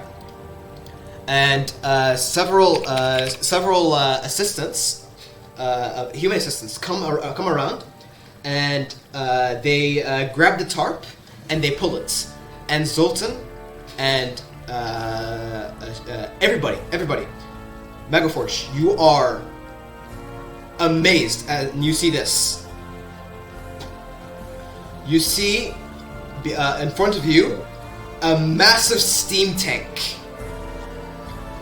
Basically, you see, he says with an announcing voice, "The steam tank Mark 1." And suddenly the entire hall gasps. And Thuzgrin leans forward, extremely, his eyes widened. It seems this engineer has been surprised more than once today. And he whispers to you, or whispers under his voice, he says, "By Morgrim's beard, this Umgi wasn't joking." And the Leonardo de Mirage then continues. He says, "What you see right here is the steam engine. Right over there, you'll see the wheels of the steam tank, reinforced with alloys of special metals from our dear friends of the mountains." And then he points to the dwarven engineers of Zufbar. And he says, "Of course, the wheels could be substituted quickly, and and eventually substituted in case of the steam the original tank wheels. That's sort of like the thing, the wire. I forgot what it's called. Really? The water escape. It is replaced into that. And the human engineer continues. And what you see here, and he points to the massive cannon. It's like this really, really thick cannon. It's what I call the Wrath of Man. And he continues. It's like it's really thick, and he says it can send a steel ball of this size, and he points in a sample cannonball, massive cannonball. It can send the steel ball of this size hurtling in incredible speeds. And in case of close combat, it has the steam Gatling guns on its side. And on the sides, you see there are guns not too dissimilar of Thusgrin's miniguns on the sides. And basically, it's mounted basically. So they go on the side and they ride it. Thusgrin is mortified next to you, and he says, "Oi, what the hell have I been doing?" And the lecture continues as Leonardo continues to explain the specifics of the tank.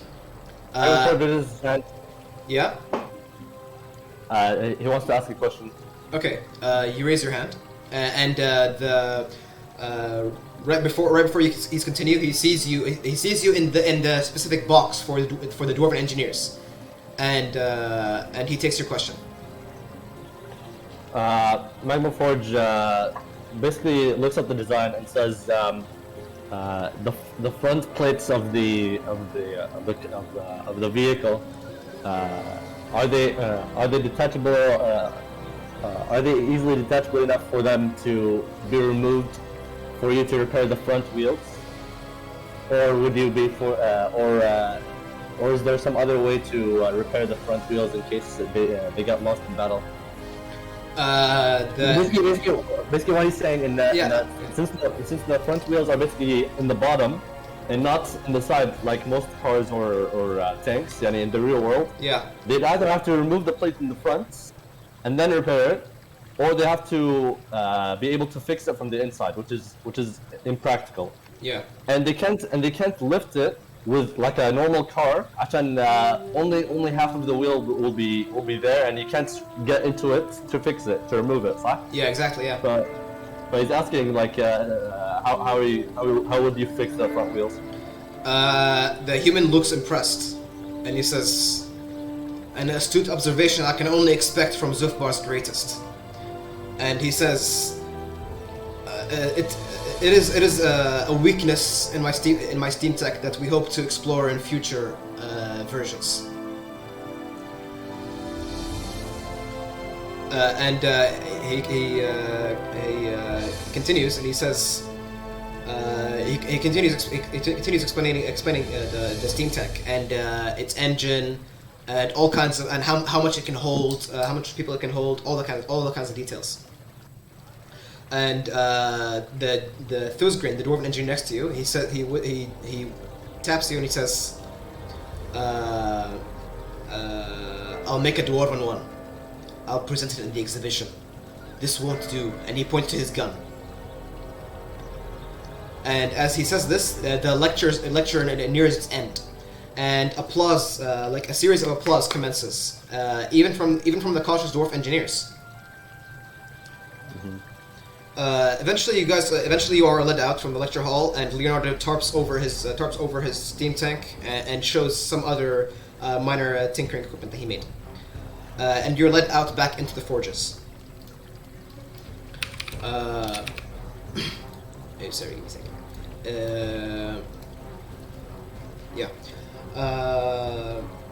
Eventually, nearing the end of the College of Engineering, Thusgrin pipes up and says,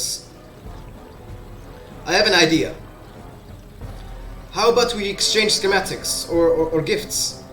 I'll give you one of mine if you give me one of yours. What do you think?" I whisper in Magma Forge's ears and tell him, "Don't do this. He's going to use that at the exhibition, your own items in the exhibition as his." Magma Forge turns his head to Zoltan and says,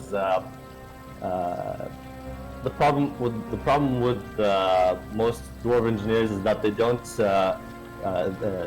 they don't want competition with the they don't want competition, and that's exactly what you need to make yourself better.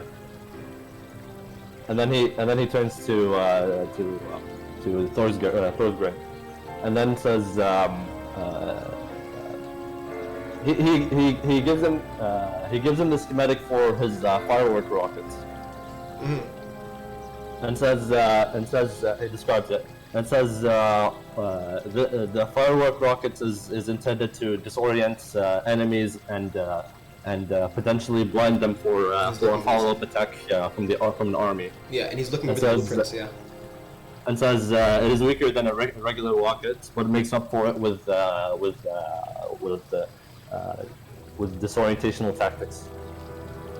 He looks at it and he looks mightily intrigued, and he says, "I believe I've got you beat this time." And he presents, he says, a finished product even, signed with my Grim. And you see, he brings out a brass metal box, okay, like a box. On each side, on its four sides, you see wheels. Sorry, not wheels, cogs, ticking. And on top of it, basically sort of like an opening, like a doorway. And in the center of it, you see his Grim. And he says, "You can have this. I worked on this with a human mage and a runesmith, believe it or not. Imagine the pain I had to go through every session with those two butting heads. Here." And he hands you this brass box. He said, basically, he continues, says, "You'll find that this box can hold more than it seems." Oh shit! Bag of holding. You get a bag of holding. Bag of holding. Yeah, you have bag of holding. So, let me add it to your character. So it's not exactly a leather bag. It's now like a No, it's box. it's a box. Let me show you the box.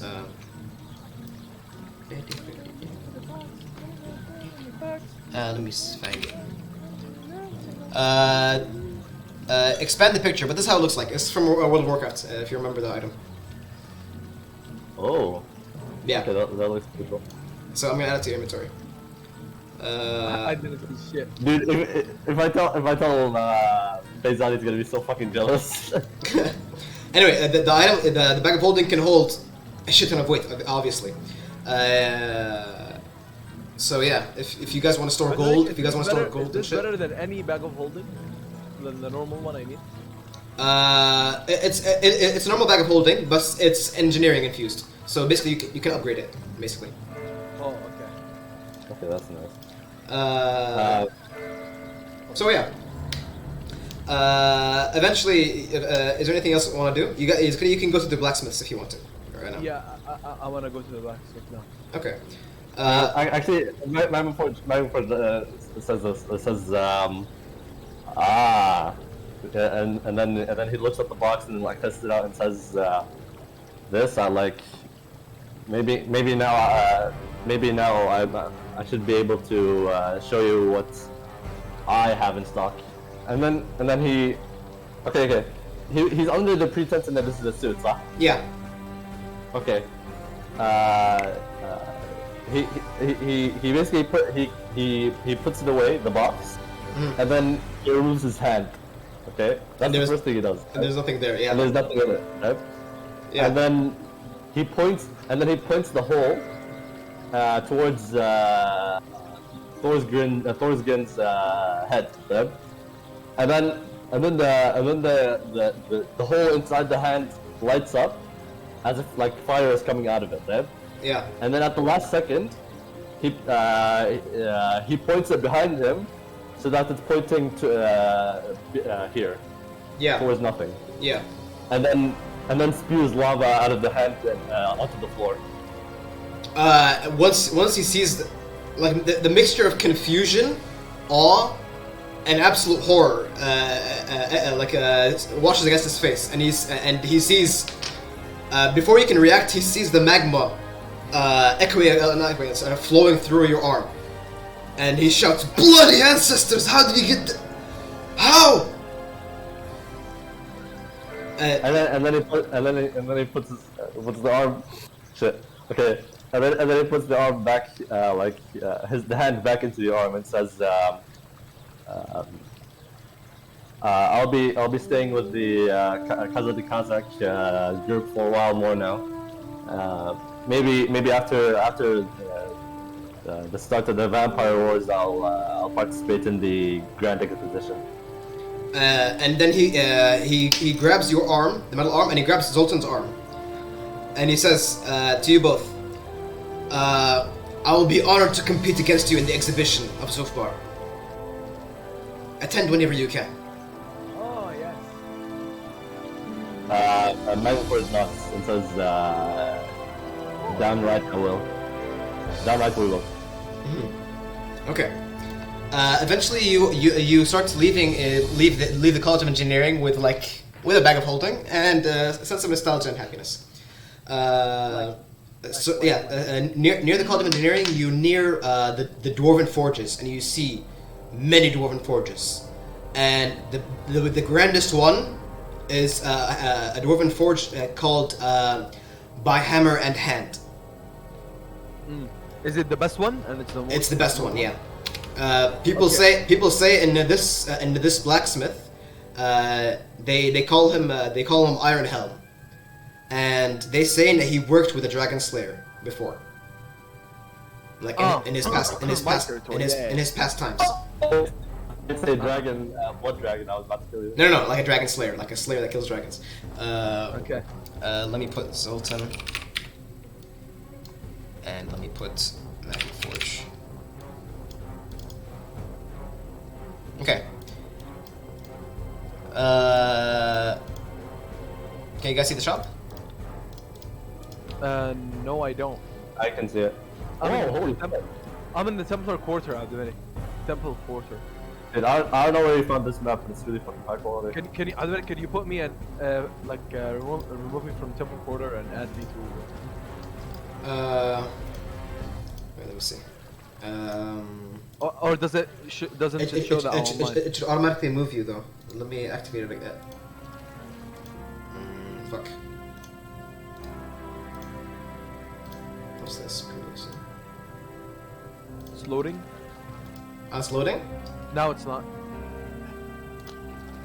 Okay, wait. Let me move to the temple quarter, then move you back. Okay. Okay. So like this, and then back again. Yes. Yep, I'm here. Nice. Yep. You see that? Yeah. Okay. What you see before you is an amazing dwarven forge. You see fires echoing from the blasting from the blast furnace, and you see a huge, muscly dwarf, like bundles of ropes of muscle, you could say, smashing against a red hot iron. As muscly as me? Yeah, nearly. And you see him. This is how it looks like. Yeah. And across his bicep, you see a massive amulet, an arm ring, inscribed with runes. You can open his character sheet and see what items he has. Oh shit! Is that how you're gonna do shops for that? Yeah, it's a shop. Okay, this is a really cool feature. Of course, you can ask for more certain things, specific things you can ask for. No, I don't want to treat him as a shop. Like I want to treat him as a character. You can ask him. You can ask him. You want? I want to speak with him and say, I have heard great things about you, and I heard you worked with a Slayer before, and I am one. And his back is still to you, and he's smashing this iron rod. And then he quenches it into the water. And he places it back on the anvil. He finally turns to you, looks you up and down, and says, "You're so young to be a Slayer." It's circumstances. And he says, "I'm more than familiar with that. So, what do you want from the hammer on hand?" I look at him, and I get close, and hold hold one of his hands and say, "I beg of you, I need to be strong. I need to be strong with my party. Yeah. I need to help. Please, tell me, what can I do? Look at my gear. What can I do to improve?" Once you get closer, he sort of shifts back, but like a funny smile curls across his face, and he says, "The Slayer friend of mine had one of his favorites here, actually. If you want to see it." I'll anything to make me powerful. And he looks up to the wall, okay, and you see like blazoned against the wall. You see many weapons of like inscribed with runes. Magma Forge, you see this also. He goes to the wall and picks up this javelin, this beautiful javelin, like almost star metal-y, with like runes inscribed all over it. And he says, "This is a javelin of lightning. You hurl it at your foes, and it turns into a lightning bolt." And he says, "Let me present." And then he exits outside to the field. Yeah. And basically, what he shows you, once he hurls the javelin of lightning, of course, in a safe space, the metal of the javelin glows bright with the runes, and it suddenly becomes a thunderbolt that streaks across the floor. And basically what this item does, and it's like a line damage. They have to roll reflex saving throw, and it hits everybody in like a line, and does like 46 lightning damage. Yeah. Plus javelin damage. Plus normal javelin damage plus your strength. So it's pretty good. Yeah. I tell him, what about armor? He said he looks you up and down, and then he actually, let me check the. Give me a You second. don't wear armor. Okay. I don't. Give me a second. I believe this- Dude, this shop thing's actually so fucking cool. Okay, there's something wrong with the sheet. Let me just fix it right quickly.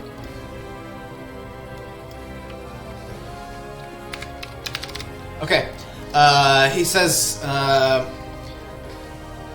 he actually brings out these sets of bracers, okay, inscribed with runes, and he says, I know slayers usually desire an honorable death, and some usually want to avoid the nicks and slashes.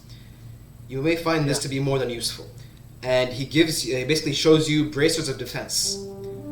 Yeah. Basically what these are, they add +2 to your AC without having to use armor. Nice. That's literally perfect, dude. But they cost a shit fucking ton. Yeah, they're pretty expensive.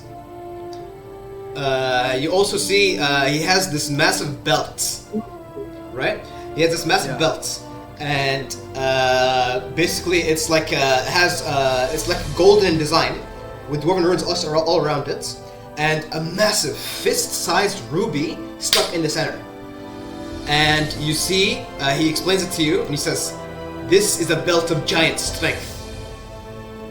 Should you wear it, you become as strong as the giants of the mountains." However, like my strength is, I show him, like I flex my muscles and I show I'm pretty strong right now. I don't need that right now. Fair enough. And he But puts it away. however, I am intrigued by your bracers and javelin. He says it might cost you a pretty shilling. The bracelet of defense, 1,500 gold, and the javelin of lightning, 1,500 gold. I tell him I'll give you both for 2,500. 2,500. So how much do I have right now? How much do you have? I have 689.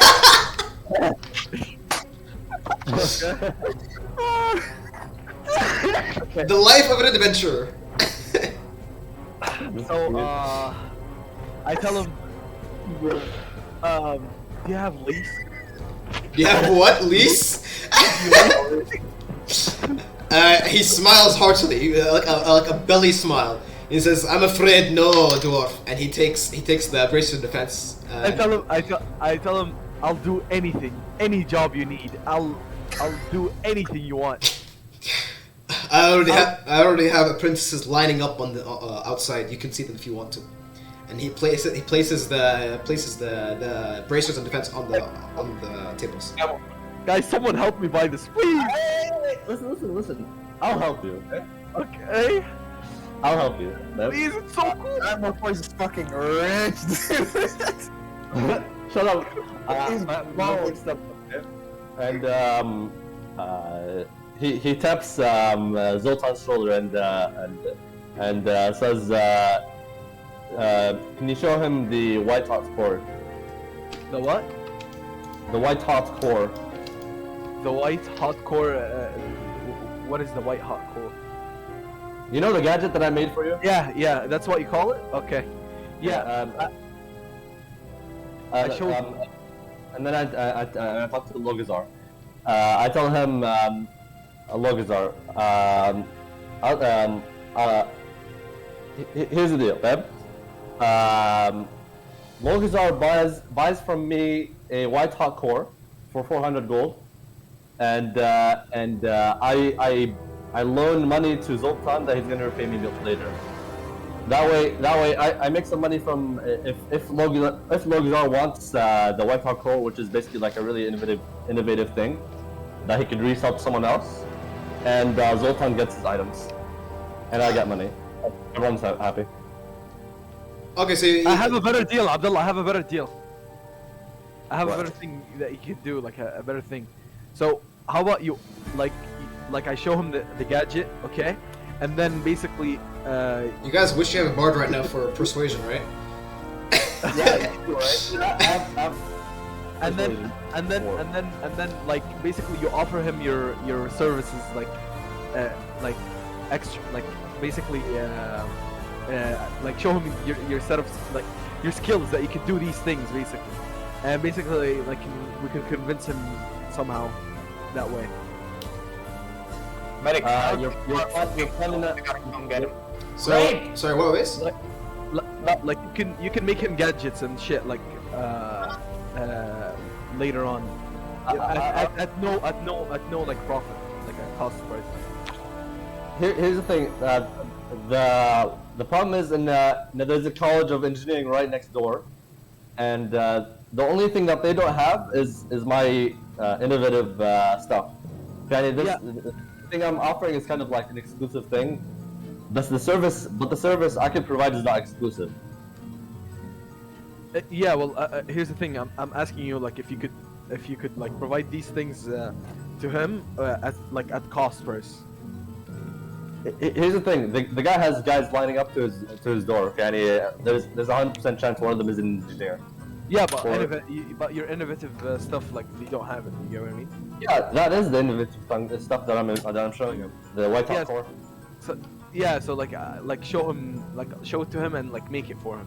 Like you can make multiple ones for him at cost. You get what I mean? That he can, okay. Here's the deal that I'm gonna give to Luxar. If he's up to it, I can sell this. I can make this white hot core for him to resell later because it's very valuable. And I can lend money to Zoltan for him to give me, and he can buy the two items from Luxar. Yeah. You want to buy the two items or only the braces of defense? Yeah, the two items. Okay. By the way, the DC for the javelin, does it depend on the usual or it's just flat 13 DC? I believe it is flat. It's a flat DC. If Alric works on it, can you increase the DC to like make it match his level? I think it could. Okay, in that case, what does Rorik, you mean? Rorik, yeah. Rorik is. Aren't both of them Rizma? Yeah, but Rorik has Infusionist. Okay, that's what I'm thinking. Okay. So yeah, what do you say? So wait, the plan is, and you make him a white hot core, and he buys it from you for 400, and you or if you want. and you loan Zoltan 2,500 gold. I'll pay 500 from my own pocket. So you loan him 2,000. When I lent him 2,000. Yeah. Okay. Yeah, minus the thing. So like 1,500 basically. Yeah, 1,500. Yeah, basically. What? Wait. No, Oh, yeah, 500. yeah. Zoltan gained. Okay, look. Yes. Wait. Okay. First off, let's do the first thing. You present the white hot core, and he sort of examines it with his keen eye, and he says, "I assume I attach this to the weapon. Is that how it works?" And he attaches it to a sword. And he activates the gadget, consuming the fuel, and the sword glows white hot red. And you see a smile curl behind his under his beard, and he says, "This is interesting. How much are you selling it for?"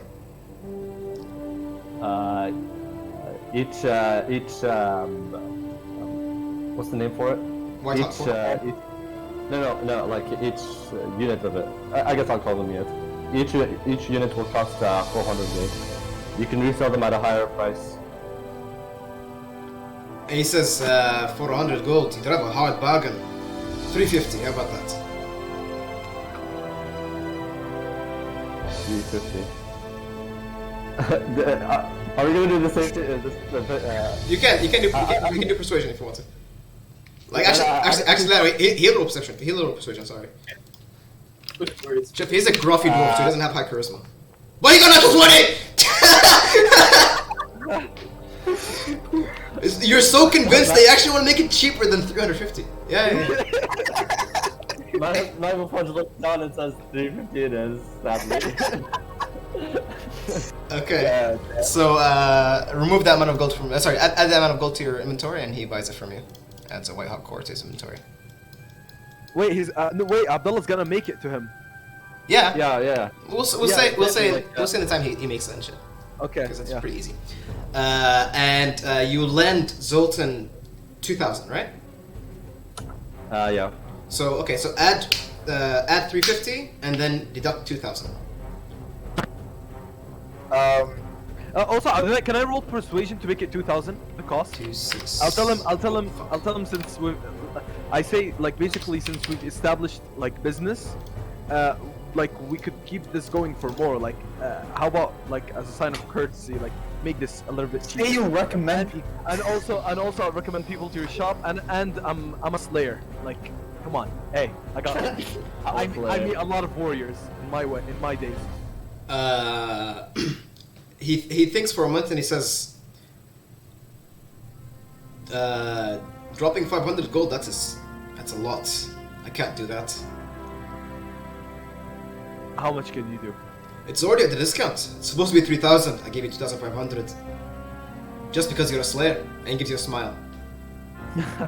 I tell him there is more where this is coming from, and basically I also point at Magmaforge and I say, this guy's pretty smart.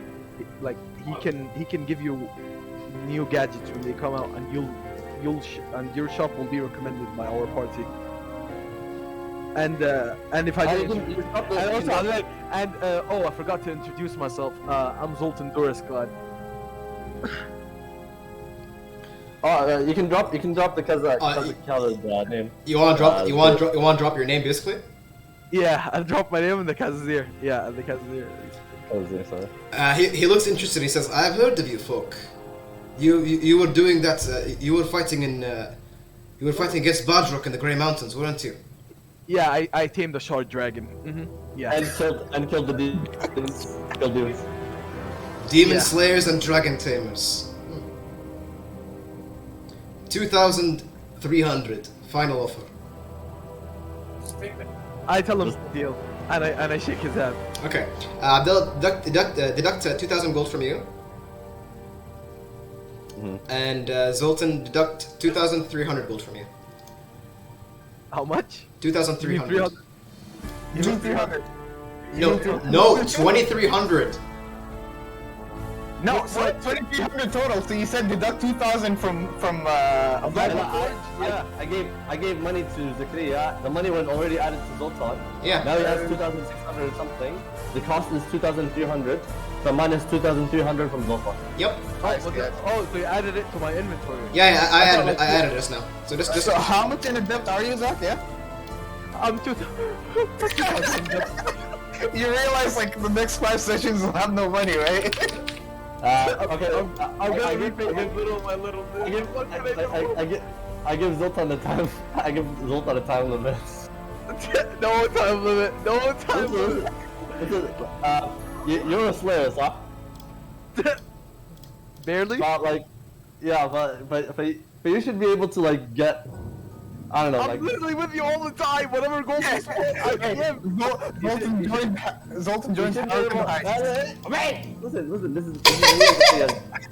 is me and Zakaria's like hangout time, man. Okay. Since you're like kind of like a king, so technically, and I'm poor. My dad doesn't. Hey, and I don't have contact with him. It's been years since he sent me messages. I got one today. wait. I'm a nobody.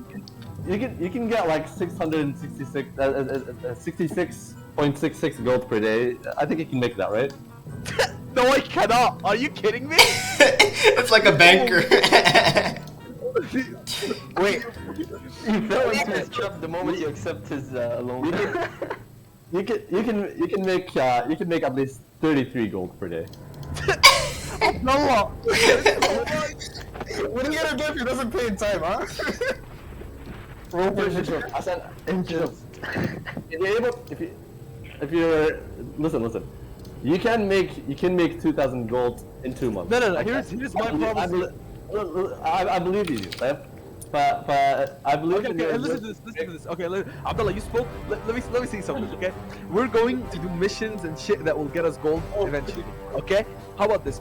I promise you that in the next everything I will deduct from my gold every single time that we take money divided between all of us, and I'll give you like an 80% of whatever gold I make every single session. That's hard to keep track of, though. I'm gonna forget that.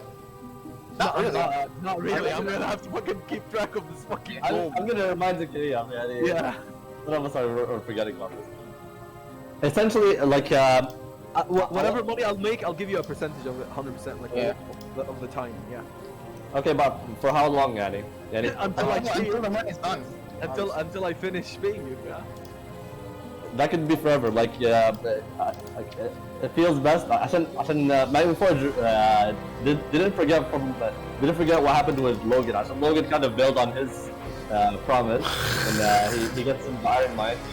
But for this time, he says there has to be a time limit. Come on, Scally. It's me, Zoltan. I'm not fucking Logan. I'm not gonna scam you. We're a party. Remember? Okay. You get me you get me the 2,000 gold, like every like 80% of what you get until it's paid. A maximum of 3 months. What? Dude, why do you care about the time? Why do you care about the time? He's paying you 80% of whatever he gets anyways. Until Or you can make or 3 months past. Wait, let me add a What the fuck are you gonna do if 3 months passes? Base, you're not here. Let me add it. You can add a quest to Zoltan. Pay back your creditors. Shut the fuck up. Or Zakaria, suddenly you'll find yourself missing a kidney. Abdullah, listen, I need a time limit. That's not negotiable. a time limit is a year. A year? A year is a year. I think these 13 sessions, how much time has passed? Well, Abdullah, around 2 months. We get a huge sum of gold 2 months. out of nowhere. Like in a session, I'll give it. Like if I get in one session like the amount of gold that I need to repay you, I'll give it to you all back immediately. That is part of the deal, and you give me as much as you need to give me, up to the depths, up to a maximum of 3 months time. Nah, 3 months is not possible. I don't think we're gonna have a time skip of like 4 months or some shit. Yeah, we're gonna have a time. Yeah, exactly. So like I'll just pay you whenever I can. Yeah, whenever it's possible. Whenever I get gold, I pay. Gold pay until I die. Dude, having Zoltan as having a prince as your what do they call it? A stipend? Yeah, that's pretty good. Okay. Not even fun to like look I at think the term is actually patron. Patron. Man is sick. Gordon. I can see Zoltan's like eagerness and like truth and like no deception. Like unlike Logan, where like he changes his mind a bit and says just this once, you can have your way. Like I tell him respect Scully, and then like I just like punch him in the stomach, like, hey, what's up, baby? Like, hey, let's go. Dude, your head goes against the metal wall. Doing that. Okay, fine. You get your javelin. You pay me as much as you like I don't know, 80% or something, until the debt is paid, which is Respect. Congratulations, kid. Now your AC is 20. Let's go. Allah. Wait, that's it? It's plus 2 AC. What do you mean? And the javelin of lightning. And the javelin of lightning.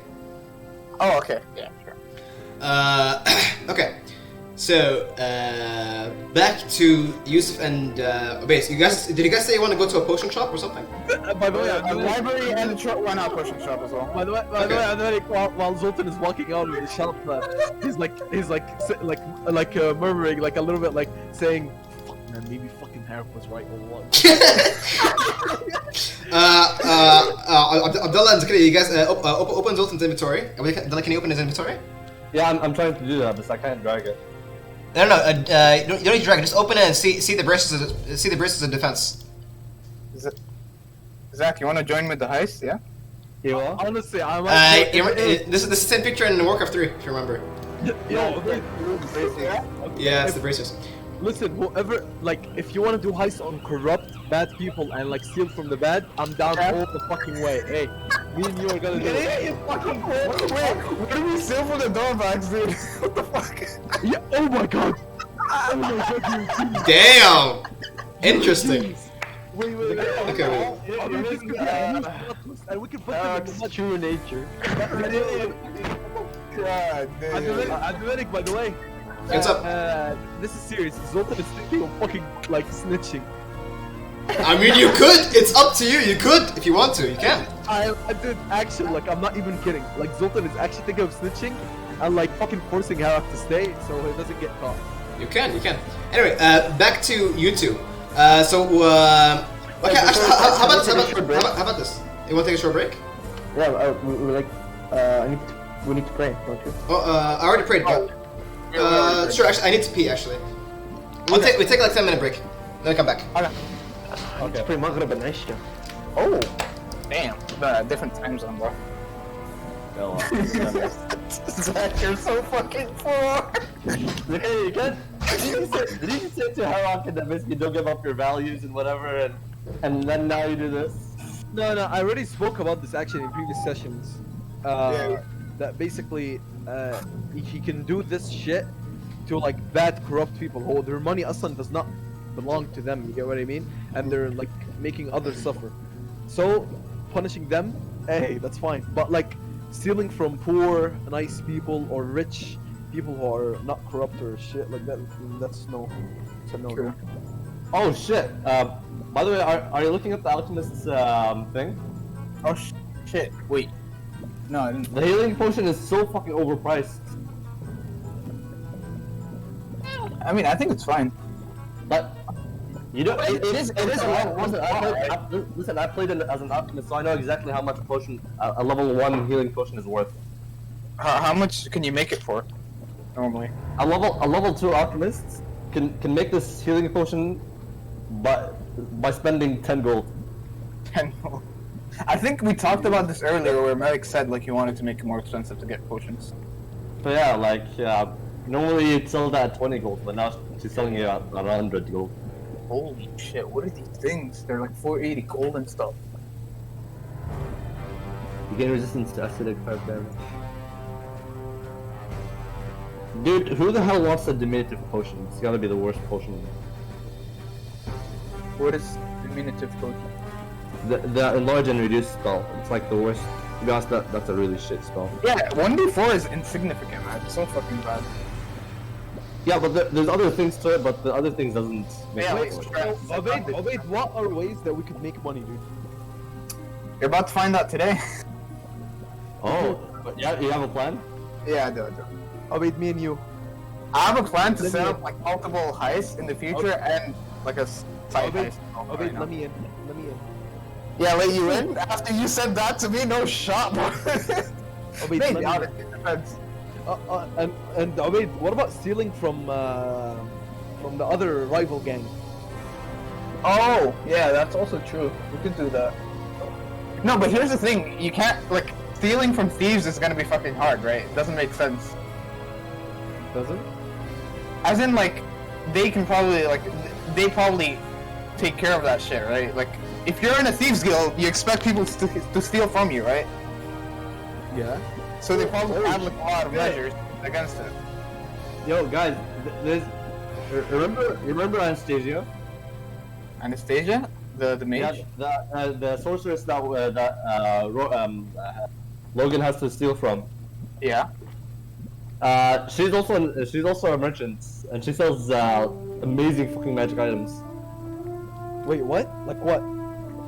Okay, first of all, like she sells a bag of holding, but the things she sells a staff of healing, which costs 13,000 gold, and it lets you cast cure wounds, lesser restoration, or mass cure wounds using charges. Oh wait, Mass Cure Wounds is like level 4 spell. Level 5. Level 5? Holy shit. No, that Yes. isn't anything, so. It heals 6 people, 3d8 plus your ability score. Modifier. That's actually Yeah, so we're getting that. We're stealing that. Yeah, wait, you're stealing that? I don't know. Honestly, I don't know. Because I feel like She has wings, dude. I can make you fly. What do you say, Abid? this is a really hard target. And from other campaigns that I've watched, like, stealing magic items is not really a good idea because you can get caught easily. You can, like, they can detect it, you know, basically. Oh my god, she has a ring of evasion. Wait, what? She has, Oh, she has wing of evasion, winged boots, Medic! dimensional shackles, so... Oh my god. How much does it cost, Abdullah? The winged boots? Medic! What's up? What? How much would it What- cost to What make does a the boots do, Abdullah? To make a what? It lets you fly. a Grom Rail, what do you call it? Breastplate. I A didn't hear Gromrail breastplate. From Fly. yeah, Gromrail. Yeah. So you just need you just need a good smith then. Yeah, that smith is probably a good smith. A lot. Yeah, Like, Rorik is a good What smith I'm also. saying is, like, Rorik's how much more? Multiply what I had by a few times. How much more? How many inches? You know? How much? Okay, let me think. Wait, Abdullah, right now, how much do you have? Gold. Let me check. Right now I have like 1,000, but I'm saying before I gave Fucking you... balling after you gave me that much. Are you Then swear? dude, this is not much, dude. Like, I'm What do you saying... mean it's so much? You had more money than the entire party at one point. Dude, you have more money than me? Double the money that I had? Basically, it would take around 400 gold away from your breastplate, away from the box, basically. That's not. Wait, that's actually almost like 1/6, so which is like a good. Yeah, like it's actually 1/5. Yeah, almost 1/5. 400 to 2,000. Yeah. It is 1/5. Yeah. I want to make myself yeah, a armor breastplate. I'll do that later. But like, I can see the up price they made on the to the potion of healing. Yeah. We'll get to that right now. Just waiting for sneezing. Boy, do you remember this? What? It looks like a foil to me. I actually don't think I want anything from her. Buddy, That's a fat ass dumpling. it's a burger, man. Come on, man. What? Remember what? Hey, did you open her, Look at my her camera. crystals again? Or like her things Oh again? shit! Let me I'm read. almost done. Yeah. Wait, give me a second. I want to open the one with the prices back. I'm gonna go to the bathroom. You can't open her? What the hell? I think only one guy can open it at a time. No. You can open. Multiple guys can open it. I'm double clicking. It's not working. And if I do it from the character sheet, like, Okay, I can't see let the me point. open it and place it again. Okay, how about now? Okay.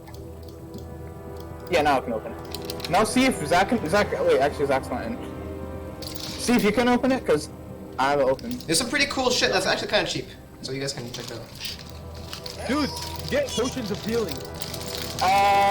Dude, they're like 100 gold each. I need all my gold, Zach. That's the thing. I have a lot of. Yeah, I have like. I don't know. I'm gonna do like a thingy now. I don't know how much gold I'll make. But Mick, you have the brothel thing prepared, right? Brothel? Brothel, yeah. I mean, you can go. I want to do the heist of the brothel thingy. Okay. Not really a heist. It's more of a it's kind of a heist. Not really.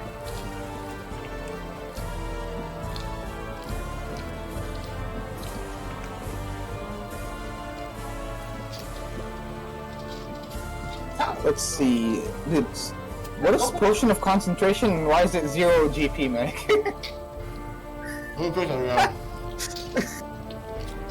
I'll buy one of those. No. What do you mean? How much would it cost? Guys, Yeah, what's up? I got a message from my group. Yeah. We got the report is due tomorrow. And I was the one in charge of like assembling our tasks into one final report. Oh shit. Alright. So if you guys don't mind, I'd like to like finalize it. Okay, it's fine. You can What leave. about the it's fine. top? You're not gonna buy any potions, anything? I can do that another time. Maybe we can do like a bit going to the brothel or something. I guess we can do that. And wait, are you gonna come back or? I don't know. I think we can continue it later, regardless. Because I think we have like a half session or something that we need to do with Faizan. I think once he comes back. So Okay. yeah, we can just do it with that You later. guys enjoy. Thanks. Alright, thank you for the session, Vicky. No problem, Canadian. Take care. Yeah. See you. See you, dude. See, Yeah. So Obaid, Actually, I'll say several days. I'll say several days have passed actually, because that only makes sense.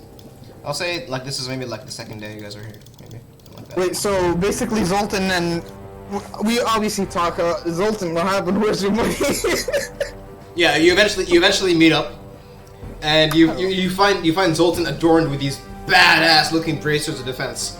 Holy shit! Where did you get that? and then, hey, you think you saw something? Look at this. And then I throw Then he javelin. shows like a beautiful looking javelin, and he throws it into the sky, and the javelin suddenly turns into a lightning bolt. Damn. Pretty cool. Yeah.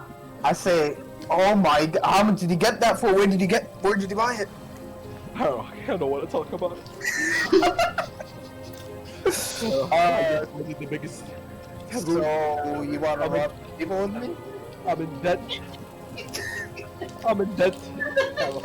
How much? I owe Scalby 2,000 gold. 2,000? That's an absurd amount. I've been meaning to talk to Scully about it. You take too much money from the party. He treats us as if we're any normal customers. What could I do? Hell, I needed these things to be strong for you people, for my people. I need to be stronger, you know? I thought you said being strong is not important. I never said it's not important. I said getting it with your means was wrong. That's So getting it by means of debt is right? oh my god, I don't know what to do. Wait, Medic, I want to go back to that guy actually, Smith. The Smith? Okay. Yeah, like let's say later. Wait, we're still talking though. We're still talking. Okay, yeah, go on. Okay, Harrock, Yeah. I need to make money. So you see, the easiest way is to like do robberies, right? No, Harrock, please don't make me do that. Well, Harrock, how about that? that's the only way I know Zoltan. Do you know any thieves? Steal from? Yeah, Logan Dorback. I honestly didn't like his scumbag brother. He opened my father's message, something meant to be private. That is a shitty move. Although I wouldn't advise stealing from the greatest thieves out there, probably. Oh yeah? Yeah. No, the great Harrock is here. I am somewhat of a good thief, yeah, you're right. Maybe even better than Logan, you know? Ooh, I sense that you need to prove yourself. Dude, like, have you seen him, like, lately? Like, he tried to sneak, and he couldn't sneak, like... Actually, I'll say Zoltan is with you guys here because it's been several days actually. Alright, sure. And I say, and like, what was that, like, thing about him wearing a red bandana when he's against a human? Honestly, I'm like, the most I've seen Logan perform is when he's not Logan. He's not really the brightest tool, or sharpest tool in the shed. Sheesh! I honestly question his presence here at the party. He's a liability. Yeah, you wanna, like, kill him and take his stuff? Haha, I'm joking. Nice. Wait, are you serious though? Oh wait, Del, I forgot something. How much does it cost to repair the op? It doesn't exactly cost anything to repair something. Because last session, Logan's op was fucked up, and then he repaired it by you. So I don't know how much it costs. So we can collect the gold from him and add it to you. It doesn't cost to repair anything. Oh, it doesn't cost. So nothing. Yeah, you just service, I guess. Okay, okay. Which doesn't really make sense, but that's how it is. But you would charge us if you could, right? I mean, you can charge him still if you want to. Do you want? Okay, no. No. I mean, you can sap money from him. He's actually pretty loaded. Wait, Logan's loaded? Logan's loaded, yeah. He has more gold than he has more gold than Magma. But Medic, I wanna. Really? Yeah. Damn. I wanna actually. Yeah, it's 1,200, I think. Wait, Obaid, do you wanna Rob Logan? Yeah. Yeah, but like, what benefit do I get, like, robbing with you, right? Like, I could just rob him without you, right? Yeah, well, here's the thing. We're Like, buddies. you're not adding anything to the. Yeah, you gain my everlasting protection, and I'm pretty strong. Yeah, that is true. Yeah, well, I already have your everlasting protection, right? No, not really. Not if I change my mind right now. No. Damn. But Medic, I wanna do a couple of things with that guy. I wanna see if I can get the longsword traded, +1 longsword. Oh, yeah. Okay. Yeah. My hammer in hand. I'll bring it back here. Alright. Okay. Okay. I guess I know that Zoltan and these guys made business from him. Yeah. I come in. Harrock Bronzebeard, a fellow member of the Khazazir. I've heard that you have some great items here. You hear him like smashing iron against the anvil, like in a new day. And on top of the table, you see the familiar white core gadget, the one that Scally made before, that Zoltan has. I'm wearing my, like, fine clothes, by the way, the ones that cost like 50 gold or whatever, right? Okay, and I'm browsing around. This is some fine gear. Did he make it yourself? I'm trying to act like chummy to him. Yeah. Make it the yourself. white core in the inventory? He has it, I believe. I don't know, I think. It's not in the inventory, I don't see it. Let me add it. Come on. Yeah, so keep By the going, way- Harrock, keep speaking. Yeah, I've seen some. You've what you gave to Zoltan. I've seen it in work, and by God, I'm impressed. This is some of the finest craftsmanship I've ever seen in my life. You're in the presence of Iron Helm, and he smacks what looks to be like a hammer of sorts. Say you wouldn't have any magical rapiers, would you? Rapiers. I mean, I could craft one, but rapiers are not my style. You see, I am quite the dexterous type, not the one to deal with strength, and I need rapiers for my style of combat. I happen to have a +1 longsword, or I don't know, you wouldn't say +1, a magical longsword. Yeah. And I was hoping to trade it for a rapier, a magical rapier of equal like. He presents his hand. And I pull out a longsword. And Okay, he takes the longsword with a strong grasp, and he tests the edge, flicks his finger against it, puts it across his arm to see the balance of it, and he starts twisting it around to feel it around. He says, Yeah. "It's a pretty good sword. Let me see out back." And he starts.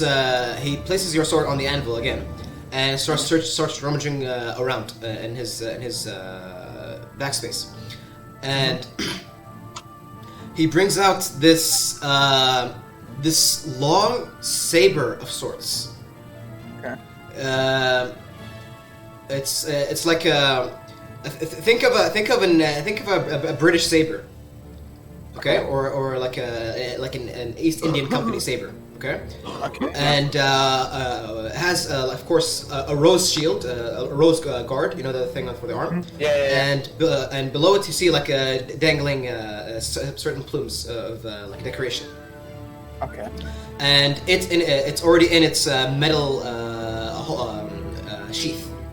He says, Okay. Yeah. I didn't make this myself.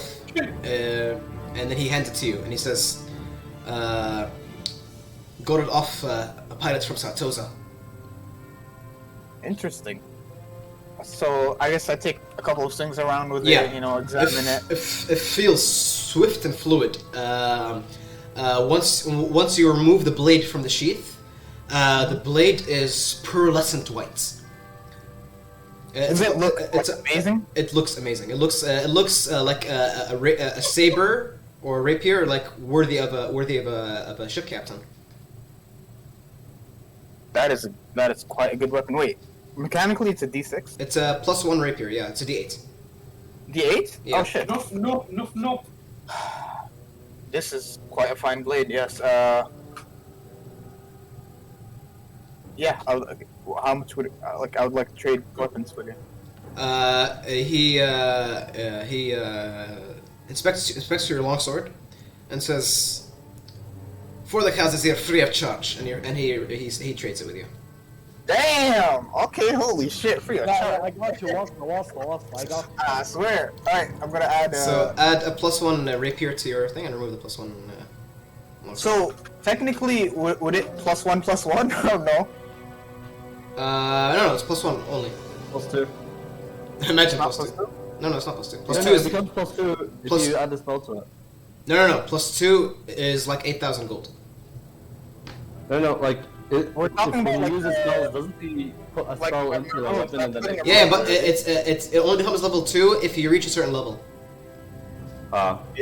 So later on, I can make a +2. Later on, you can make a +2. Yeah. But how long are we talking about? Like what level slots? Like I have to check the thing. I believe level 5 spell slots. Okay, that's pretty not that bad. Yeah, I guess. Alright, that's a good trade. What else do I need? So now you have now you have a casual +1 rapier. You don't need to infuse it with magic Yeah, every time.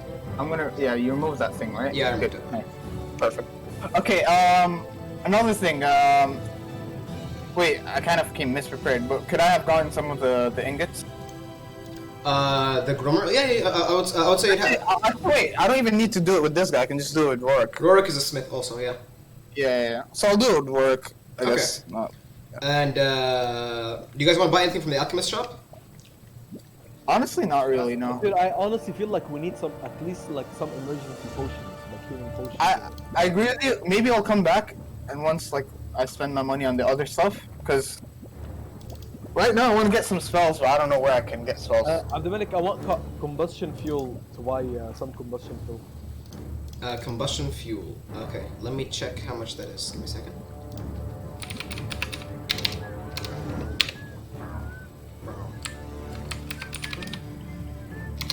Wait, just checking. You guys all have healers kits, right? Nope. No, I don't. Can you guys just buy some? I swear. Yeah, and I'll buy a healer's kit, and Abdulmalik, Yeah. I'll buy ropes. I want to buy all the kits, Abdulmalik. Wait, give me 1 second. Give me 1 second. Abdullah. No. How much is? Oh, okay, here it is. Here. Never mind. Okay, it's okay for one liter. It's 6 silver. So basically, if you want to buy 2, it's 1.2 gold. I want to buy a big amount of it. A big amount is gonna be hard to carry, so you probably want to have to put it in the bag Yeah, of but holding like by storage. I have 20 spins. It's fine. There's a certain amount of which you can carry. Yeah, well, the maximum amount. You sure? You want to buy a barrel's worth? Because they're gonna have a barrel worth of oil sticking to your back, and any fire damage, it explodes. Can't we just put it in the bag of holding? You could. You could ask Magma. Wait, first. how much can our bag of holding hold? A lot, like more than 500 pounds.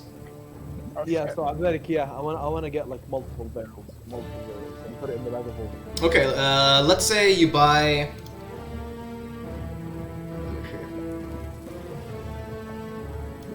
Okay, you can buy like 10 fuel units, so like 10 liters, and that'll be like 6 gold. Yeah, make that three of those. 30 liters. Yeah. Holy jeebus. Okay, Abdullah. You want to carry around 30 liters of oil? Zoltan wants to put 30 liters of combustion oil in the bag of holding. Okay. I guess. Okay, so that's Yeah, and 6, Zakaria, like 8, a liter, 8, a liter of 18. oil is basically like a milk jug, Zakaria. So it's kind of... Yeah, I know, it's for the gadget, so I never have to worry about it ever again in my life. Okay. 308. Sure. So that's minus 18 gold, so that's 371. Okay. Okay, and also, I want to buy the kits, like healer's kit, the rogue's kit, like for, pick, like, the, to, open locks. Wait, can we actually like open locks and shit? And I want, like, for kits for You'll need proficiency with it to use it. I have proficiency. Oh, okay, Magma Forge has proficiency. I want to buy, like, a kit, for climbing. For climbing, let me check a climber's kit. I think it's literally just pythons or pigeons or whatever you call it. And ropes. Okay. Okay, you can use the climber's kit as an action to anchor yourself, and when you do, you can't fall more than 25 feet from the point where you anchored yourself. And you can't climb more than 25 feet away from that point without undoing the anchor. So basically, while you're climbing, you place it on the wall, and you can't fall more than 25 feet away. Yeah, that's good. Like, That's safe. Okay, it costs 25 gold. Yikes. Yeah. I don't know if that's worth it right now, to be honest. Just get a healer's kit, that's the only thing that you really need. I guess I'll just get a healer's kit. Okay, healer's kit. I'll add it to your inventory. Healer's kit. What else? It's minus 5 gold. I remember there's something else.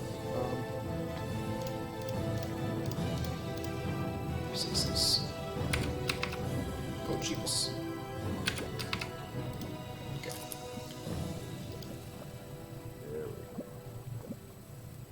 There's potions of growth, which make you double in size. Pretty cool. Just double in size?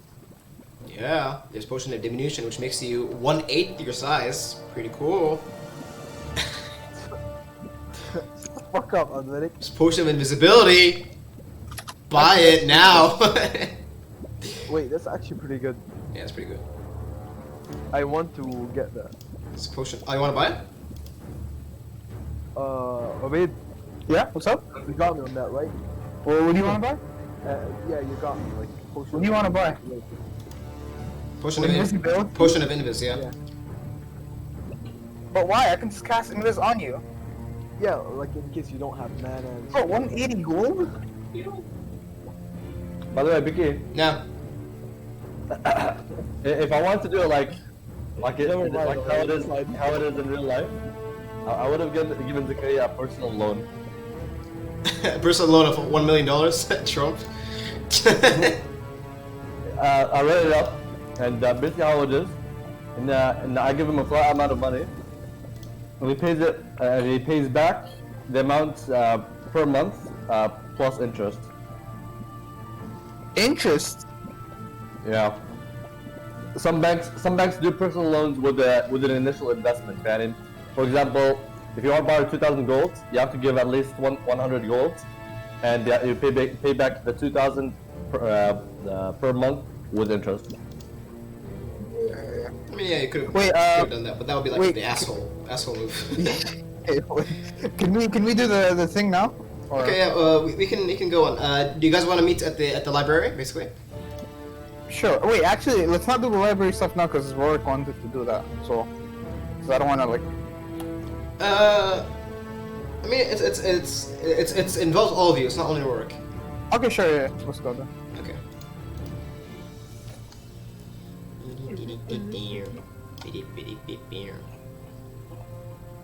Oh my god.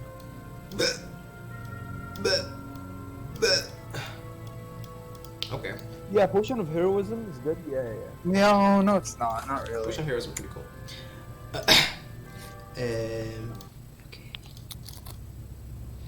Okay.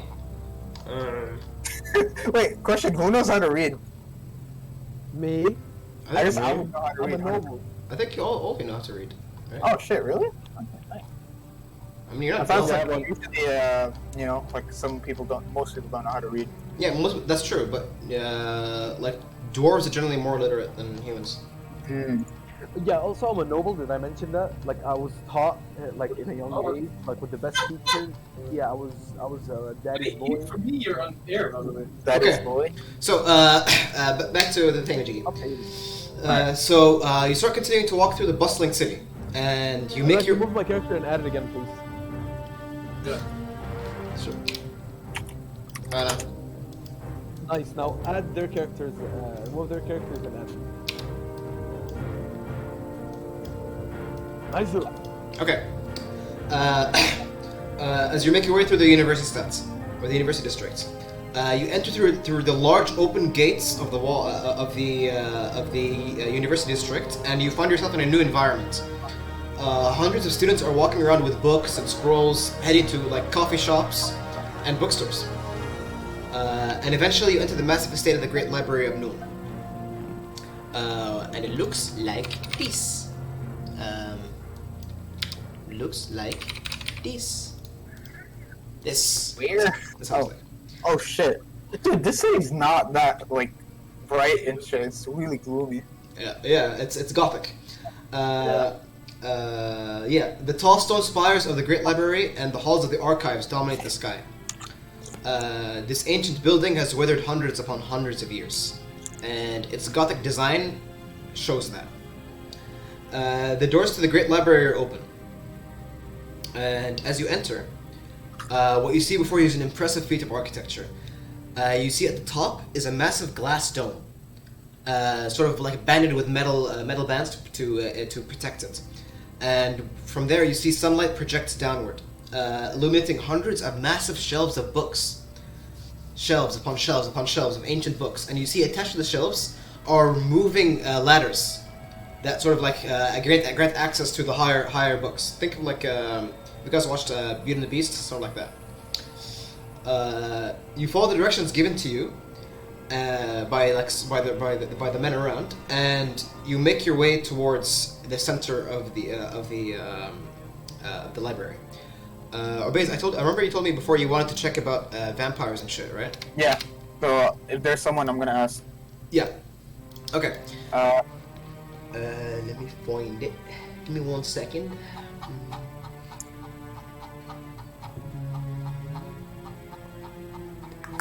Adonalik, here are some topics I'm searching for, okay? Sure. Chaos dwarfs Okay. and chaos magic in general, Yeah. okay? And vampires Yeah.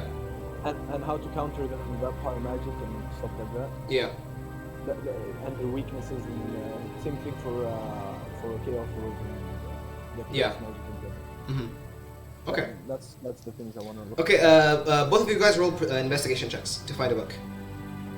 Actually, can I just ask Archivist Wolf?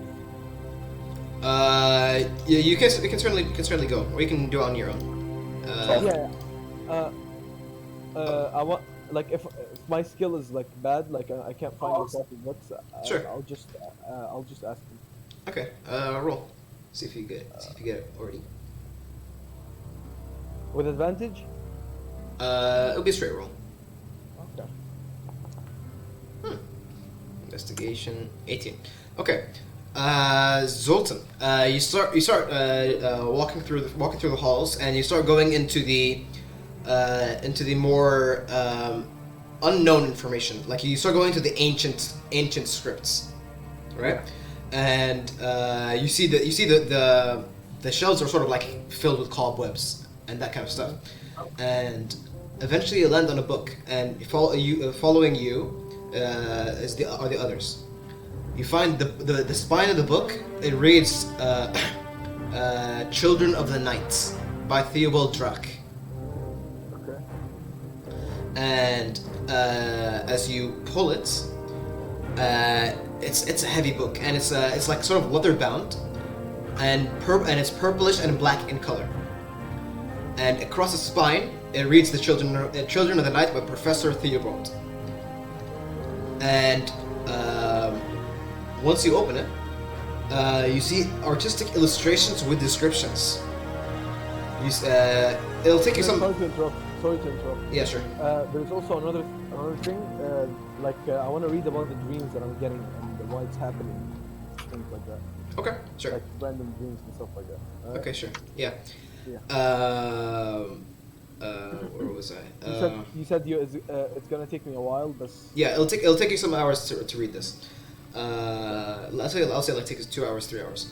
But eventually, what you gain is the book describes the modern classification and proposed weaknesses of the vampire bloodlines, and it gives a broad classification for 5 families or 5 bloodlines.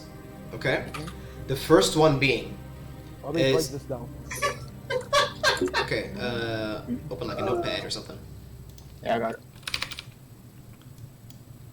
Oops, give me 1 second. 1 second. Let me find the picture to illustrate the power.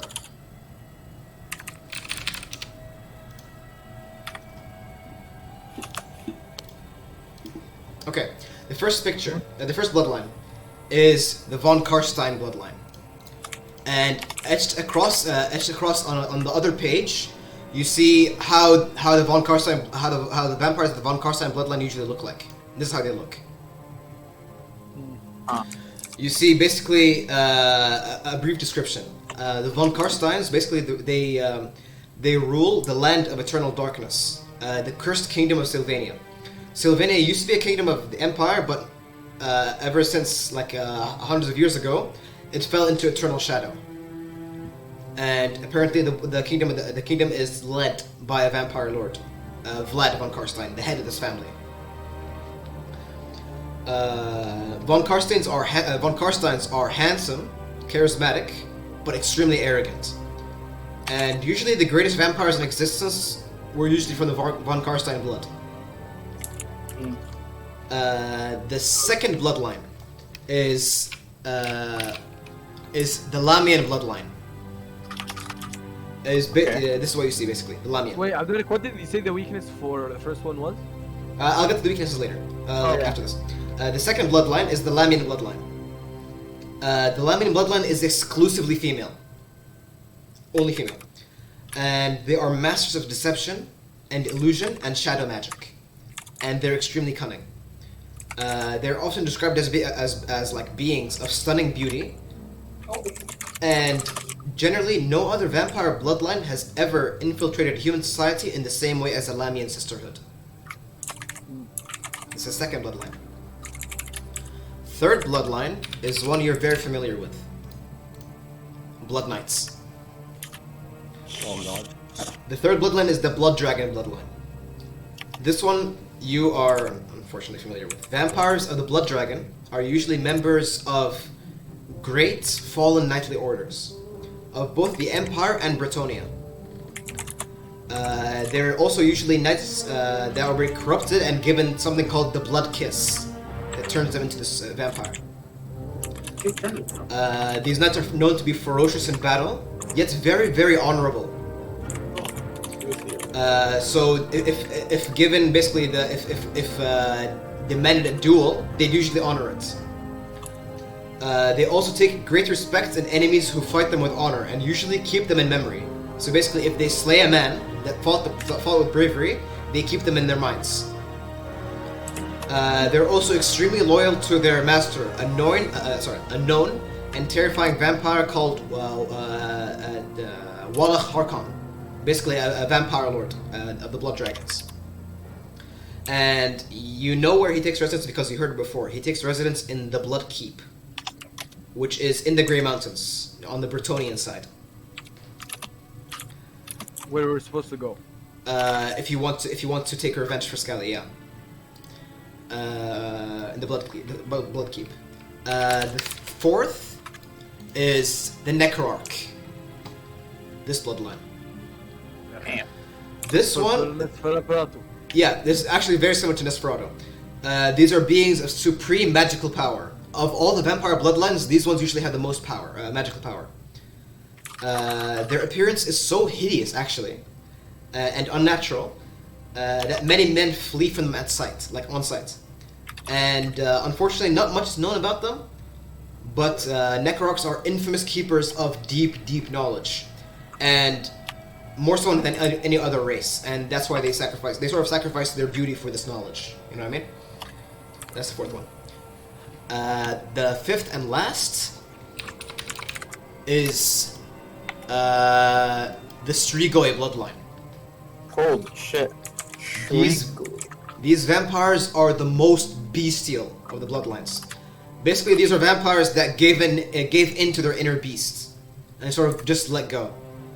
They are vengeful monstrosities that dwell within cemeteries, and usually accompanying these Strigoi are monsters called Vargulfs, which are massive bat-like creatures.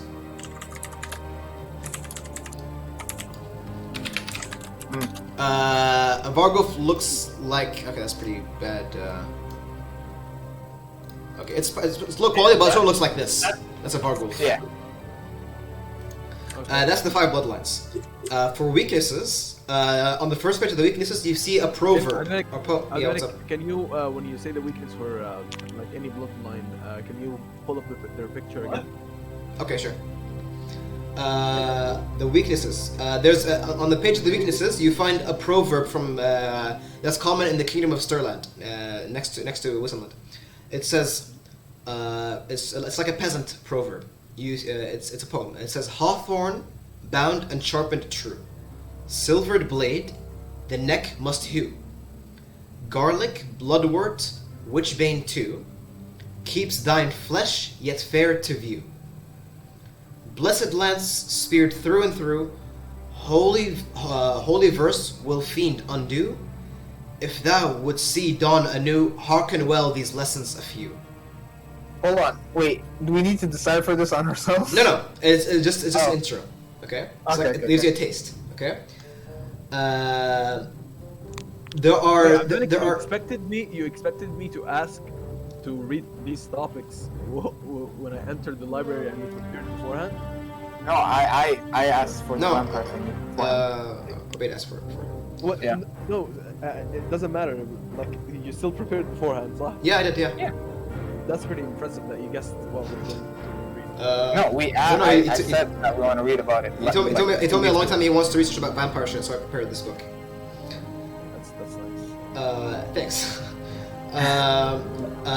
Meg, you get to. Yeah. The things that you gain from the peasant stories, you learn that there are certain herbs that might prove useful against vampires. Bloodwort, witchbane, and garlic are usually effective. At least peasants say so. Are usually annoying to most vampires. Sometimes even dangerous. That's what they say. Okay. But more modern, more scientific approach usually states that. Let me bring up the picture. That blood knights usually have an anathema to being hit by star metal weapons. That's number one. For the other bloodlines, for example, the von Karsteins and the other ones, you see rumors that they have an inability to cross running water. And also, the vampires have also the inability to cast a reflection or a shadow against any reflective surface. They don't have a shadow or reflection at all. Of course, they have the urge to drink blood, and if they don't drink blood for a very long time, they become mad, and sometimes they lose their personality. Wait, medic. Who does the running water and shadow thingy apply to? Generally afflicts most. The Lamian bloodline usually is resistant to most of these things, which helps it hide among society. I see. Vulnerable to sunlight is the strongest against the strigoi. The beast ones. These guys are the most vulnerable to sunlight. And generally, most of them are annoyed by being attacked by silver. Okay.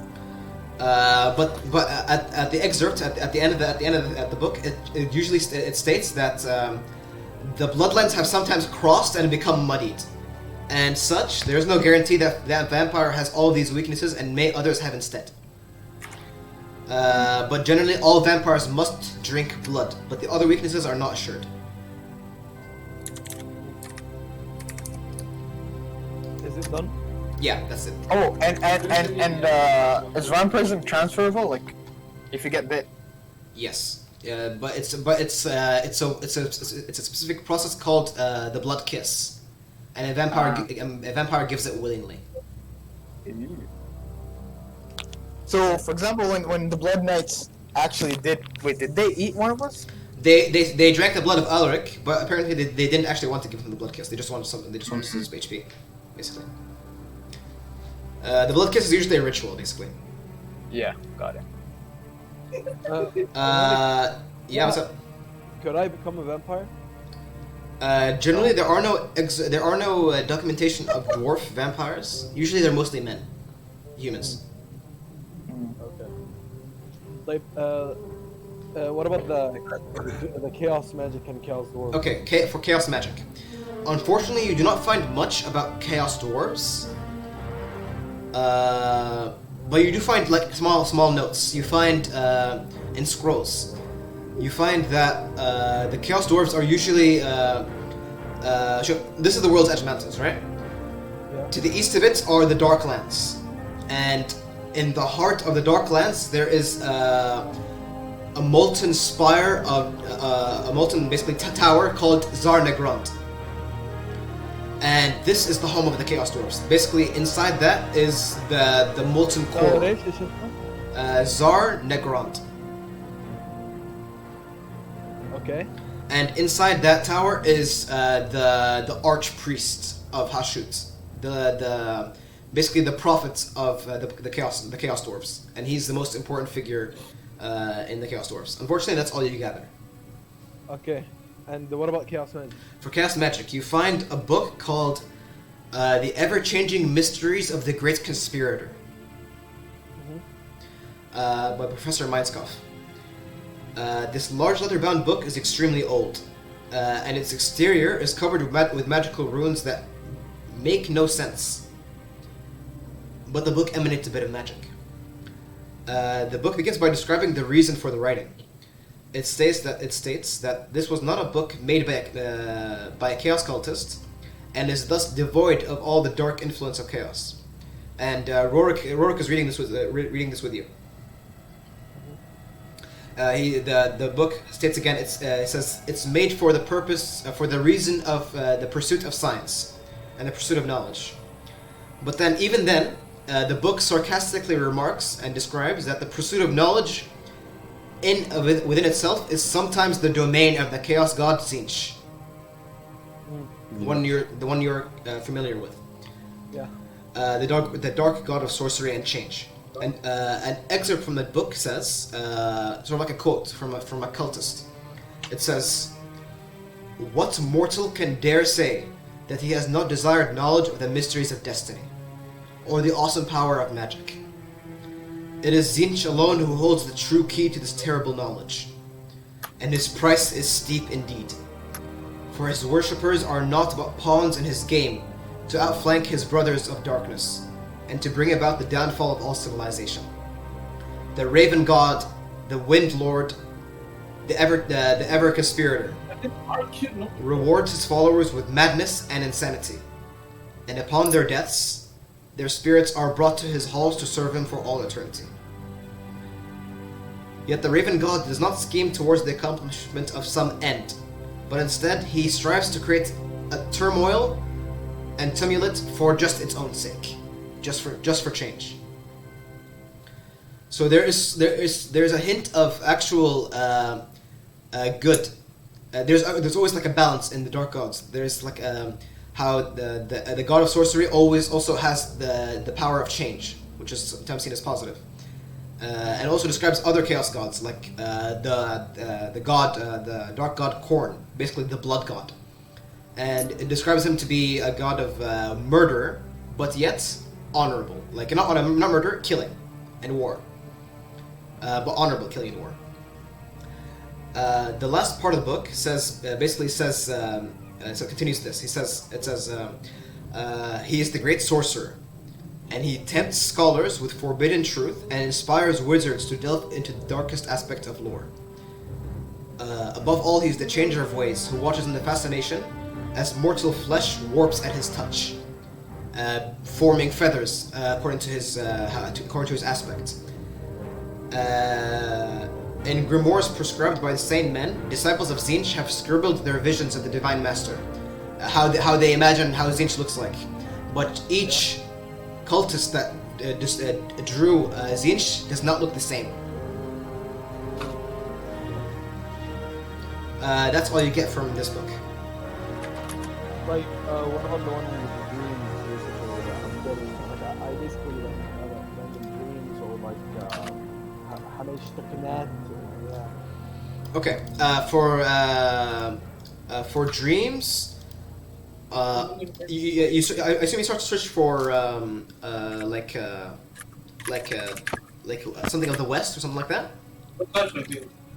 Or what? I don't know. Something about getting random dreams and okay. You don't find like you find books of dream telling, and most of them describe dreams that happen during the environment of something magical or something a magical anomaly, or maybe under the effects of a certain item.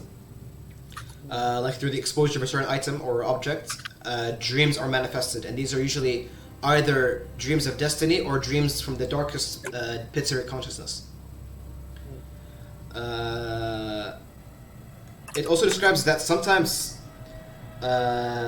certain items of great power exude an influence on its bearer or its user to grant it to do the things it wants. You know what I mean? And that's what you get. I think, I'm not sure. I think it might also be connected to that green stone that we got. The warp stone? Yeah. Could certainly be. Certainly. And I think the last dream, it was because of Hameshtakanat, because of the magic around us and how powerful it is, basically. Like, and the environment basically was in the sea also. So like that's what I got. Could be. I forgot something. While we're doing this, Obase, you said you want to buy a parrot, right? Yep. Yeah. We'll say that you walked around around the market stalls of the Empire of Nuln, and you found yourself in a street called the Commercial Way. Basically, it's sort of like a market of sorts. Okay. It looks like this. This is the Commercial Way, and you see like bustling trade going on, and eventually it takes you some time. But you find a stall where basically you see a man selling different kinds of animals. You see like weasels, some birds like eagles, eagle owls, all that kind of stuff. You see elf owls the size of this size. But what's like bombastic is you see several large parrots of yellow, orange, green, all kinds of colors. and you see like a bit like you see like a busy man with like a wooden leg on his right, like a wooden stump on his right leg. He basically sort of walks around the shop, and the birds are keep talking and talking and talking, like they chirping and shit. Talking in language, like actual. Some of them, yeah, like saying good morning, good night, and that kind of stuff. Yeah. Nice. So I'm gonna walk up to the hut. But something unsettling happens while. Actually, I'll say that later. Yeah, so you walk in. It's gonna rob me. Yeah, I walk in. Okay. You walk in and you see this old man is kind of busy walking around and tending to all these animals, and he looks to you with his with his only one good eye, and he says, "Aye, what do you desire?" Hello, fine gentlemen. I would like to. I'm interested in birds. And Birds. Aye, we got birds. What's the smartest bird you have? I'm looking for a nice companion. Smartest bird. I can give you the most annoying bird. And he looks around and he points at a yellow blue parrot. Okay. And it keeps making sounds like and it keeps making these noises. And then the bird says, "The bronze dream for 5 silver." Wait, what the fuck? It said that? Yeah. 5 silver. The fuck? Wait, I'm gonna walk out and I'm gonna go into an alleyway and cast Speak with Animals, like as a ritual. Okay, you can't speak with animals. Yeah. And I come back to it. Said, Okay. What'd you say? A bronze dream for 5 silver? Yes. Where have you heard that for? The bird sort of does like this with its head. Sartosa. That's the pirate island, right? Yeah. A dwarf like you sells it there. Wait, what the fuck? Why does it sound like it knows like who we are or like who my father is or whatever? Yeah, it's. Wait, you've been strange. You've been to Sartosa? Like, what was the name of the ship you were on? The man walking he sees you communicating with the bird and he's like, and he walks off. But the parrot continues to say, a dwarf in Sartosa sells the bronze dream. What is the name of the what is the name of the dwarf? Name? It doesn't seem to recollect any name. Fuck. Alright, yeah, no, this is definitely the parrot I want to get. So I'm gonna go get the guy. Okay. You get the guy and he looks at you suspiciously. He says... How much for the parrot? Quite annoying, that one. A silver piece, I'd say. Oh my god, I should have thrown a silver piece in a butt. I want like an animal that can travel day and night, like has vision, good vision, like could fly, Oh. like an owl eagle.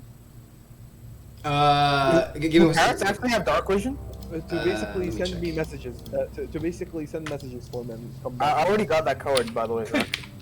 What? I already got that code. That's one of the reasons I wanted to get a parrot or a bird. Yeah, but imagine if you There's a want. spell called Animal Messenger where you can actually, like, even if it doesn't know the location, if I know the location of somewhere, the pet can just go there and deliver the message. Barrels, they don't have the dark vision, but they have low light vision. Like, low light vision. Okay. That's well enough. So I'll buy the parrot. Take it out. Okay. Sartosan parrot. Can I get an eagle owl that has orange hair like mine and like same color as my beard? What the fuck? I mean, you could find an owl, but you wouldn't find an owl of like red color. So I'm gonna put it on my shoulder. Okay, wait. Unless you just color it, you know? Get some paint and fucking hold that bitch. And by the way, once you toss in the silver piece, the old man he sort of goes into a cupboard, okay, and he brings out a small tiny pirate hat, and he puts it on this this yellow white blue parrot on its hat. On its head. Oh my god. Alright, I put the parrot on the shoulder. I asked her, what's her name? Do you have a name? No name. I'm gonna name it Jack. Jack? Okay, it's called. Yeah. Jack the parrot. Okay, check your inventory, see if it's there. Inventory. Let's see. For some reason, it's in consumables, but you don't eat it, please. Yeah.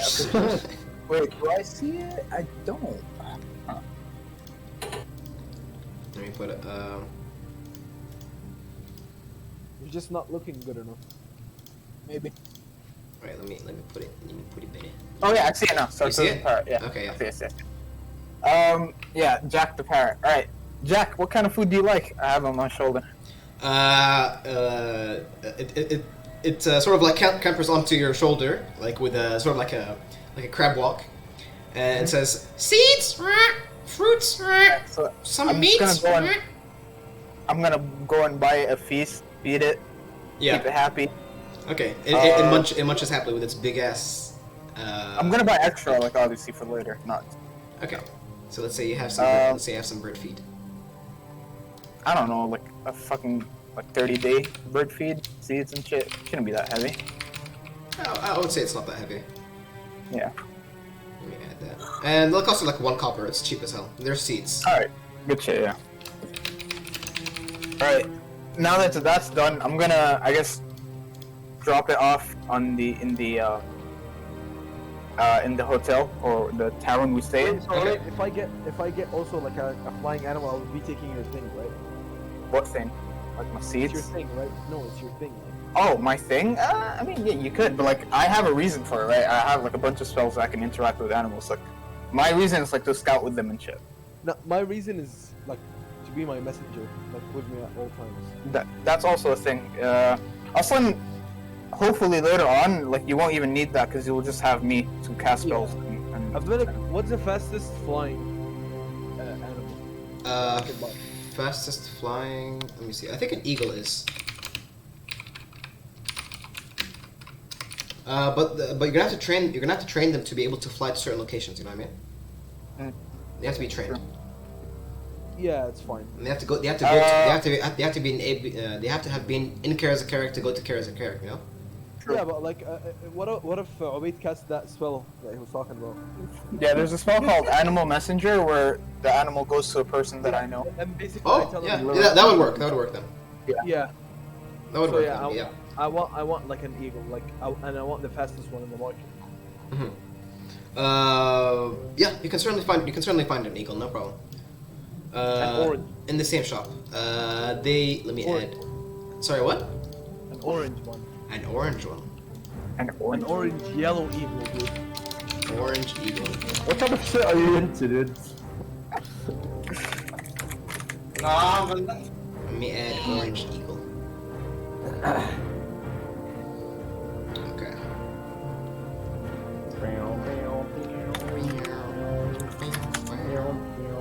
Okay. I'm gonna use I mean, this. the closest I can see is yellow. I'm gonna use this picture as a placeholder. But now you have in your inventory. Yeah, Zach's gonna eat his when he's hungry. Don't worry. No, please. Okay. Orange eagle. Okay, so it's described as a weapon, but don't kill people with it. True. Wait. What? It's a weapon. Okay, I put the orange. I'll put the orange eagle. I'm there. doing it. I'm gonna call him Ezio. Ezio? Ezio? Ezio? Oh, Ezio. E-Z-I-O. Ezio. I think it's pronounced Ezio. No? Orange. Yeah, it's a Italian name. Italian? Italian name. Oh, Italian. I said Italian, but in a really weird way. Italian. Wait, can we do the bottle shit? Dominic, remember the message I told you about that I wanted to send, and you told me basically once you get to Nolan and shit. What was it? the one for Conrad, explain to him what happened. Oh yeah. Okay, yeah, you can do that. You can do that easily. Actually. Yeah, I'll also do that where I return the 50 or 60 gold what I stole. Actually, give extra. I stole 50, so I'll put 60. Like I did up to 60 already. Yeah, So I'm gonna I give would, it 60 I would gold. say that's actually super easy. You guys just go to you guys go to Yeah. the Blackbird post office, with the biggest post office in Noon, and you send. I believe you said you want to send a message to. I want to use my eagle. I don't think you can. You can't. Okay, you need, if you had the animal messenger spell, yeah, you would be able to. Yeah, I'm asking Ubayd to do it. Like No, I don't have it yet. I need to get access to that spell. That's why I was like, Ah, yeah, I don't have it. I mean, I can just get it anytime I want if there was a spell shop or something like that. But yeah. whatever. Yeah, so yeah, I'm gonna use that aviator. Okay. Also, Easy enough. Just it'll cost you like around 5 silver to get that done. Yeah, and I'm also, deducting I'm gonna ask him how his things over there, and I'm gonna tell him basically I'm opening a chapter for the order. guild here, Yeah. for the order here. Yeah. Okay. Perfect. And I'm gonna explain to him like the situation basically, and this is what we're doing, and this is what's happening, and yeah, like just generally everything. Yeah. And Yeah. also, I'm gonna send a message to Everpeak, to the king, Mhm. and I'm gonna tell him I thank you for the message, and I will be there in spring. Yeah. Yeah. By the way, I'm not sure if the message said so, but it said to bring your friends Bring my friends to to Everpeak, to Karazakarak. yeah, the Yeah. and Okay. yeah, I'll take the guys with me. Yeah. Okay. By the way, Vicky, Yeah. What's up? how do you make a feature use up a use mana? I tried to do that, but I couldn't ever do that. I'm not exactly sure how to. Because you have to somehow link it to the resource hike, the mana, which is I don't know how to do that. So, are we done for today? Wait, can we do the proper shit? Honestly, I'm exhausted. We've been at this for 6 hours, so. Yeah. Okay, Chef. Next session we'll wrap up Known, and we'll start our journey towards Karazakarak. Okay. Wait, Medic, are we doing the half or small session with Faizan later, or what? A few times free, yeah. I'm saying like, not in the session time. Like I'm saying, outside the session time. Yeah, probably. But next week I have a midterm, so probably not soon, Yeah. not soon enough. We're By the way, skipping like Null's Faizan's. yeah, Faizan's arc is basically nearly finished. It's just like a few more lines and we're done. This Faizan's not here, Yusuf's not here, Timan's not here, so I was gonna delay it for the next time. And another thing, I watched the previous VODs, and it turns out you guys have much more XP than normal than what you have right now. So basically, for the ease of simplicity, next session you guys will hit level 6. Okay. And, when you hit level 6, we're gonna start counting XP as new again. Okay. Okay. Makes sense. Yeah. Anyway, so that's session 13. Wait, so we have level 6, but what about the extra XP? Yeah, that I got? it'll go above that. Obviously, it'll go above that. Okay. Sure. Okay. Okay.